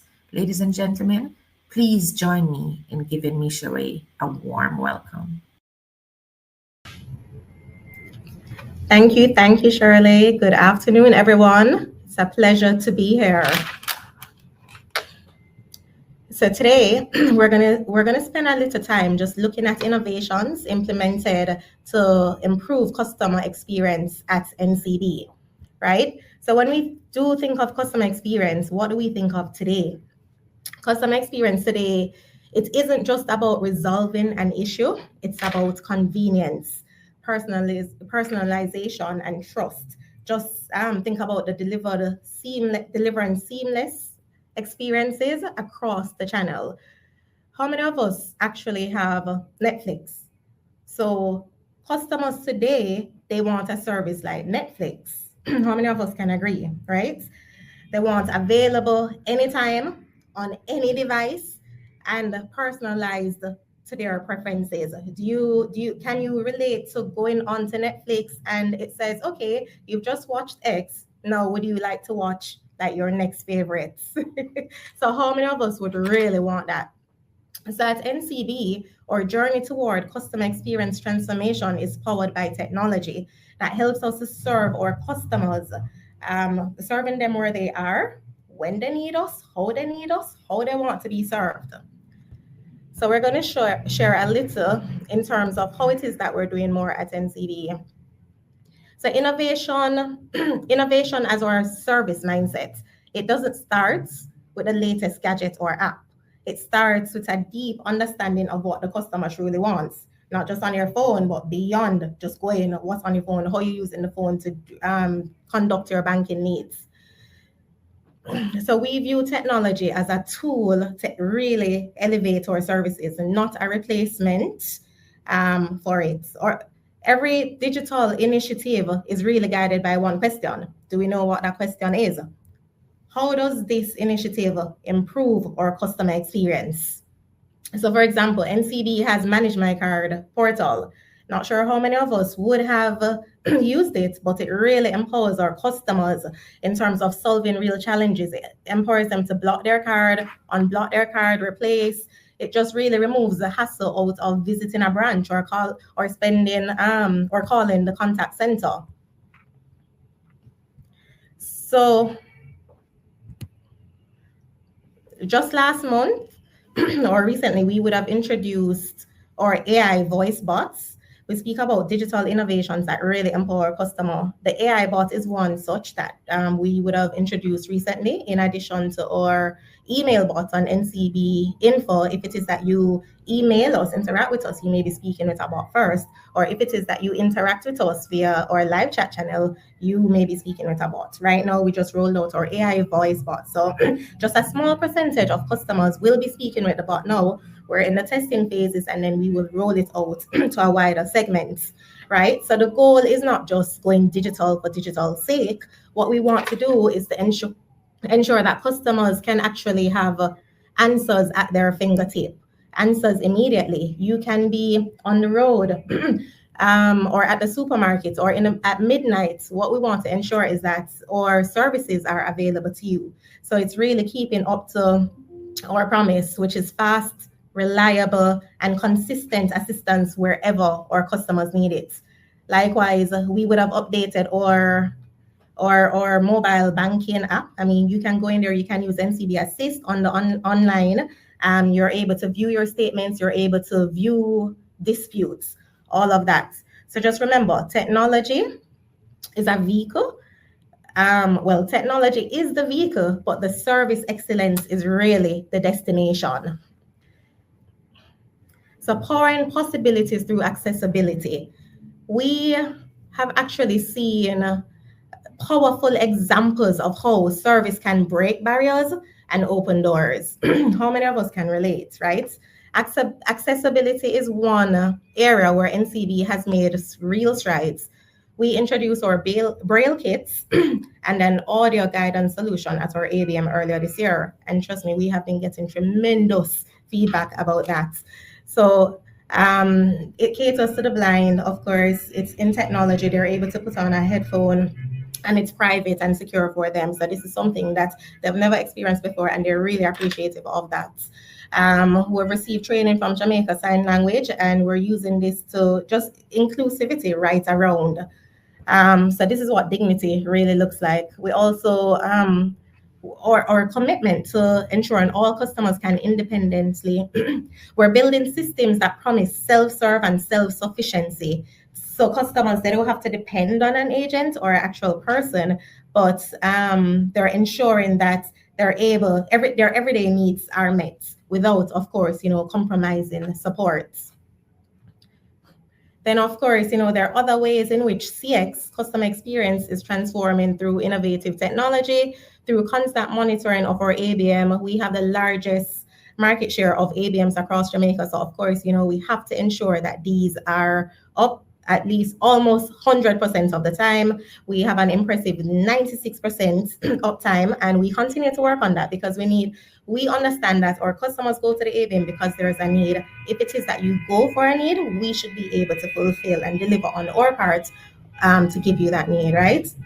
We also have our SME night deposits.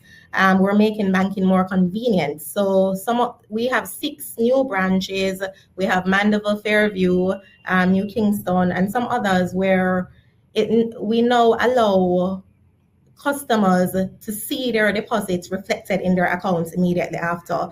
Usually we'd have to wait for days. We've heard from our customers to say, hey, this is not sustainable. I'm running a business. I need to be able to better manage my cash flow. We listen to them. And now we do have this. We're piloting, and we intend to roll out to other branches. And then, of course, importantly, we have the human side of innovation. We speak about people. We remain the heart of every innovation.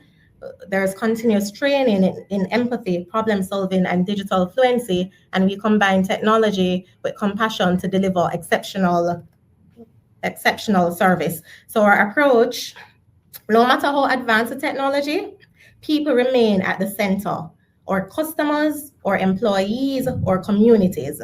So our approach to technology and innovation always consider how humans will experience it.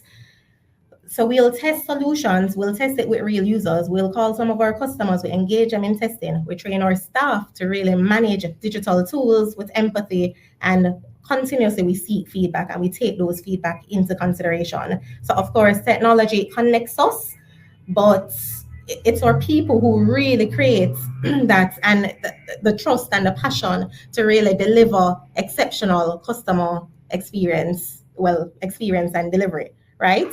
So our mission continues. At NCD, innovation is not about being the first. It's about being the most meaningful. We're building a future where banking feels effortless, personal, and empowering, where technology amplifies service and service reflects our humanity. Thank you. Shirley? Thank you, Misha. That was excellent. And just learning how our banking sector is stepping up. I mean, that bit about the braille at the ABMs, I don't know if anybody who is not blind knows about this, but that's an excellent initiative. If you will just hang tight, and I will bring in another dynamic lady who does a lot in terms of customer experience, Winsome Callum from JPS. I think everybody is familiar with Winsome, but let us tell you a little bit about Winsome while she joins this discussion on transforming customer experience through innovative technology. Winsome is a corporate communications executive with certification in coaching and counseling. She's committed to creating spaces where others feel empowered, heard, and supported. Through thoughtful communication, strategic foresight, she helps people and organizations move forward with clarity, even in the shadow of crisis. And if you know Winsome, she's always available. She really is that quiet strength. You can always get her. Winsome is the Director of Corporate Communications at Jamaica's leading energy company, JPS. She has had the privilege of leading JPS's communications portfolio for many years as the company continues to redefine itself to meet the needs of a rapidly changing energy sector. Before joining JPS, Winsome worked in the area of media and public relations, public education, and project coordination at the Jamaica Information Service, the National Housing Trust, and the Institute of Jamaica. She also taught at the Brownstown Community College, Campion College, and the University of the West Indies. Winsome is a Commonwealth Scholar. She has an Executive Master's in Business Administration from the University of New Orleans, a Master's of Arts degree from the University of Hull, and a Bachelor's of Arts degree from the University of the West Indies. A Christian, the mother of an adult son, and a Justice of the Peace, Winsome serves on the boards of several organizations. These include the Jamaica Chamber of Commerce, the St. Andrew Justice of the Peace Association, the Dunoon Park Technical High School, Grace to Glow Training and Mentorship Limited, and the JPS Foundation. Ladies and gentlemen, please join me in welcoming a very busy lady, Miss Winsome Callum.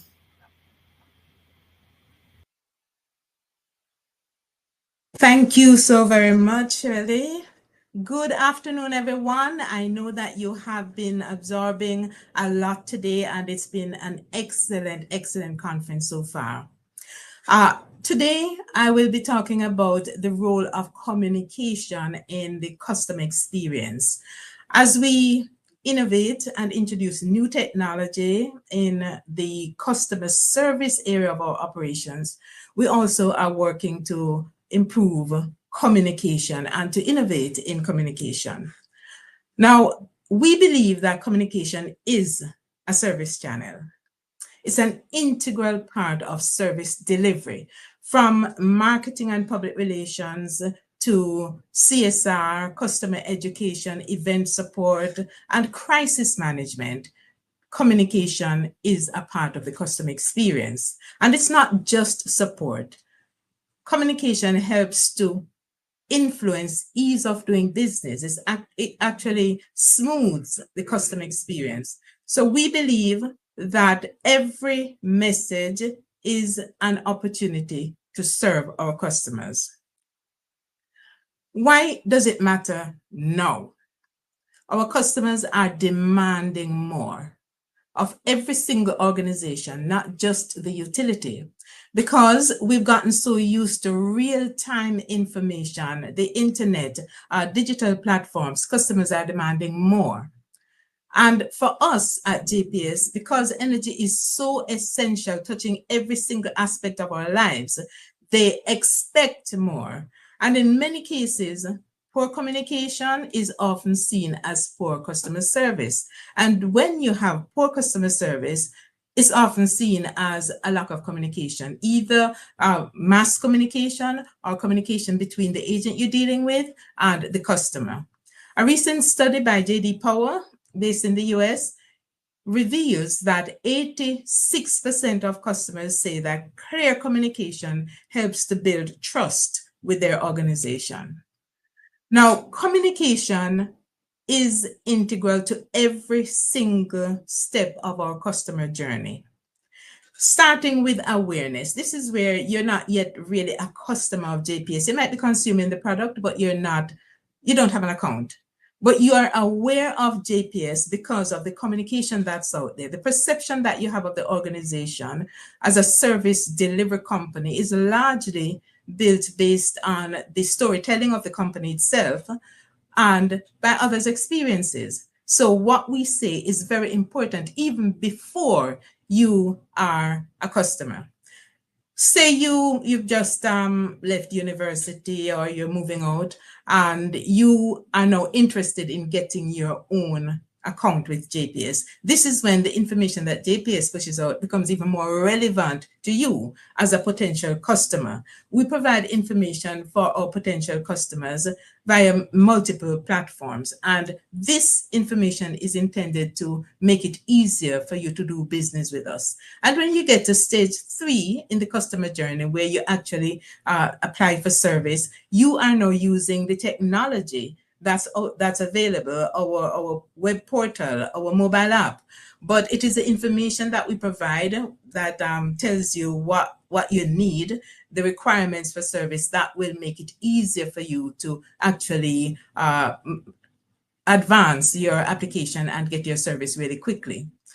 When you become a customer and you're now using the product, the information we provide to guide you in understanding your bill, in conserving, managing how you use electricity, that also will be important for you to determine how much you use, how you engage with the entity, and also make it much more useful for you as a customer. You probably won't even need to contact us at any point because you already have the information. Billing and payments, the same thing. The information is out there.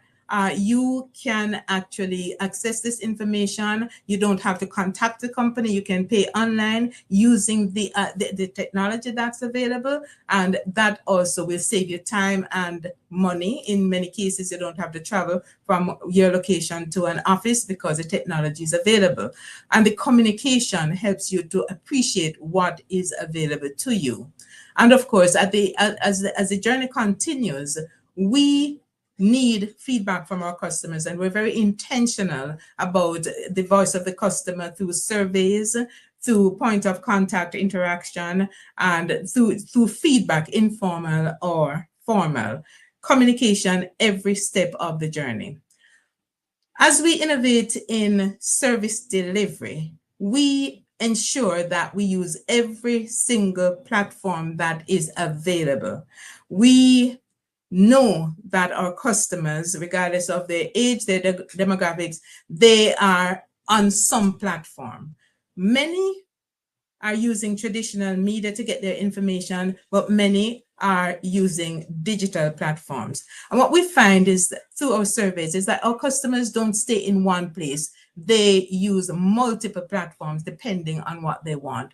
So as you can see from this slide, we are in the traditional spaces. We do direct communication quite a bit because our customers say that they want text messages, they want us to engage with them via WhatsApp, they want emails. But we're also on all the other platforms because our customer base is so diverse. So we try to meet them where they are.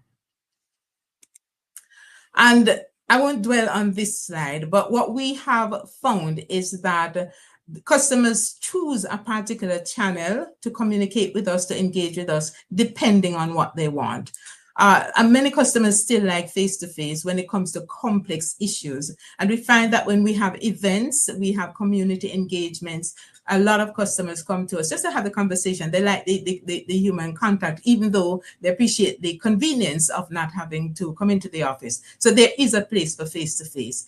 Our customer care center has its place where people need to report matters. They need assurance that, yes, a crew is on its way. Our website, the web portal, provides information on bills, FAQs, detailed information depending on what you want. And the customer need that it satisfies is the need for efficiency, self-service, and maybe a deeper dive into the information. Mobile app serves another purpose, email, SMS. People get timely alerts. We ensure that we update our customer base and encourage our customers to add their contact information as much as possible so they can get real-time updates. Social media, that is becoming more and more popular, but we also find that our customers are very, very much on the traditional media platform. And believe it or not, our customers still like brochures when we have events and we connect with them. They want this tangible information piece that they can refer to even after they leave the engagement. So there is a place for everything. Even with the introduction of technology, we find that our customers are still looking at traditional platforms. As you can see here, over 80% of our customers are registered users of the mobile app. Our customers are embracing the digital platforms. We have over 400,000 followers across channels on digital, Facebook, Instagram, TikTok, and also on our WhatsApp channel. And recent data shows that 59% of web chat users who engage with us either on our website or through the app, 59% of them engage with the AI chatbot. And that translates to about 640 transactions per day using the chatbot. So persons are embracing the technology. But at the same time, we find that they are also continuing to engage with us on traditional platforms. In one of our recent surveys, our customers say that our radio program, JPS Cares, was top of mind for them. And there's a reason for this. A lot of our customers in rural areas, they have the radio with them all the time. It doesn't require them to spend any money on data. They get information, but most importantly, they can engage with us in conversations. And we incentivize customer education here. So persons come in, they listen to the information that we're sharing, and they know that we're going to ask questions at the end of the presentation. So they listen keenly, they answer the questions, and they can win vouchers, eCash for their electricity bill or other vouchers. So this is a very engaging space in the traditional media space. And also we find that on TV, which is a popular channel for our customers based on the survey results, they like to get information about us from on TV. And this, again, is easy for them. We are in prime time. Our newish program, Love and Light, has actually been very, very popular. What it shows is the human side of JPS. It doesn't talk about, transactional actions. It doesn't share customer information per se. What it does is what we call humanize the brand. It shows JPS in the community. It shows the softer side of the business. And what does this mean for customer service, you might ask? How does this enhance the relationship with customers? The fact is, our customers have told us that they see us in a better light based on the content that we share in this TV series. They feel better. They actually feel better about doing business with us. So on TV, we have this program which has been on for a few months now, and it is actually enhancing the perception of the brand. People feel better being associated with the utility when they see the human side of what we do.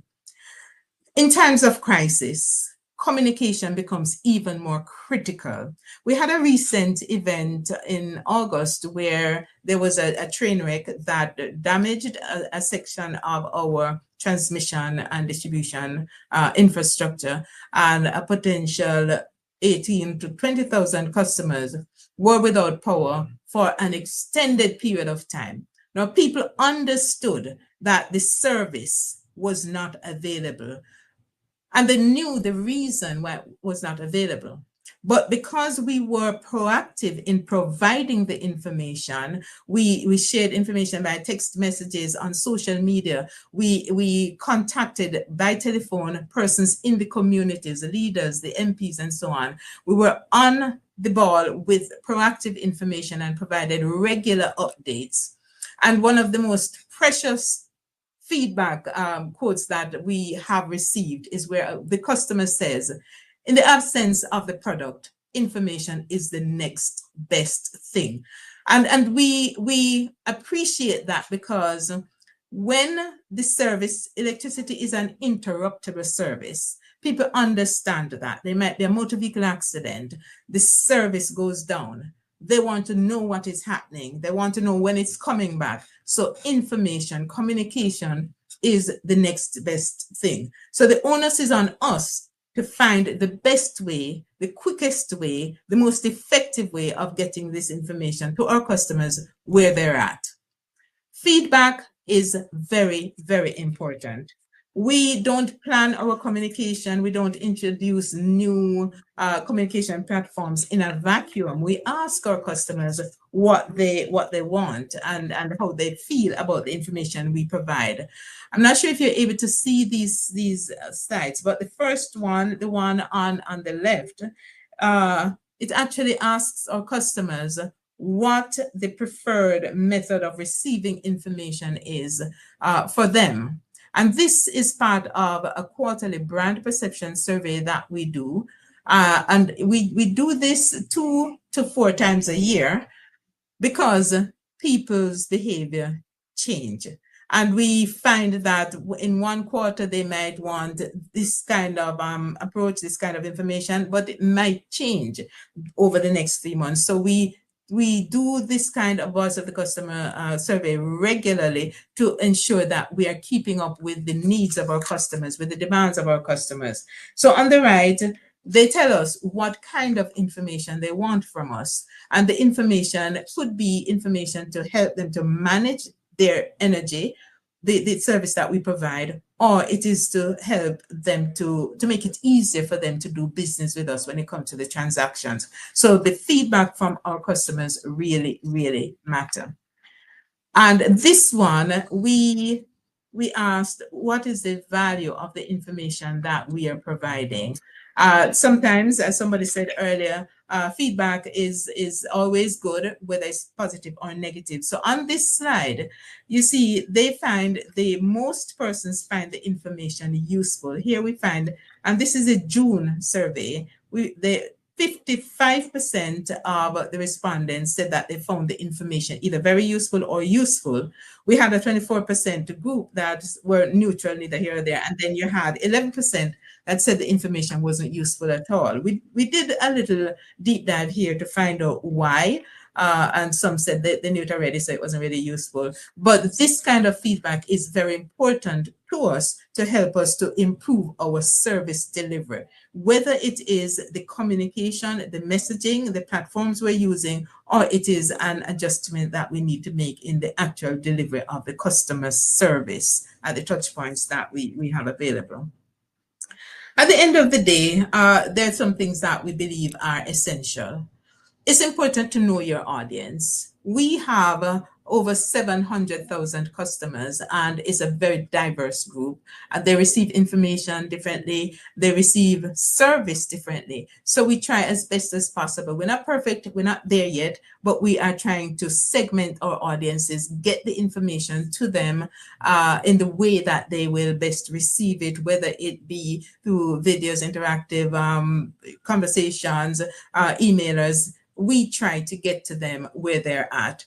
And most importantly, for users, persons who use electricity, proactively telling our customers about what's happening, that is so critical. So those of you who want real-time information, make sure we have your email address on your account as well as your telephone number, because I'm sure you want us to give you real-time updates, especially when there's service interruptions. The message has to be tailored. Obviously, you can't take a news release and put that on a social media platform as is, unless in an extreme case. But you have to package the information depending on your audience, depending on the platform that you're using, and we absolutely have to be where our customers are. So I have an awesome team of people that I work with, and they monitor the platforms. I must admit I'm not necessarily on TikTok, although I check in every now and then. But my team, they know where our customers are. They understand how our customers receive information. So we work together with the other teams across the business to ensure that we meet them where they are. And some customers, as I said earlier, want us to show up in their space. At the end of the day, use the channel, use the technology, but the focus needs to be on people. We need to look at whether we're solving their problems, whether we're saving them time, and whether we're making their lives easier. For us here at JPS, we're embracing the technology and we're using it in communication, in service delivery.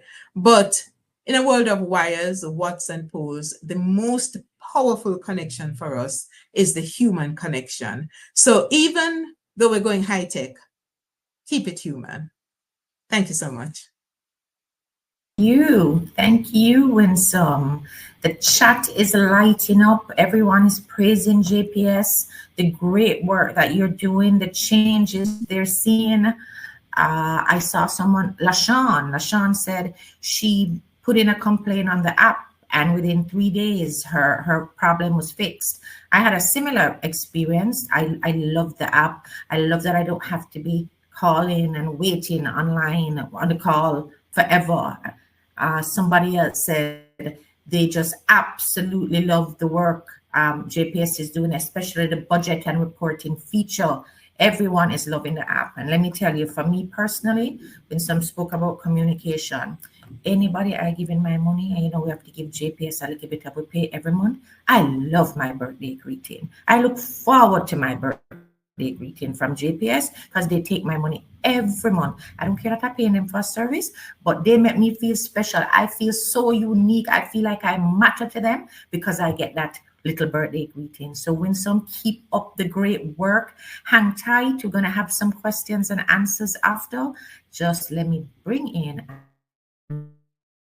another phenomenal lady who has been a part of the JAXA experience for a couple of years now. This is not her first time, not her first go at this, and we always look forward to what Denise Williams has to say from the VM Group.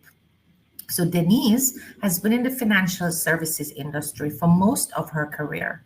In 2017, she joined the VM Group, serving in the capacity of Group Customer Experience Manager, where under her leadership, the VM Group was awarded large company winner of the PSOJ JAXA Service Excellence Award 2018, with special recognition in the areas of leadership and strategy, complaints management, international benchmark, monitoring and measurement, reward and recognition, and training and capacity building. That's a lot of awards. She was also awarded the Special President's Award for Execution Excellence with the development of the group's service standards. In her capacity as Group Customer Experience Manager, Denise sits on several committees and holds the position of the chair of the group's Customer Experience Council. She's also a certified change manager.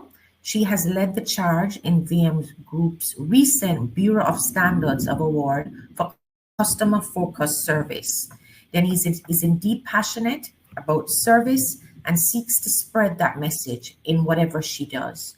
She also recognizes the key role that employees play in an organization.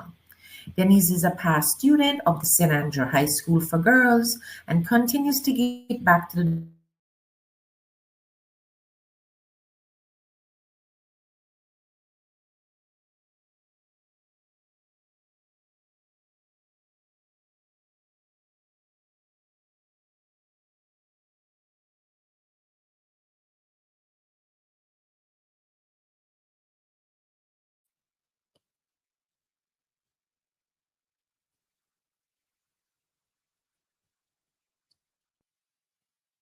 Ms. Williams, you may proceed. It seems that we have some challenges, technical challenges with our moderator, but you may go ahead. Yes. Okay, alrighty. Thank you so much. Okay, so good afternoon, everyone, and thank you for having me on this panel today.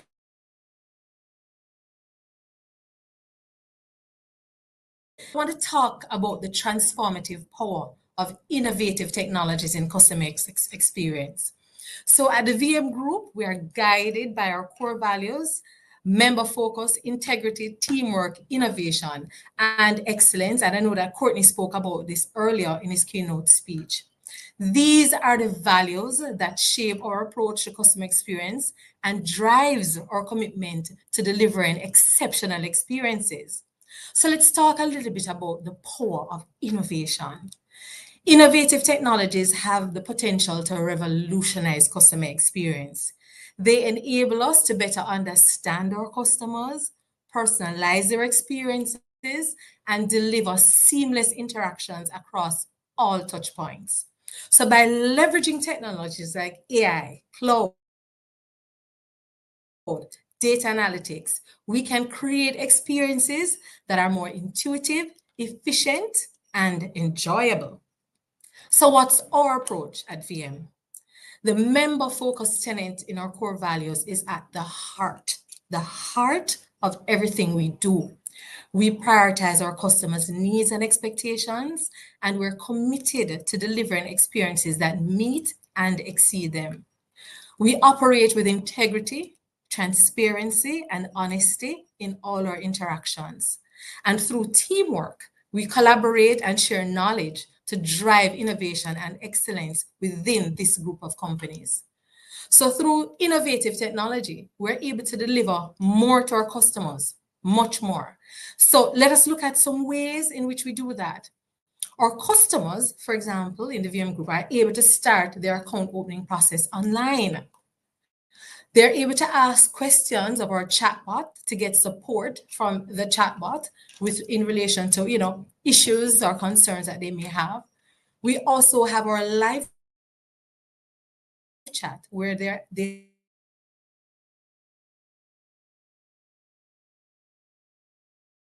ABMs, no debit card needed, none, right? In fact, on a monthly basis, over 2,000 cardless deposits are done via our ABMs. They're able to conduct cross-currency transfers between their foreign currency account and their Jamaican dollar accounts, right? They're able to transfer funds to local banks and over 10,000 international banks worldwide. Our customers are able to pay bills to over 40 billers at no cost. I'm talking about innovation. I'm talking about technology here. And at the center of all of that are our customers. They're able, right, to get pre-approved for their mortgage online via our mortgage portal. Our clients are also able to conduct their wealth management business online via our VM Wealth Management Client Portal. And 38% of the remittances that goes through our remittance part of the business, 38% are done direct to bank. So our VM money transfer services, our customers, when the funds are sent, it goes directly into a bank account. No need to go in and join any line anywhere to collect any cash, right? That is something that we have put in place for our customers to make it more convenient, using technology to make it more convenient for them to do business with us. Our customers are also able to access their pension accounts online via our ARS portal. They're able to request valuations and surveys reports from our property management services team online, right? And I can go on and on, and I'm going to. Our VMBS account holders can receive pension payments from NIS online. They can also access their NHT benefits online, right? And our customers can apply for any of the VM scholarships provided through our foundation via the VM Group website. So we have been using this digital channel to collect scholarship applications since 2023, with over 440 applications received year to date. Since going online with the scholarship applications, we have seen a 43% increase in the number of applications coming in to our foundation. Our customers are also to make transaction requests via our website via the newly introduced VM Assist. As well, I forgot something. Queue management system that is now going to be in our branch locations. So you can simply schedule yourself for when you want to do your banking. You come in, add yourself to the queue, go and do some business and come back, and you know exactly where you are. So we see the importance of technology in the business, but that importance is tied to how we are improving or making our customers experience us better. We also rely on technological innovation to gain insight from our customers through feedback that they provide on the surveys. And I think Courtney would have spoken about this, because we use that feedback now for decision making and also to ensure that we are meeting them where they want to be met, right? Based on the feedback they would have provided to us. We're also accelerating our efforts to implement even more innovative technologies to further enhance the experience of our customers. And these include cloud-based infrastructure, because we're investing in cloud-based solutions that can provide greater scalability, flexibility, and reliability. Artificial intelligence, we're leveraging AI-powered tools to enhance our monitoring and detection capabilities, allowing us to identify potential issues before they impact our customers. And of course, customer communication, we're improving our communication channels to keep our customers informed about the status of our systems and anything else that we want to keep them informed about. So with that said, let us acknowledge also the reality of technology. Of course, we're not naive, right, to the fact that technology can sometimes fail. Systems can go down, glitches can occur, and issues can arise. And some persons may be aware that recently we had some system downtimes here at VM. But because we continuously put our customers first and at the front of everything that we do, and our customers trust us, we've built trust with them, they're loyal to us, and they advocate for us. When our systems were down, our customers were very patient with us, right, during that time. And we are tremendously grateful to all of them for that. So in conclusion, ladies and gentlemen, transforming customer experience through innovative technologies requires a commitment to experimentation, learning, and customer centricity. It also requires acknowledging that technology can fail and being prepared to respond quickly and effectively when it does.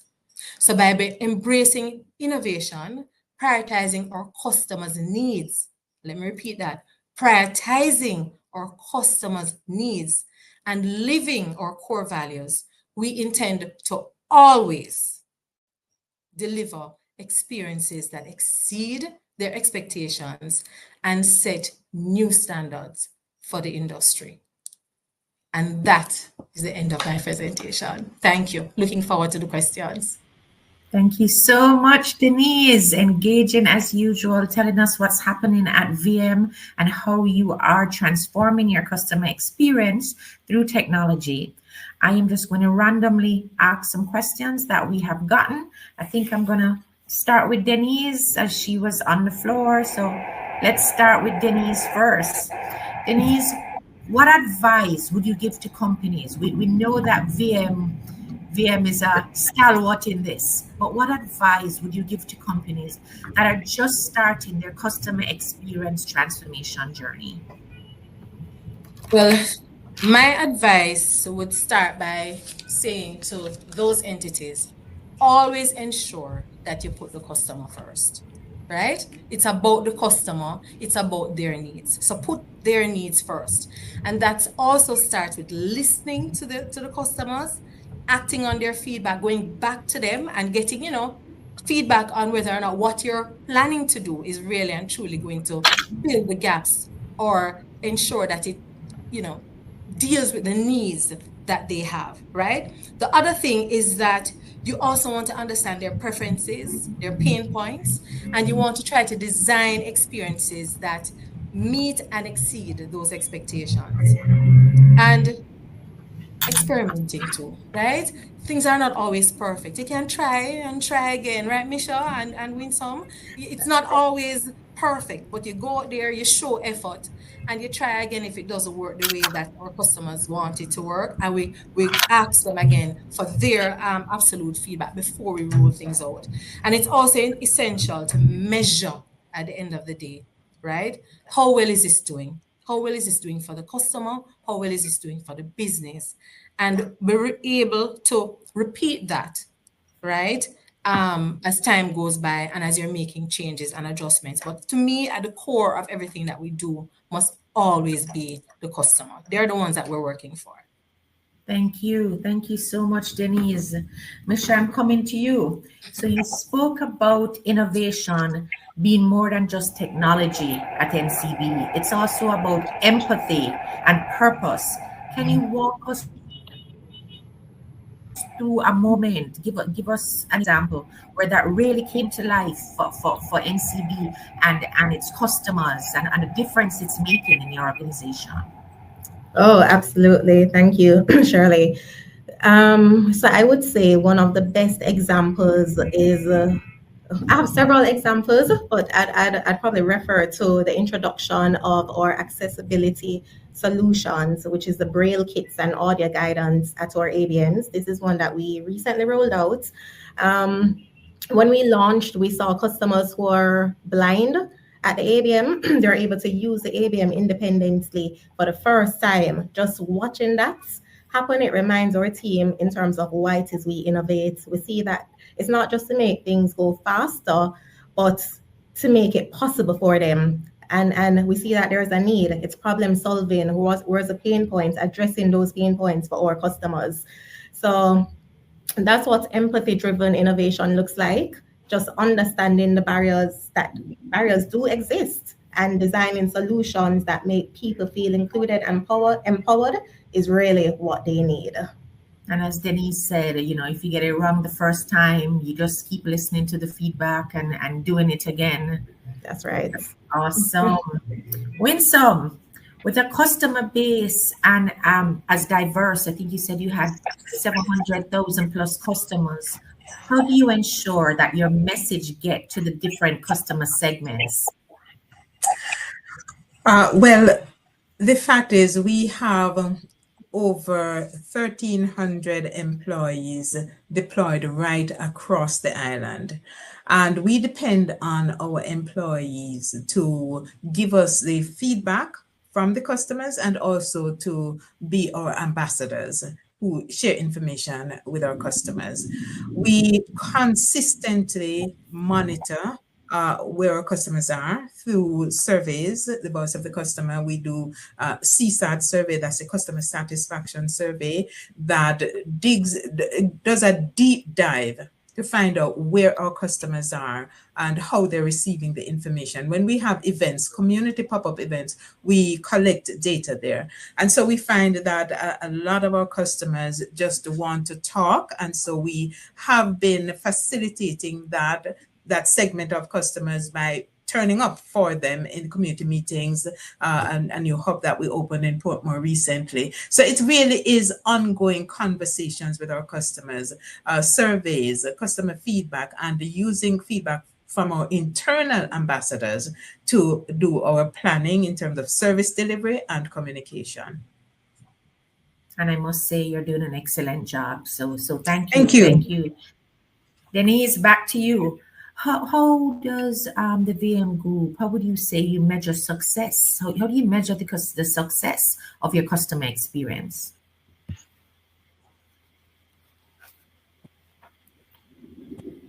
Denise, I believe you're muted. Thank you for that question. So we use a range of metrics to measure the success of our customer experience initiatives, including customer satisfaction, the Net Promoter Score. I know that the effort score is coming along. We're going to be doing that well as well. Customer retention, right, Michelle and Winsome, and revenue growth. Certainly, at the end of the day, you know how well you're doing based on how much your customers give back to you, right, with respect to business. We also track key performance indicators like response times, resolution rates, and first contact resolution. And a key group within our spaces, our member engagement center. And I just want to use this opportunity to big up that team for, you know, always being there for the customers, our contact center, of course, the entire VM group. But, you know, sometimes at the back of it, we forget that there's a contact center team as well supporting.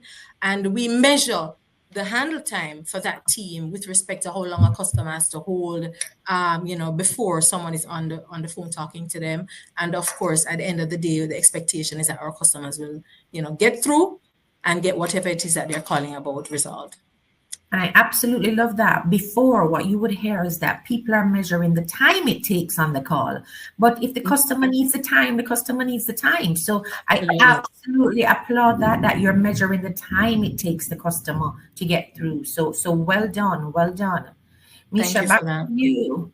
As NCBJ continues to digitize and automate, how do you make sure customers still feel that personal touch?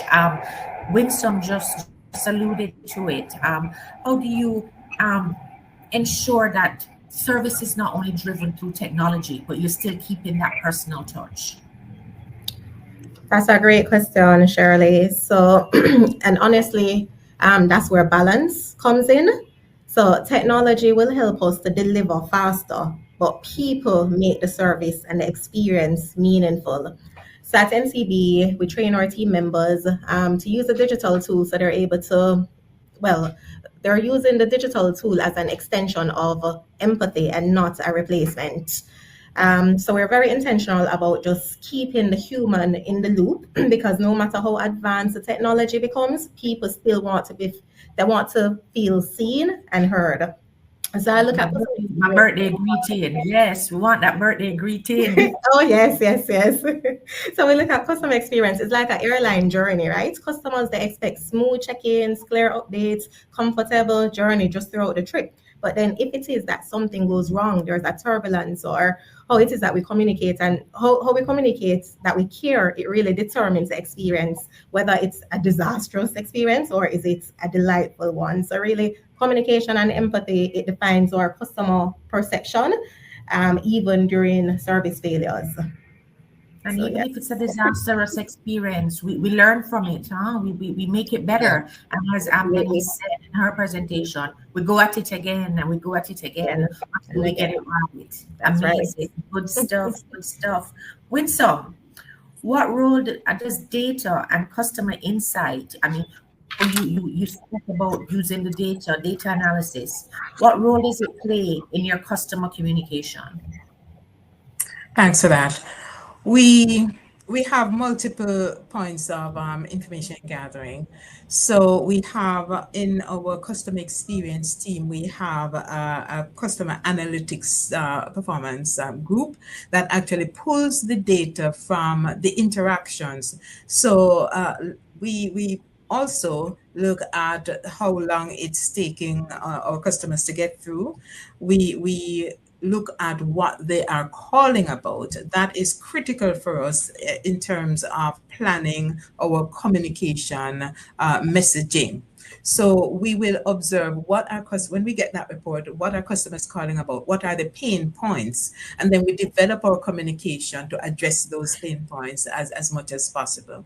We do the brand perception surveys, and in those surveys, persons will say, this is what I want you to do to fix the service. This is what I need you to talk about more so that I can have access to this information.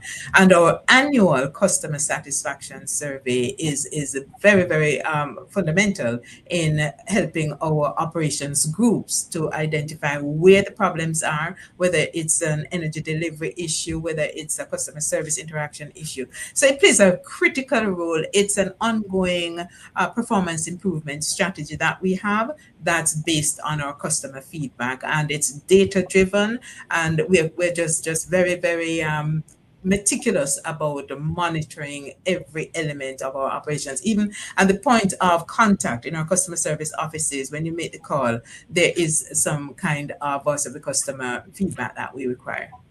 I love that. Love that. Kayla wants to know in particular, how do you administer those surveys and what is the response rate? Do you have a good response rate? Well, we have two external marketing firms that handle the quarterly brand perception surveys, and we do the annual. So that we have, I say, Market Research Services Limited does one, and then we have another company called Marketing Strategy. So those are independently managed. Internally, we have the point of contact at the touch point in our offices. We'll have those surveys administered there, and also when you make the call to the some customers don't have the patience, but we appreciate you spending an extra minute or two to just answer some questions. So we have an internal group, that same performance analytics group, that administers the internal surveys, and external parties handle the quarterly and annual surveys. Thank you. And do you get a good response rate using? Absolutely. We do because, we want it to be as representative as possible. So we do the surveys island-wide, and that helps to, sometimes the problem in St. Anne is not the same problem we find in St. Andrew. So it's important, and we do get excellent response. Awesome. It is last questions for each of you. Last questions. So Denise, back to you.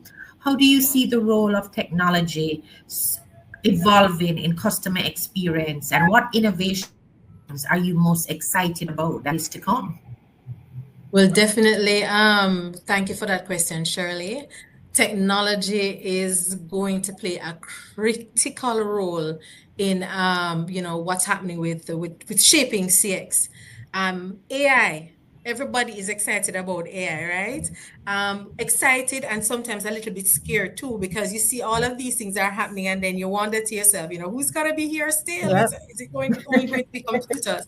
But I think what we have to do is to understand that technology is there to help us to support those that we are here to serve, for our customers. So I'm excited about how the technology will help us. You have coming on stream virtual and augmented reality. So you're talking to a physical person. It's really a bot that you're speaking with. All of those things are going to be there to support the customers. The end game, however, is that as humans, about AI, the human element, because AI is right as we humans make it. Yeah. Exactly. So I was about to say what's critical though in everything that we do, to not take away from it the human element, right?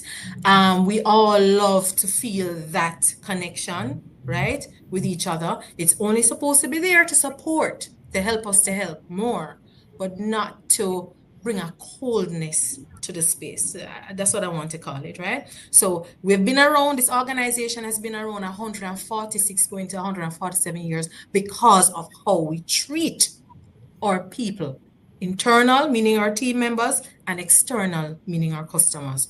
And we really and truly embrace that warmth, the people side of things. And whilst we're going to be embracing technology, we will never, ever lose the human touch. That's critical to who we are. Awesome. Never lose the heart of the people. Never. Straight to you with that one. What's new? What's next on the horizon for NCBJ in terms of customer experience and technology? And then to you, Winsome. So there's always something exciting ahead with NCB, always, right? So we're continuing to enhance our digital ecosystem just with smarter AI and more personalized experiences. So we recently rolled out our AI bots. We have a small percentage of customers that when they call our contact center, they're speaking to the bot. That feedback has been positive so far, because they're like, oh, usually I'd have to wait, a good little while. Now I'm speaking to the bot instantly, and the bot is addressing my issues. So that definitely, we appreciate that, and we look forward to scaling that, just ramping it up. Another thing that we're looking forward to is, I spoke about Netflix earlier in terms of just knowing you and knowing what you want. So predictive service, just knowing what the customer is coming to us before before they even know it themselves, they pick up the phone to call us. We can say, "Hi, Ms. Bridgman. Yes, we see that your card has been declined. This is how you go about resolving it." So we have a lot of innovative things coming up. Again, we can't lose sight of that human element as well, just the empathy, the agility, as Denise said earlier. Innovation and the technology advancement is just a support, because we still need to have that heart at the core of everything, and that's really what makes the difference. Awesome, man. Great job, especially with that Braille for the ABMs and teaching your staff sign language. Really, really big ups to the NCBJ. So Winsome, over to you. What's next on the horizon in terms of technology and customer experience for JPS? Well, on the customer experience side, we will be enhancing the capabilities of our mobile app. We've gotten rave reviews already, but there are some updates that we are making, and we will be releasing those upgrades very, very soon. We realized, as I said earlier, 59% of our persons are interacting with the chatbot. We've gotten some feedback in terms of how we can enhance that. So we will be working to enhance that. I keep saying, give us your telephone number, make sure your email address is on the account, because when you call us through our customer care number, you should get personalized service. So when you call, once your account number is on your account, your telephone number is on your account, you will get information on your account, whether you're having an outage, all of that personalized, so you don't have to wait to speak with an agent. So all of that you will see, and we're also going to be incorporating AI some more in our communication to make it a lot more efficient, real time, so you get quick feedback and notices when things go wrong. Thank you, Winsome. And just before we close out, Shauna wants to know, can you explain why, when using the stop service feature and uploading documents, a message is received saying the process is incomplete? That happens sometimes when there are missing documents. So there's specific requirements for stopping service. For example, you're required to submit the ID that you used when you had started the service. And if those critical documents are not available, then it will say the process is incomplete. So I'd like for this customer to contact me offline, as we're running out of time, and we can always enhance that communication to make sure that you understand why it is not completed. Okay, thank you. And Michelle just wants to remind you all that you need to, she's saying, can you please utilize persons who work from home with these great initiatives? So for everyone, just remember the persons who like to work from home. Ladies, thank you so very much. This was a great session. I told everybody this was going to be the best one yet. And I believe Thank you. So Althea, back to you.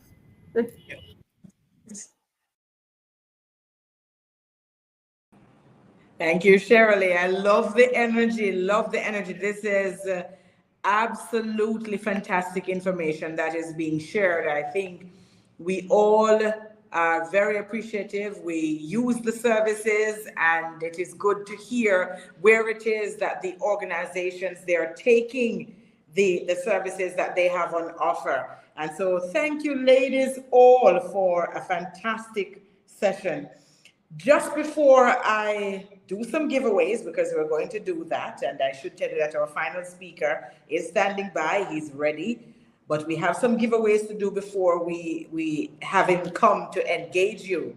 Let me say a big thank you to our sponsors for this year's 22nd Annual Service Excellence Conference.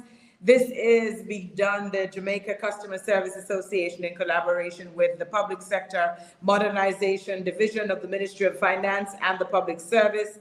And there are quite a number of partners. We have CARICODE, the Private Sector Organization of Jamaica, Rhythm FM, JCDC, Scotiabank, National Housing Trust, National Commercial Bank, the JMMB Group, VM Group, Eckler, Secures, Burger King, the National Health Fund, JPS, and Burt's Auto Parts. And speaking of Burt's Auto Parts, we are going to be having some giveaways from them in another minute or so. But let me just use the opportunity as well to remind you that the expo is open, so you can go in to the space. Just click on that button on the left of your screen. It says expo, right? And you will be allowed in. You will get an opportunity to interact with the team members that are there, to take a look at what is on exhibition and just get a sense of what it is that the companies have on offer. And all of it is designed to help you enjoy this customer service experience, because after all, you're looking for examples that you can take back to your organizations with you. So we know that you're very happy to be here, but we also want you to, having enjoyed yourself thus far, to take back some of that love, that joy that you experienced here to your organization. All right, so Danny, are we ready? We're going to be spinning the wheel, and there are a number of giveaways that we are going to do, and we are going to enjoy giving away, because we love to give away things. Jackson loves to give away things. All right, so we actually have 4 giveaways. I wish we could have, it would be difficult for us to do that, but it would have been good if we were in the interest of equity and parity, saying we could do 2 for men and 2 for women, but then because of how it is that you're in the space, we can't do that. All right, so we have 4 giveaways, and we are going to start with 2 gift baskets from Burt's. I wonder if I should do 1 top and 1 tail. Let us do it that way. Let us start with 1 gift basket from Burt's, and then we put the other 2 in the middle. All right, so Danny, are you ready? Mike, are you ready? Let's spin that wheel.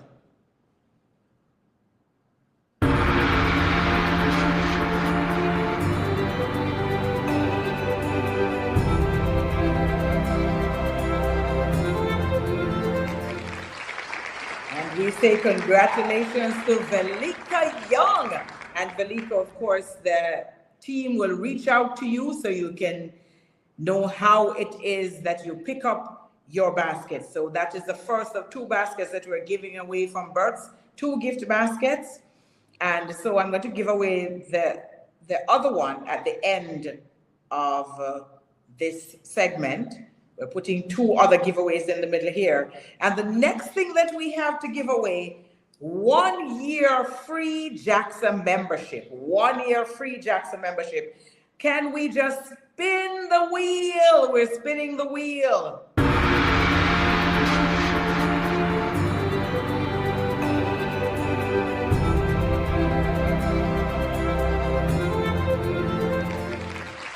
And the winner is Dale Powell. Now, I don't know if Dale is man or woman, because of course, Dale is one of those names. It could be a girl or boy, man or woman. We will tell you exactly who that is. Thank you so very much for being a part of this activity. So that's 1 year JAXA membership. We're now giving away the Ridier methodology book. And we are going to spin the wheel. And once that wheel goes round and round, we don't know who's going to get this gift, but go ahead.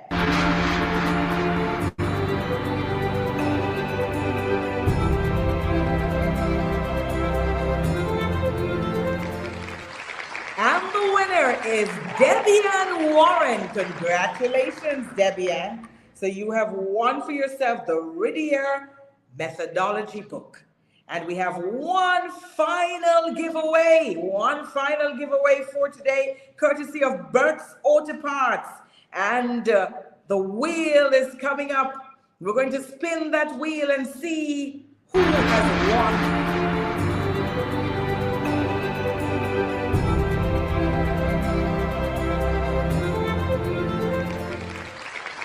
We say congratulations to Shanae Anderson.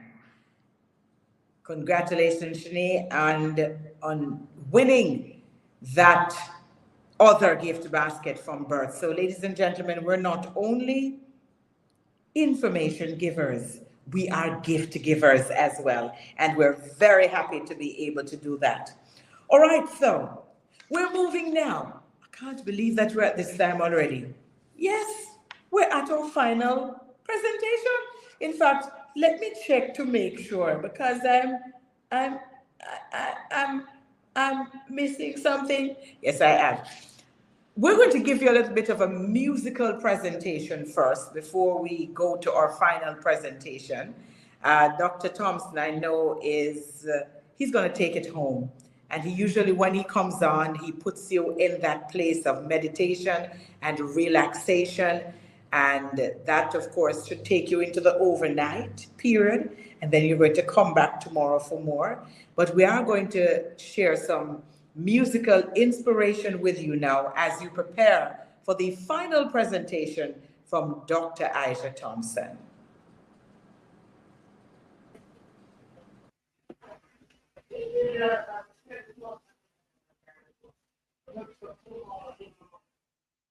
Thompson's presentation. Let me introduce Dr. Thompson. All right. Dr. Thompson, hold on. Let me tell them who you are, sir, because I know who you are, but not everybody does. All right. So Dr. Aja Thompson is a proactive promoter of embracing a healthy lifestyle as a way of life.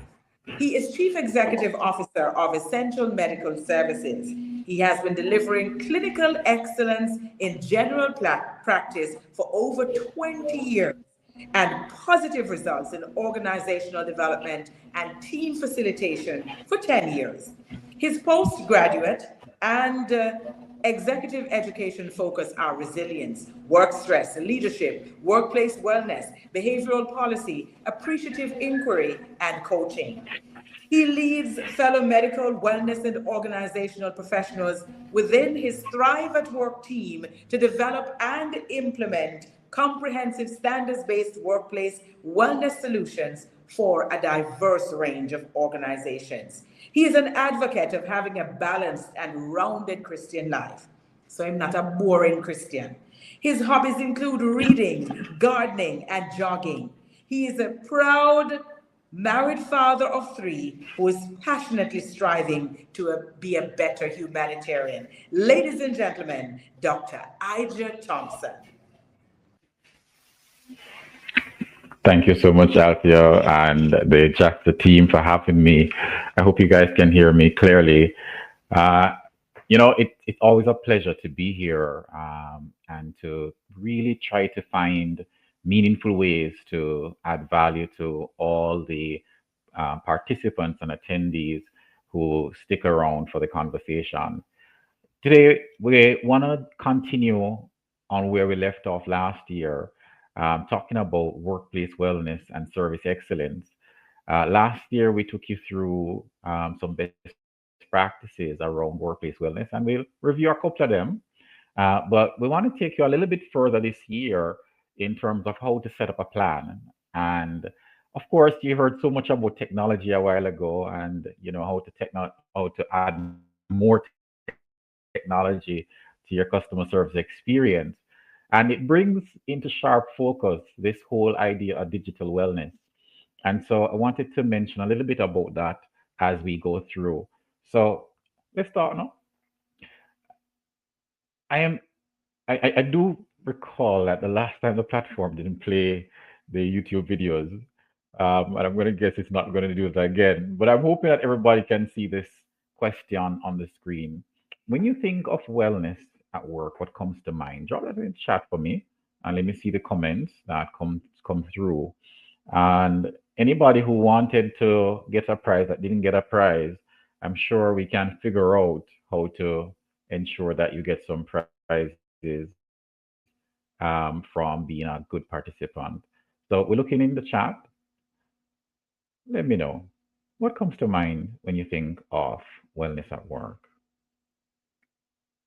By the way, this is a quick recap for the guys who were here last year. And for the guys who are new, it's so important that we get on the same page with what wellness is. You'd have heard from Althea a while ago, the meditative side of it, and a lot of different things. Being in an environment where you can thrive, says Janice. And Kimberly says, life work balance is wellness, right? And I'm sure we could go on, right? Wellness means a lot of things for us. And specifically, wellness at work itself carries its own set of meanings, a positive state of mind. I love all of these that are coming through, not having undue pressure.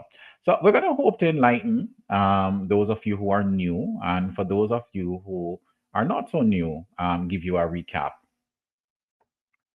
When we talk about wellness, the whole idea for us is encapsulated in the phrase said by Malcolm X: when I is replaced by we, even illness becomes wellness. It's such a profound statement, but I think the important thing that it really highlights is that wellness is on the other side of illness. It's not about being less sick, but it's really about flourishing and thriving, being good, developing, become your best. But one of the things that is quite critical for us to remember with workplace wellness and wellness in general, when you think about, improving yourself, becoming your best, changing to have a greater impact, approach matters. Because I have been across so many organizations, so many in my greater than, well, heading to 12 years now, supporting workplace wellness programs. And a lot of times the conversation is had. The conversation is about how can we have less illnesses? How can we have less cost? So it's usually about this little top curve. And I don't know if you can see my mouse moving, but it's about that top curve up here. Keeping things okay, keeping things healthy so that we can function. But we must always be reminded that wellness goes further. Wellness goes beyond just being okay. It goes into optimal health. It goes into what is the states that we call flourishing, thriving. And for me, it's about becoming your best self. A lot of us are very, very familiar with Maslow's hierarchy of needs and self-actualization, becoming the best that you can possibly be, really speaks that language of wellness. And so I see more coming through, right? Appropriate furniture, non-toxic, stress-free places. And it is so true. Wellness really means, for a lot of us, the absence of things that cause us challenges, right? And please let me know if my mic is giving my audio, is giving any challenges. But it is so important that we really speak the same language when we're talking about wellness. And this separating line here in the middle tends to give that, boundary that sits between what we traditionally think of feeling better, correcting the things that are not doing well, treating things at an earlier stage. These are what our doctors tend to do. But wellness practitioners are more so about being holistic, thinking about the multiple aspects of your life that could do better. So some people spoke about the environment, other people spoke about relationships. Whichever dimension that you so look at, it's about how can you get to the best of it. And getting to the best of it, as we said, approach matters, right? And one approach that matters, especially at work, is, and I don't know if you can see my mouse, but let me know, is to be less activity centered, right? And while these activities do make us feel good and do make us do more things, they give us that little nudge, and not just in the direction of excellence when it comes to service excellence. What really makes a difference is when we think about how it is at the level of our system. How embedded is it at work? Is it in the strategy? Is it written in your strategy, corporate strategy, that the well-being and wellness of my team members is an important outcome from our 3, 5, and 10-year strategic plan? Is the way in which work is organized, is the culture climate supporting wellness? And so this really makes a difference at work, and it even makes a difference in language. And I'm so sorry, everything comes up on the screen in one go. Unfortunately, it's just how it goes in the space that we don't get the chance for them to come out one by one. Everything comes out. But I wanted to get your feedback again here based on what you heard a while ago about the way in which we should think about wellness. We want to also think about service and customer service from the perspective of wellness. And one of the big things that has been given away already, but still, I'm going to allow you guys to give your feedback on it. We should get by now that when we're using wellness as a tool at work, it's less about fixing problems and it's more about learning, growing, and becoming our best. An example of that is British Airways said they wanted to no longer prevent baggage losses, but they wanted exceptional customer experiences.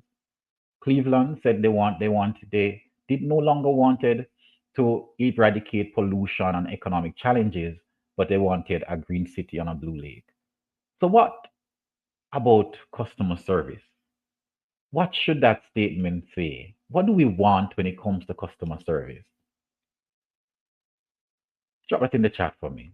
If we're gonna speak the language of wellness, and feel free to cheat. It's on the screen. If those of us who are used to copy in school, but it's so important that you see this, right? What is it like when we speak about wellness helping service excellence? In other words, when wellness is done with excellence and it provides service in that it's customer service in that way that it's most appreciated, how would we word it? Quick drop in the chat for me. How would you word it? Would you word it as less or no customer complaints, or would you word it as delivers our service delivers service excellence? Janice got it right. Exceptional service that under promises and over delivers. I love that. And so the important thing, yes, the language is so important because the language of less or no customer complaint is the language of quality management. It's about managing things so that they don't break, just like doctors talk about treatments, right? But when we speak in the language of wellness or organizational development, we're speaking about going beyond what is possible today, getting to be a positive deviance from others. And you heard about the different experiences from VMBS and NCB and JPS a while ago, how they're making an outstanding difference in the way in which they deliver their service, right? And so when it comes to wellness, that is the language that we'd use. We would speak less about, not having challenges or having less challenges or no challenges. And we move to speaking about having the best of what we want, more of what we want to experience. And so I'm hoping everybody that is on the same page with us now, and our language, when we say the word wellness and when we speak about workplace wellness, you understand that we're not talking about activities being done with people, but we're talking about building a culture together that can allow us to be our best in terms of our human potential. So with that foundation set, you might be wondering, when are we going to do some meditation, right? It's coming. It's coming. We're going to get there. I wanted you to dance a little bit in the beginning, but our YouTube video didn't get us to dance. A little bit of movement is always nice, just as nice as to mentally become calmer and to become more present. But given that it didn't go, we're just going to move through it and ensure that you get something from the session that helps you to go back and make a big difference with your service as you move towards service excellence. As Janice puts it, exceptional service that under promises and over delivers. All right. As Shirley says, we want wellness that begins. All right, some blocking me there. with how we serve. All right. So here we go. Next question. Why do wellness at work? Why do wellness at work? We want workplace wellness to support a lot of things, right? And service excellence is just one thing. Sometimes we want it to support the health of our team members. Sometimes we want it to support profits. Sometimes we want it just to support a great climate. That relationships are wonderful, right? We want work wellness to do a lot of things. But should people be developing themselves at work, or should they be developing themselves at home, at church, at school, while they're traveling, when they're off on vacation? Why do wellness at work? Somebody throw it out in the chat for me.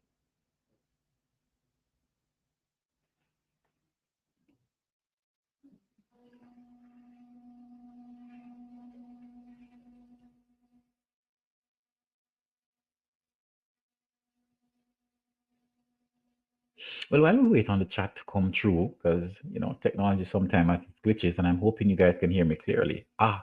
Love that. We want high productivity, says Jewel, and we want customer satisfaction, and so it should be done at work. And some people say, well, we spend most of our awake time at work, and we spend most of our life at work. And if we think of wellness as really being holistic, physical, mental, spiritual, social, and so many things, will we ever find enough time? Yes, thank you, Shirley.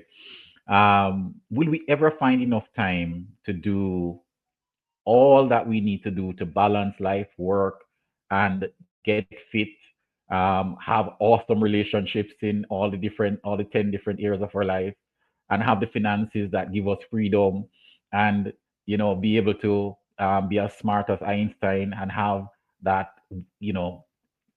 wonderful relationship that expresses to the world that we're serving God in a way that He wants us to serve? It's near impossible to do that in the 4 to 6 hours that we have after work, and the weekends, if we ever get weekends, because when we are at home, a lot of times we're working, we're parenting, we're looking about our homes, we are preparing for the next gig that is giving us extra income. So what we find is that wellness at work is necessary, because if we really think of it holistically and really becoming our best, then we need a space in which to do it that aligns with where we have the time to do wellness, right? And so wellness have to occur at work. Now, wellness occurring at work, I'd love to hear if you agree, disagree, or strongly agree or strongly disagree that wellness is essential for service excellence. Just drop in the chat. I strongly agree, I agree, I disagree, or I strongly disagree. Wellness is essential for service excellence.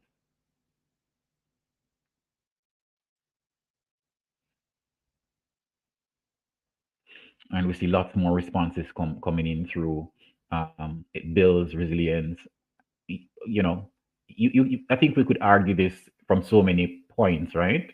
That wellness is developing wellness at work is not a matter of a choice. It's a necessity to do it. So whichever reason we choose, all right, we see the agrees coming through. All right. Now, everybody who put agree, we need a reason now why you say agree, right? Why is wellness so essential for service excellence? Everybody agree? And if you disagree, put your why in the chat for me. I'll see if I can read out two of them before our time runs out. I go back to the prior one, why wellness at work. Some people say sensitivity, like normal, sensitivity to fostering wellness at work, maximizing the benefits for workers and leaders. Of course, there's that dual win-win as well, right? Or promoting wellness helps staff handle difficult customers calmly. Well, I think this is giving the reason for service excellence, right? Because if we should, and this is coming from Jewel, right? And this is before we started the agree disagree, but Jewel really put it out nicely here, and I'll pin into what Jewel is saying here, right? So when we, help and we support and provide the spaces that foster greater well-being, greater resilience, greater wellness, at work, then what we find is that it promotes and helps staff to handle difficult customers. Because if we think about mental wellness, your mental resilience, your ability to be emotionally intelligent, your ability to build relationships, and not just regular relationships, strong relationships, then it is a no-brainer, right? If we're gonna get the things that was just shared a while ago by the panel done, not all of us are developed like that, right? And so many of us have met people who they are introverts and they don't open up, right? And how do these guys really get those skills to be able to bring out the best of what's in them? Or some people who are on the angry spectrum, how do they calm down and get themselves in a way that they can engage and be as effective? Because some of them have good technical skills, but then they don't have the people skills. And the question is, do we just throw them out of the company and try and get everybody who have the people skills? Some people might say that's the way to do it, right? Some people say choose the right people up front.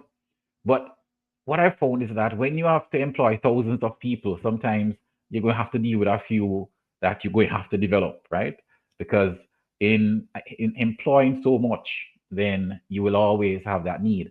And for those of us who are starting small and dreaming of becoming big, then we're going to recognize that along the way, we might be able to throw them out every day, and not that people are pawns that to be played with like that.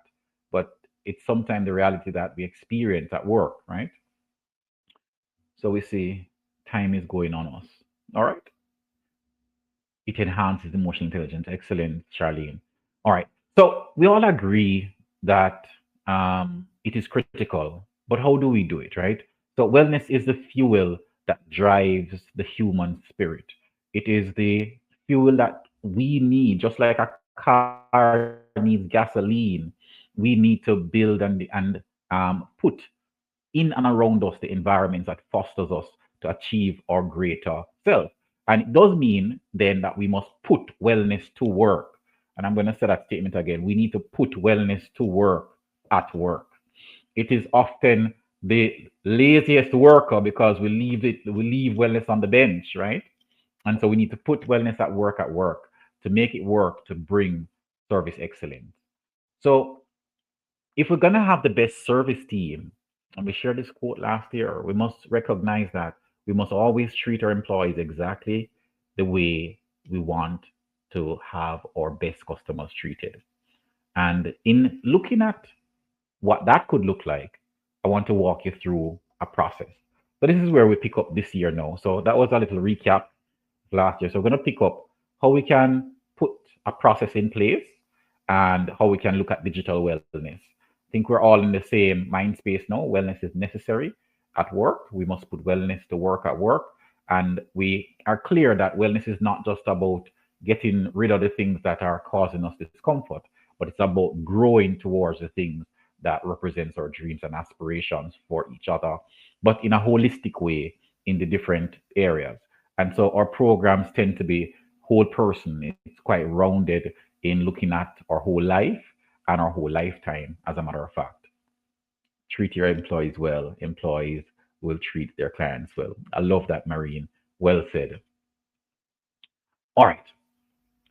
I take it from this perspective. Our performance arena as employees, and we're all employees, even if you own the business, because the business employs you, unless you are away from it. But once you're in it, right? Our performance arena, in parallel to athletes, is the work environment. And because the work environment is our performance arena, just like athletes, we have to prepare for that environment. And that preparing for that environment is not just about our physical health, exercise, eating right, and sleeping well. It has to be much more holistic because we meet a lot of challenges in our life, things that stress us out, like loss of loved ones and relationships that make us depressed, instability as people go and come from our job environment, sleep issues because of all the things that we do, including party too late on too many nights, right? Normal human beings do that. And of course, all of those things lead to physical health issues like diabetes and and the things that we inherit from our families, and we bring them to work, right? We bring, the cancers to work. We're in Breast Cancer Awareness Month, right? And we bring mental diseases to work. And of course, there's lack of resources. There's absenteeism that, put more strain and load on us. And so long before these problems start occurring, we have to remember the phrase that says, by failing to prepare, you must prepare to fail. And so wellness puts us to set up ourselves for our team members to perform well. And so each of you can think very, very, easily about the things that would be a part of the best service excellence experience. And I just started off with 2 there, and then you can fill the rest in the chat. What would be some of the things that you are looking for that would be a part of the best service excellence experience? Warm and welcoming. Yes, indeed. Menopause occurs at work as well. Thought the things. Shirley. Or Shirley. Yes, and of course, mental emotional stress. So we have to prepare for these things. It's a reality. Personality disorders, all sort of things come to work, right? They don't leave them at home. People don't leave them at home and then come to work perfectly normal. And of course, our customers too are pretty much the same. So we'd love, so and thank you for that, Charlene.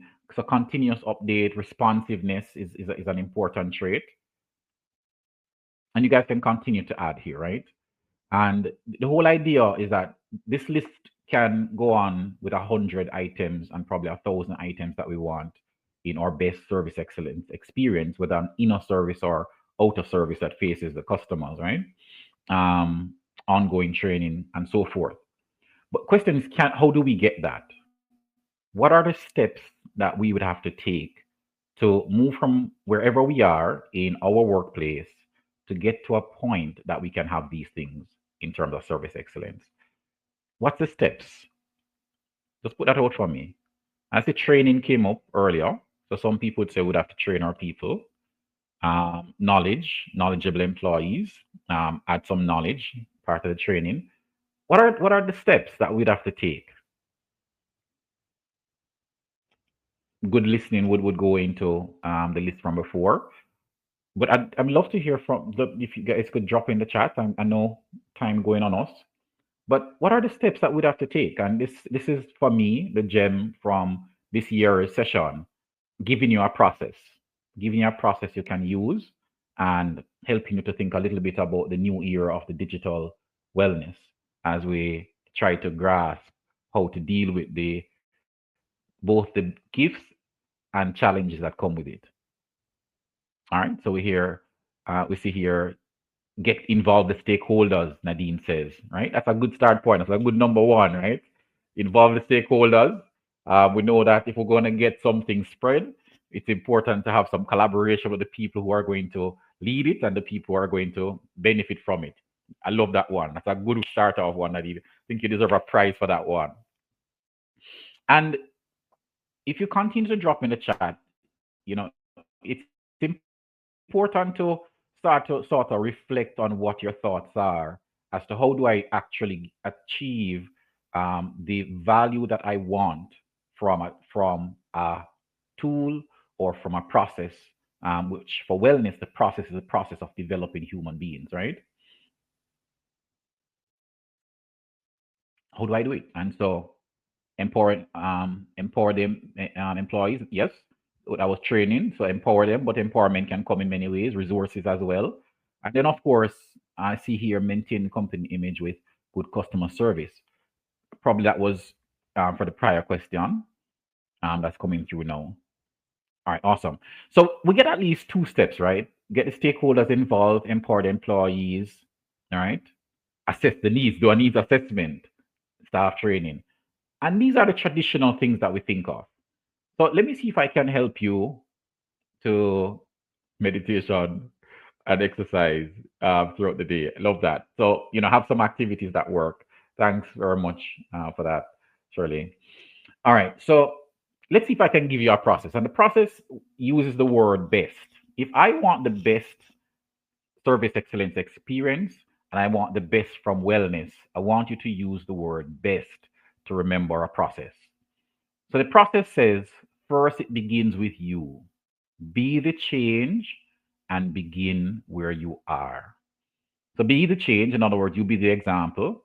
But in your organization, begin wherever you are. In other words, don't try to overjump the gun. If you are just starting from learning about diet and exercise, don't think transforming teams into self-organizing teams or self-managing teams is going to just miraculously appear because you started diet and exercise programs. Promote work-life balance. Thank you guys for the participation. So I'm going to walk you through this. And I really want you guys to really take this process seriously because it's a global best practice. And whether you use the best place to work, good place to work, well workplace award, no matter which accreditation system you look at, all accreditation systems have some resemblance to this, right? Begin with you, begin where you are. Some organizations are large, some are small. And so we all have to begin with ourselves and begin where we are. And then we have to evaluate so that we can elevate. So evaluate the interest that you have, evaluate the interest of the power brokers who can bring things forward, and evaluate the environment if it's supportive of it. Not all environments are very supportive of wellness, especially high demand environments that doesn't allow time to pause. And wellness requires its own time. It doesn't just poof and occur. Though you will learn about over time how to stack wellness together, right? So you can stack one on top of the other and you can do multiple at one time. But that takes a little while to get into, how do I get some physical stuff, some relational stuff done simultaneously as we look at social wellness? And how do we take care of our mental wealth as we take care of our relationships and take care of our physical self? We can stack them. So importantly, evaluate so that you can elevate. Evaluate so you can elevate your interest, your power brokers, and of course your environment in terms of its supportiveness. And then S, select the strategic steps that will support you to step up. And for some of you, you'd have heard many best practices shared in terms of customer service itself. Just like you heard those best practices shared earlier, wellness itself has best practices, and I'm going to show you one. But there are many best practices. Even the World Health Organization has best practices for it. But it is about selecting strategic steps, not necessarily about choosing the best thing that the best company out there does, like Google. Google finds that psychological safety builds high-performing teams. I want to build psychological safety right now. I don't even know what it is, but I'm going to build it. You have to select strategic steps that align with where your organization is. Because some people find that they end up at the bad side of psychological safety. People just run off their mouth because guess what? It's safe to do so. And because it's safe to do so, I just continue chatting anything that comes to my mouth. So we have to know where we are and select the right step that match us uniquely. And then finally, the T, test together and have an ongoing, a continuous improvement of what you are doing. That's how you develop the best in terms of your workplace wellness plan. And when you link that to customer service or service excellence outcomes, then you can do your judgment. Am I seeing better service? All those items that you listed before, right? Responsiveness. Am I seeing better customer reactions? Are we seeing better? Let me just jump back to some of them here. Are we seeing better updates coming through? All right. And you continue to improve until you see those steps, those measures that you have getting there. So for the best, we remember it starts with you, right? And it starts with you knowing your wellness focus, knowing your environment. And of course, here we go, taking a chance to pause, to reflect and recharge. And I'd love for all of us right now, because we've been speaking for at least 20 minutes, even though you've been typing in between, to do this side of wellness. So the first side is to reflect and recharge. A lot of times we do wellness this way, which is what they call putting the cart before the horse. It is when we are overweight that we try to lose weight. It is when we are exhausted, we try to get sleep. It's when we are burnt out, we try to go on vacation. This is the traditional way, but sometimes it's just where you're starting, right? Begin with you. And so we can reflect and recharge. And I'd love for all of us just to pause a little bit, and a simple recharge that we can do that will recharge our minds and can even supercharge your relationships because you are so much calmer, is to practice to breathe slower and deeper and taking a pause between the breaths. For each of us, let's just do 3 breaths together. And I hope that by the time you get home, your spouse or whomever you will meet, say, boy, oh, you're so calm. I like that, right? So here we go. Let's do it together. Let's go. Nice deep breath in. 4, 3, 2, 1. Now we're just going to hold for 3, 2, 1, 0. And then we breathe out nice and slow. 5, 4, 3, 2, 1. And we're going to go in deeper. Let's go. Deep breath in. 5, 4, 3, 2, 1. And we hold it a little bit longer. 4, 3, 2, 1, 0. And then we go for a little bit longer. 7, 6, 5, 4, 3, 2, 1. Again, nice deep breath in. 6, 5, 4, 3, 2, 1. And we're going to pause a little bit longer. 5, 4, 3, 2, 1. And much, much slower now going out. 8, 7, 6, 5, 4, 3, 2, 1, 0. Now, there's a wonderful app called the Healthy Minds Program app that teaches you so many ways that you can pause and recharge in the moment. Just a minute or two at work, just as we took about a minute a while ago, to just settle our mind, refocus our attention. We can recharge. We don't have to wait until we get home to sleep to recharge. Literally every hour on the hour, we can do a recharge. And I can guarantee you the people in your life will enjoy the calmness, the centeredness, the presence that comes with that calmness. If every hour on the hour you pause to just breathe a little slower, breathe a little deeper. I actually encourage you to stand and stretch first before you actually do your breathing, because a little movement is good as well. But then after you stretch, you come back and you take your breaths. I hope you guys enjoy that going forward. This helps to build your self-care routines in and get you to the other side of wellness, which is where we want you to be, which is to elevate and energize yourself. Find the things that you can do that takes you to the better sides of you. And of course, as we said, it's going to be in different areas, right?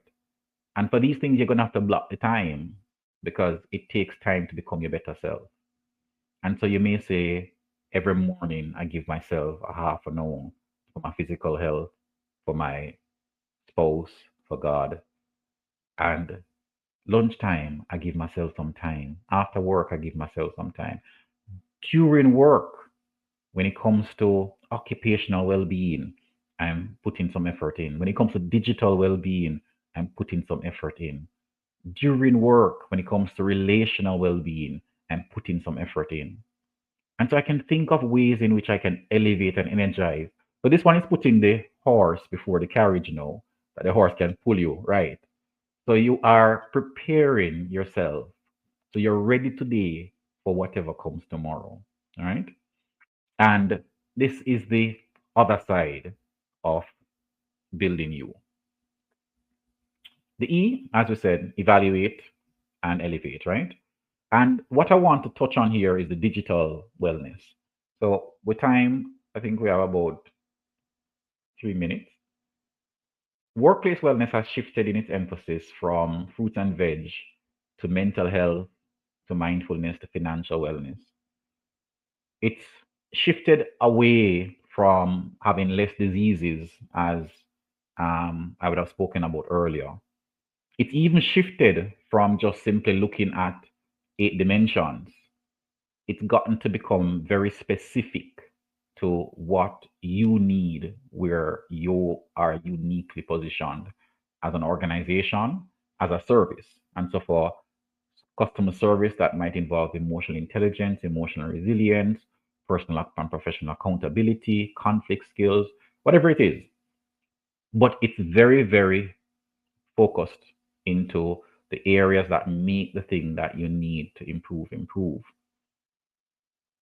And for customer service and all of us in this digital world, digital wellness is something that you're going to have to start adding to your list, right? Now, I use the word digital as an acronym here to help you to remember the DI. Get to know your digital identity, especially in this era of data protection. But our digital identity, our digital footprint, I gave a group an exercise. Go on ChatGPT and ask ChatGPT to tell you about yourself. And people were blown away by the things that ChatGPT found online and told them about themselves. Right? We all have a digital identity. And that digital identity is growing more and more as our organizations bring us into more and more digital, bring more and more digital resources around us. And we ourselves use more and more digital tools to navigate the world. And that digital identity, as we've seen, for some people can lead to suicide if not managed properly. And for others, it can lead to immense fame and, you name it, digital identity does. So you have to think about your digital identity and your GI in the digital, where you want that identity to grow to. What values do you want that identity to represent? And then, of course, you take the time with the necessary technologies to do the activities with those technologies to allow you to live and liberate the legacy that you desire. That is how I want you to think about digital wellness. Now, there's actually real, benchmarks around digital wellness at work. And so I encourage you guys to go online and learn. But I'm just going to leave you a couple of tips here on digital wellness because it's so important when it comes to helping with service excellence. One, we talk about blocking time for wellness, right? For digital, block time for no digital, right? Ensure that your professional health has some time that there's no digital involved, right? You need to balance digital use with interhuman engagements. So set the time that the work boundaries for your human experience and the digital world is there. From a physical standpoint, that was from a professional standpoint. From a physical standpoint, it's so important to step away from your digital spaces every hour. We spoke about the breathing. We can also walk. You can move around for 2 or 3 minutes on every hour. Wear glasses that has blue light filter, or ensure that there are filters that filters out those blue lights that comes, very strongly from our screens. And ensure, as we said, for some of us, as we think about the impact of the light from the screen, it is said every 20 minutes, look up and look away to just allow natural light, if you are around natural light, that is, to enter your eyes and get away from some of the artificial lights. we sit a lot, and we've been sitting quite a bit for this session. And so it's important that the things we sit in, the desks that we work beside, the technologies that is supporting you to work with technology and give excellent service is also making you more effective. We did a little mindfulness break. Mental health becomes affected when we're constantly hearing ringing tones, the same tones all the time. So change them up. And of course, if you're going to be using digital, make the digital help you. We spoke about the Healthy Minds program app, and we have all sorts of apps to track sleep and all sorts of things. Use them up to help you to be healthier. And of course, never forget, in the end, your first gift given to you is your family. And so give back that gift to them as a personal balance with the digital. I hope that was helpful. Let's jump. The S, as we said, we're going to be the best, so we're going to focus on getting good things. There's a system called the 7 benchmarks. I want you guys to look it up online and use it up. What you're going to be doing is building a wellness culture using that. Finally, you're going to, of course, use your cycles. Plan, do, assess, back around, and ultimately, you'll change the culture to something that can help you to be your best. More importantly, as we said, have the best of service excellence. So I turn back over to you, my so attentive and engaging audience, to ask of you, how will you be developing your best workplace wellness, your best workplace wellness plan so that service excellence becomes the best yet?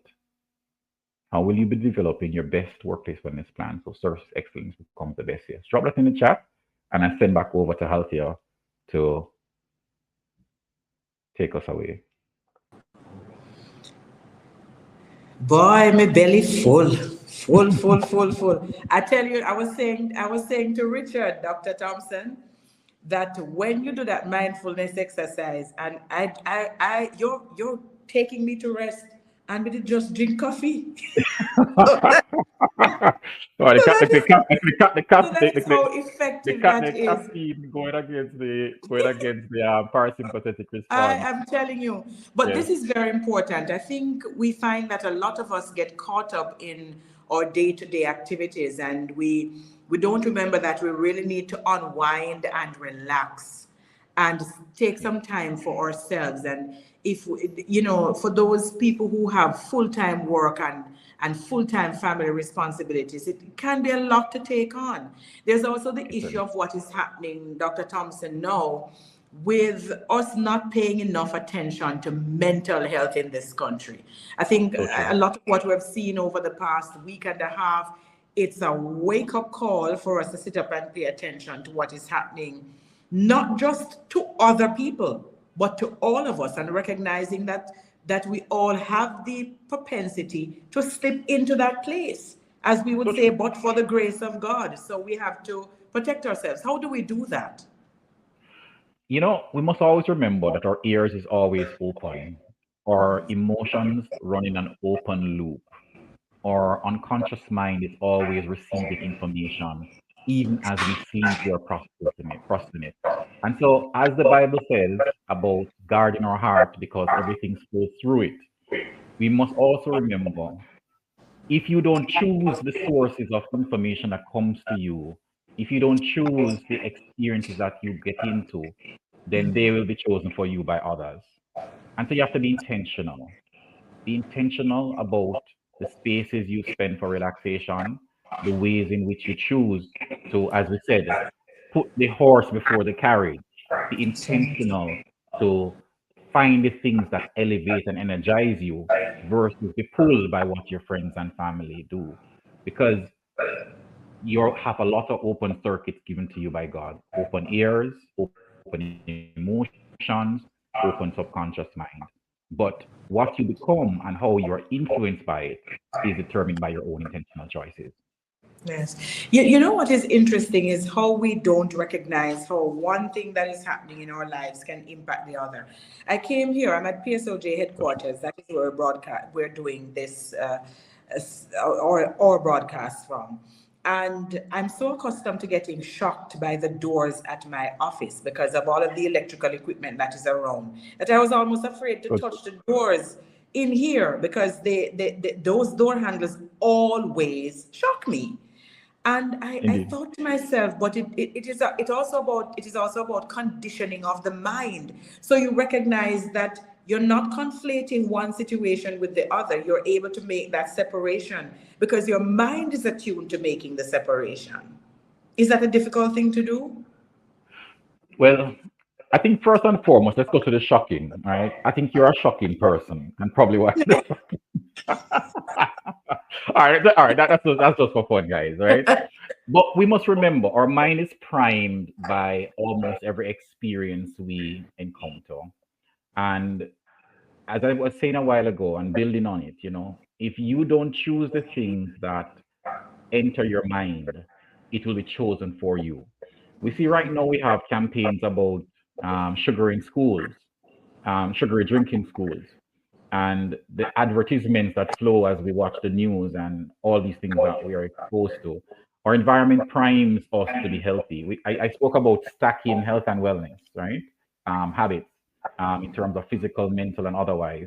And so it's so important for all of us to really recognize that intentionality is what is really critical, to really choose the way in which we engage our environment and the types of environments we choose to shape around us. I can tell you, when I was in my 30s, the type of environment that I had would have probably led me to at 45 to be suffering from hypertension and diabetes. That lifestyle had to change, the friendships had to change, and in so doing, I was able to put myself in a space that is protective. Now, we don't always have that choice at work, and that's true. I mean, even when you're a shocking person like yourself out here, the doors will still shock, right? And it's even worse. We have toxic relationships, people who can be really quite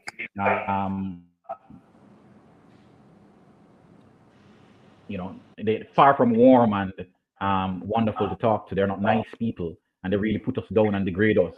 And the work itself can really deplete us. And so we have to recognize that we have to either strengthen ourselves to be able to navigate those environments, or find an environment that is safe for us to function in. All right, and all of us need that. It's like finding a safe space, that which makes you comfortable in yourself, and that is really so important. Dr. Thompson, it is always such a pleasure to hear you present and to see how it is that you break this down into how it is that we should manage our lives. That is really at the end of the day what it amounts to. Thank you so very much. Wonderful presentation. Lots of applause in the chat, so we know. And congratulations, Dr. Thompson. Very thoughtful presentation. All sorts of wonderful comments you can see going there. Thank you so very much for sharing your wealth of experience with us today. It's a pleasure. Thank you. All right. So believe it or not, we've come to the end of the day. I'm like, it is now 3:27, which means that we are just about approaching the 3:30 point at which we should have been ending. So we've done very well. Let me just say a big thank you to all of those who participated in the presentations today. Reverend Asta Carlisle, Mrs. Ilse Duvernay, Dr. Nsambe Jaja, Richard Rowe, Avery Crooks, Courtney Campbell, Erica Martin, Andre Palmer, Mrs. Dolores Jones, Dr. Blossom Amelie Nelson. We had as well Mrs. Donna Duncan Scott, Dane Buckner, Sharon Wheatle Redwood, Cheryl Thompson, Cheryl A. Bridgman, Misha Ray, Winsome Callum, Denise Williams, and Dr. Aisha Thompson. And you know that I take notes, right? So let me just share with you what I took. So Reverend Asta Carlisle invited the Holy Spirit into our midst as he prayed for guidance and success for the event. Mrs. Ilse Duvernay spoke about the importance of service excellence, regardless of one's background, as she used the story of the success of Mattie's Cook Shop. Dr. Nsambe Jaja spoke about seeing the endless possibilities in the seemingly impossible. Richard Rowe used Jamaica's recent success on the track in Japan to highlight the importance of service excellence in every sphere of our life. Courtney Campbell, President and Chief Executive Officer of VM, gave the blueprint for how we can all power possibilities by providing excellent customer service. Andre Palmer increased our level of awareness about data protection and privacy issues surrounding how much data can be used and can be shared or should be shared. He also opened our eyes to our rights: right of access, right to prevent processing, right to consent or withdraw, right to process for direct marketing, right to the rectification of inaccuracies. Dr. Blossom Amelia Nelson, in her usual inimitable style, gave an excellent presentation on showcasing the best of service excellence in Jamaica. She says service excellence is about putting your soul into the service. It is as much art as it is science. Donna Duncan Scott opened with the inspiration provided by her mother, Joan Duncan, cementing the importance of love in customer service. Are you going to come from ego or are you going to come from love? She asked. Scotiabank had a fantastic panel. Dane Buckner, Sharon Rita Redwood, and Cheryl Thompson told us how service excellence has been offered to their customers, starting with a heartwarming video that detailed how they have taken a customer-centric approach to business. And so that allows the team to ably demonstrate how they're raising the bar in service excellence. It was then time for lunch, networking, and visiting the expo. Now, after lunch, the focus shifted to the panel discussion moderated by Cheryl A. Bridgman. The first speaker was Misha Ray, who highlighted that National Commercial Bank, NCBJ, is moving to the use of AI to enhance the customer experience. Up next, Winsome Callum from JPSCO, who focused on communicating through the customer journey. She knows that they're making use of all the innovations in technology to engage their customers. Denise Williams from VM Group knows that the range of services that clients are able to access online have improved significantly, including mortgage pre-approval and NHD benefits. She says the convenience channels are enhancing the customer experience. And Dr. Aisha Thompson, in the final presentation, asked the question, what is wellness for you? He knows that wellness goes beyond being okay. We should be flourishing. And so you must ask yourself that question. Are you just okay or are you flourishing? He says, begin with you.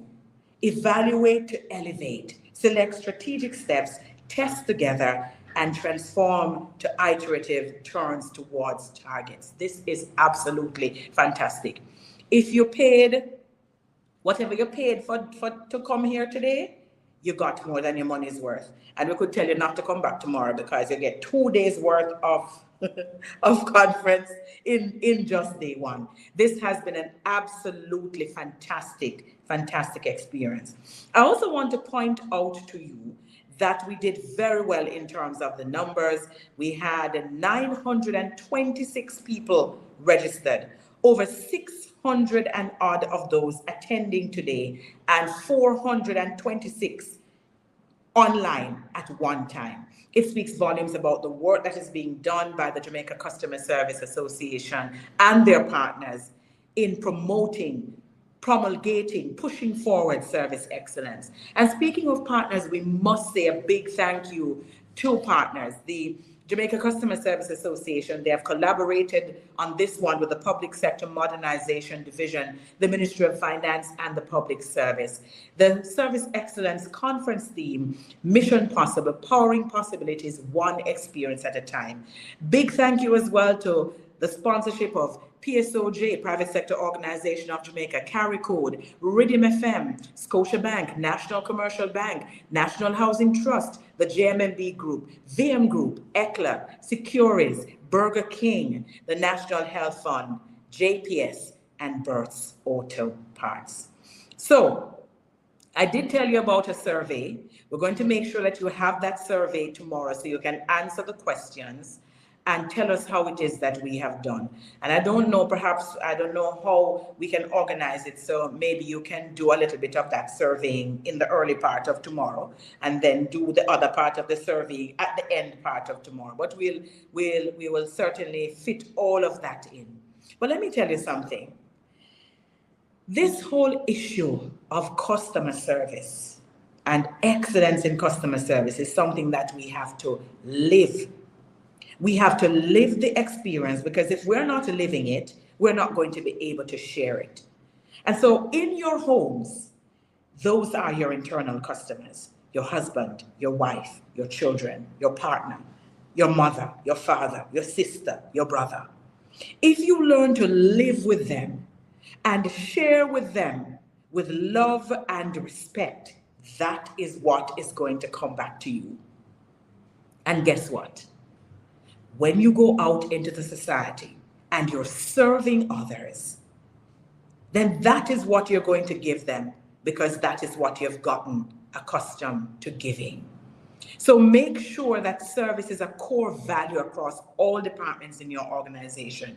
Ensure that the leaders prioritize customer service and that they set an example. Pass your employee in the corridor and say, how are you doing? And you must know your employees by name. Especially if you work in a small organization, you really ought to know everyone that works with or for you. Invest in research that shows exactly what is happening, not only in your business, but in the general market, so you get a sense of where you want to go. Use automation and AI to handle some of the operational issues. That will make life easier for you. Monitor social media platforms and review sites, so you get a sense of what people are saying. The bottom line is, my friends, that you must have a clear understanding of customer excellence.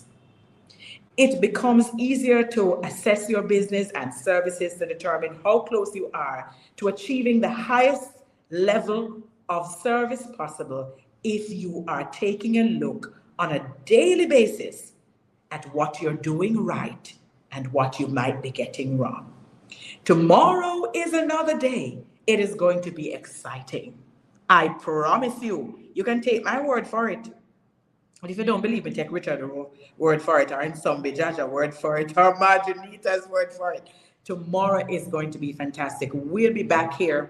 We start half an hour later tomorrow at 9:30 in the morning, and it is going to be all systems go. So see you at 9:30 in the morning as we continue the 22nd Annual Service Excellence Conference. Enjoy the rest of your evening. Rest up, because you're going to need a lot of energy tomorrow.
Jamaica, we free, firm and strong, unity,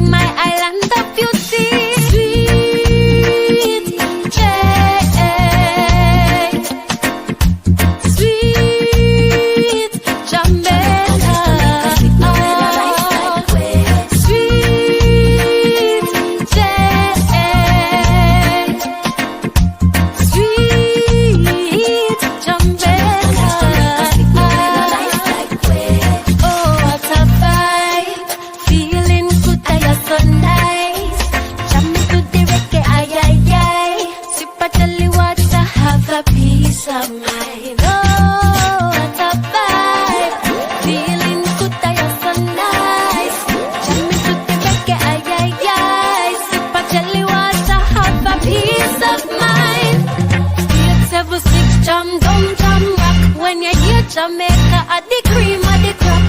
Nothing of the world can never ever flop. Jamaica at the place where you can't ever swap. Sweet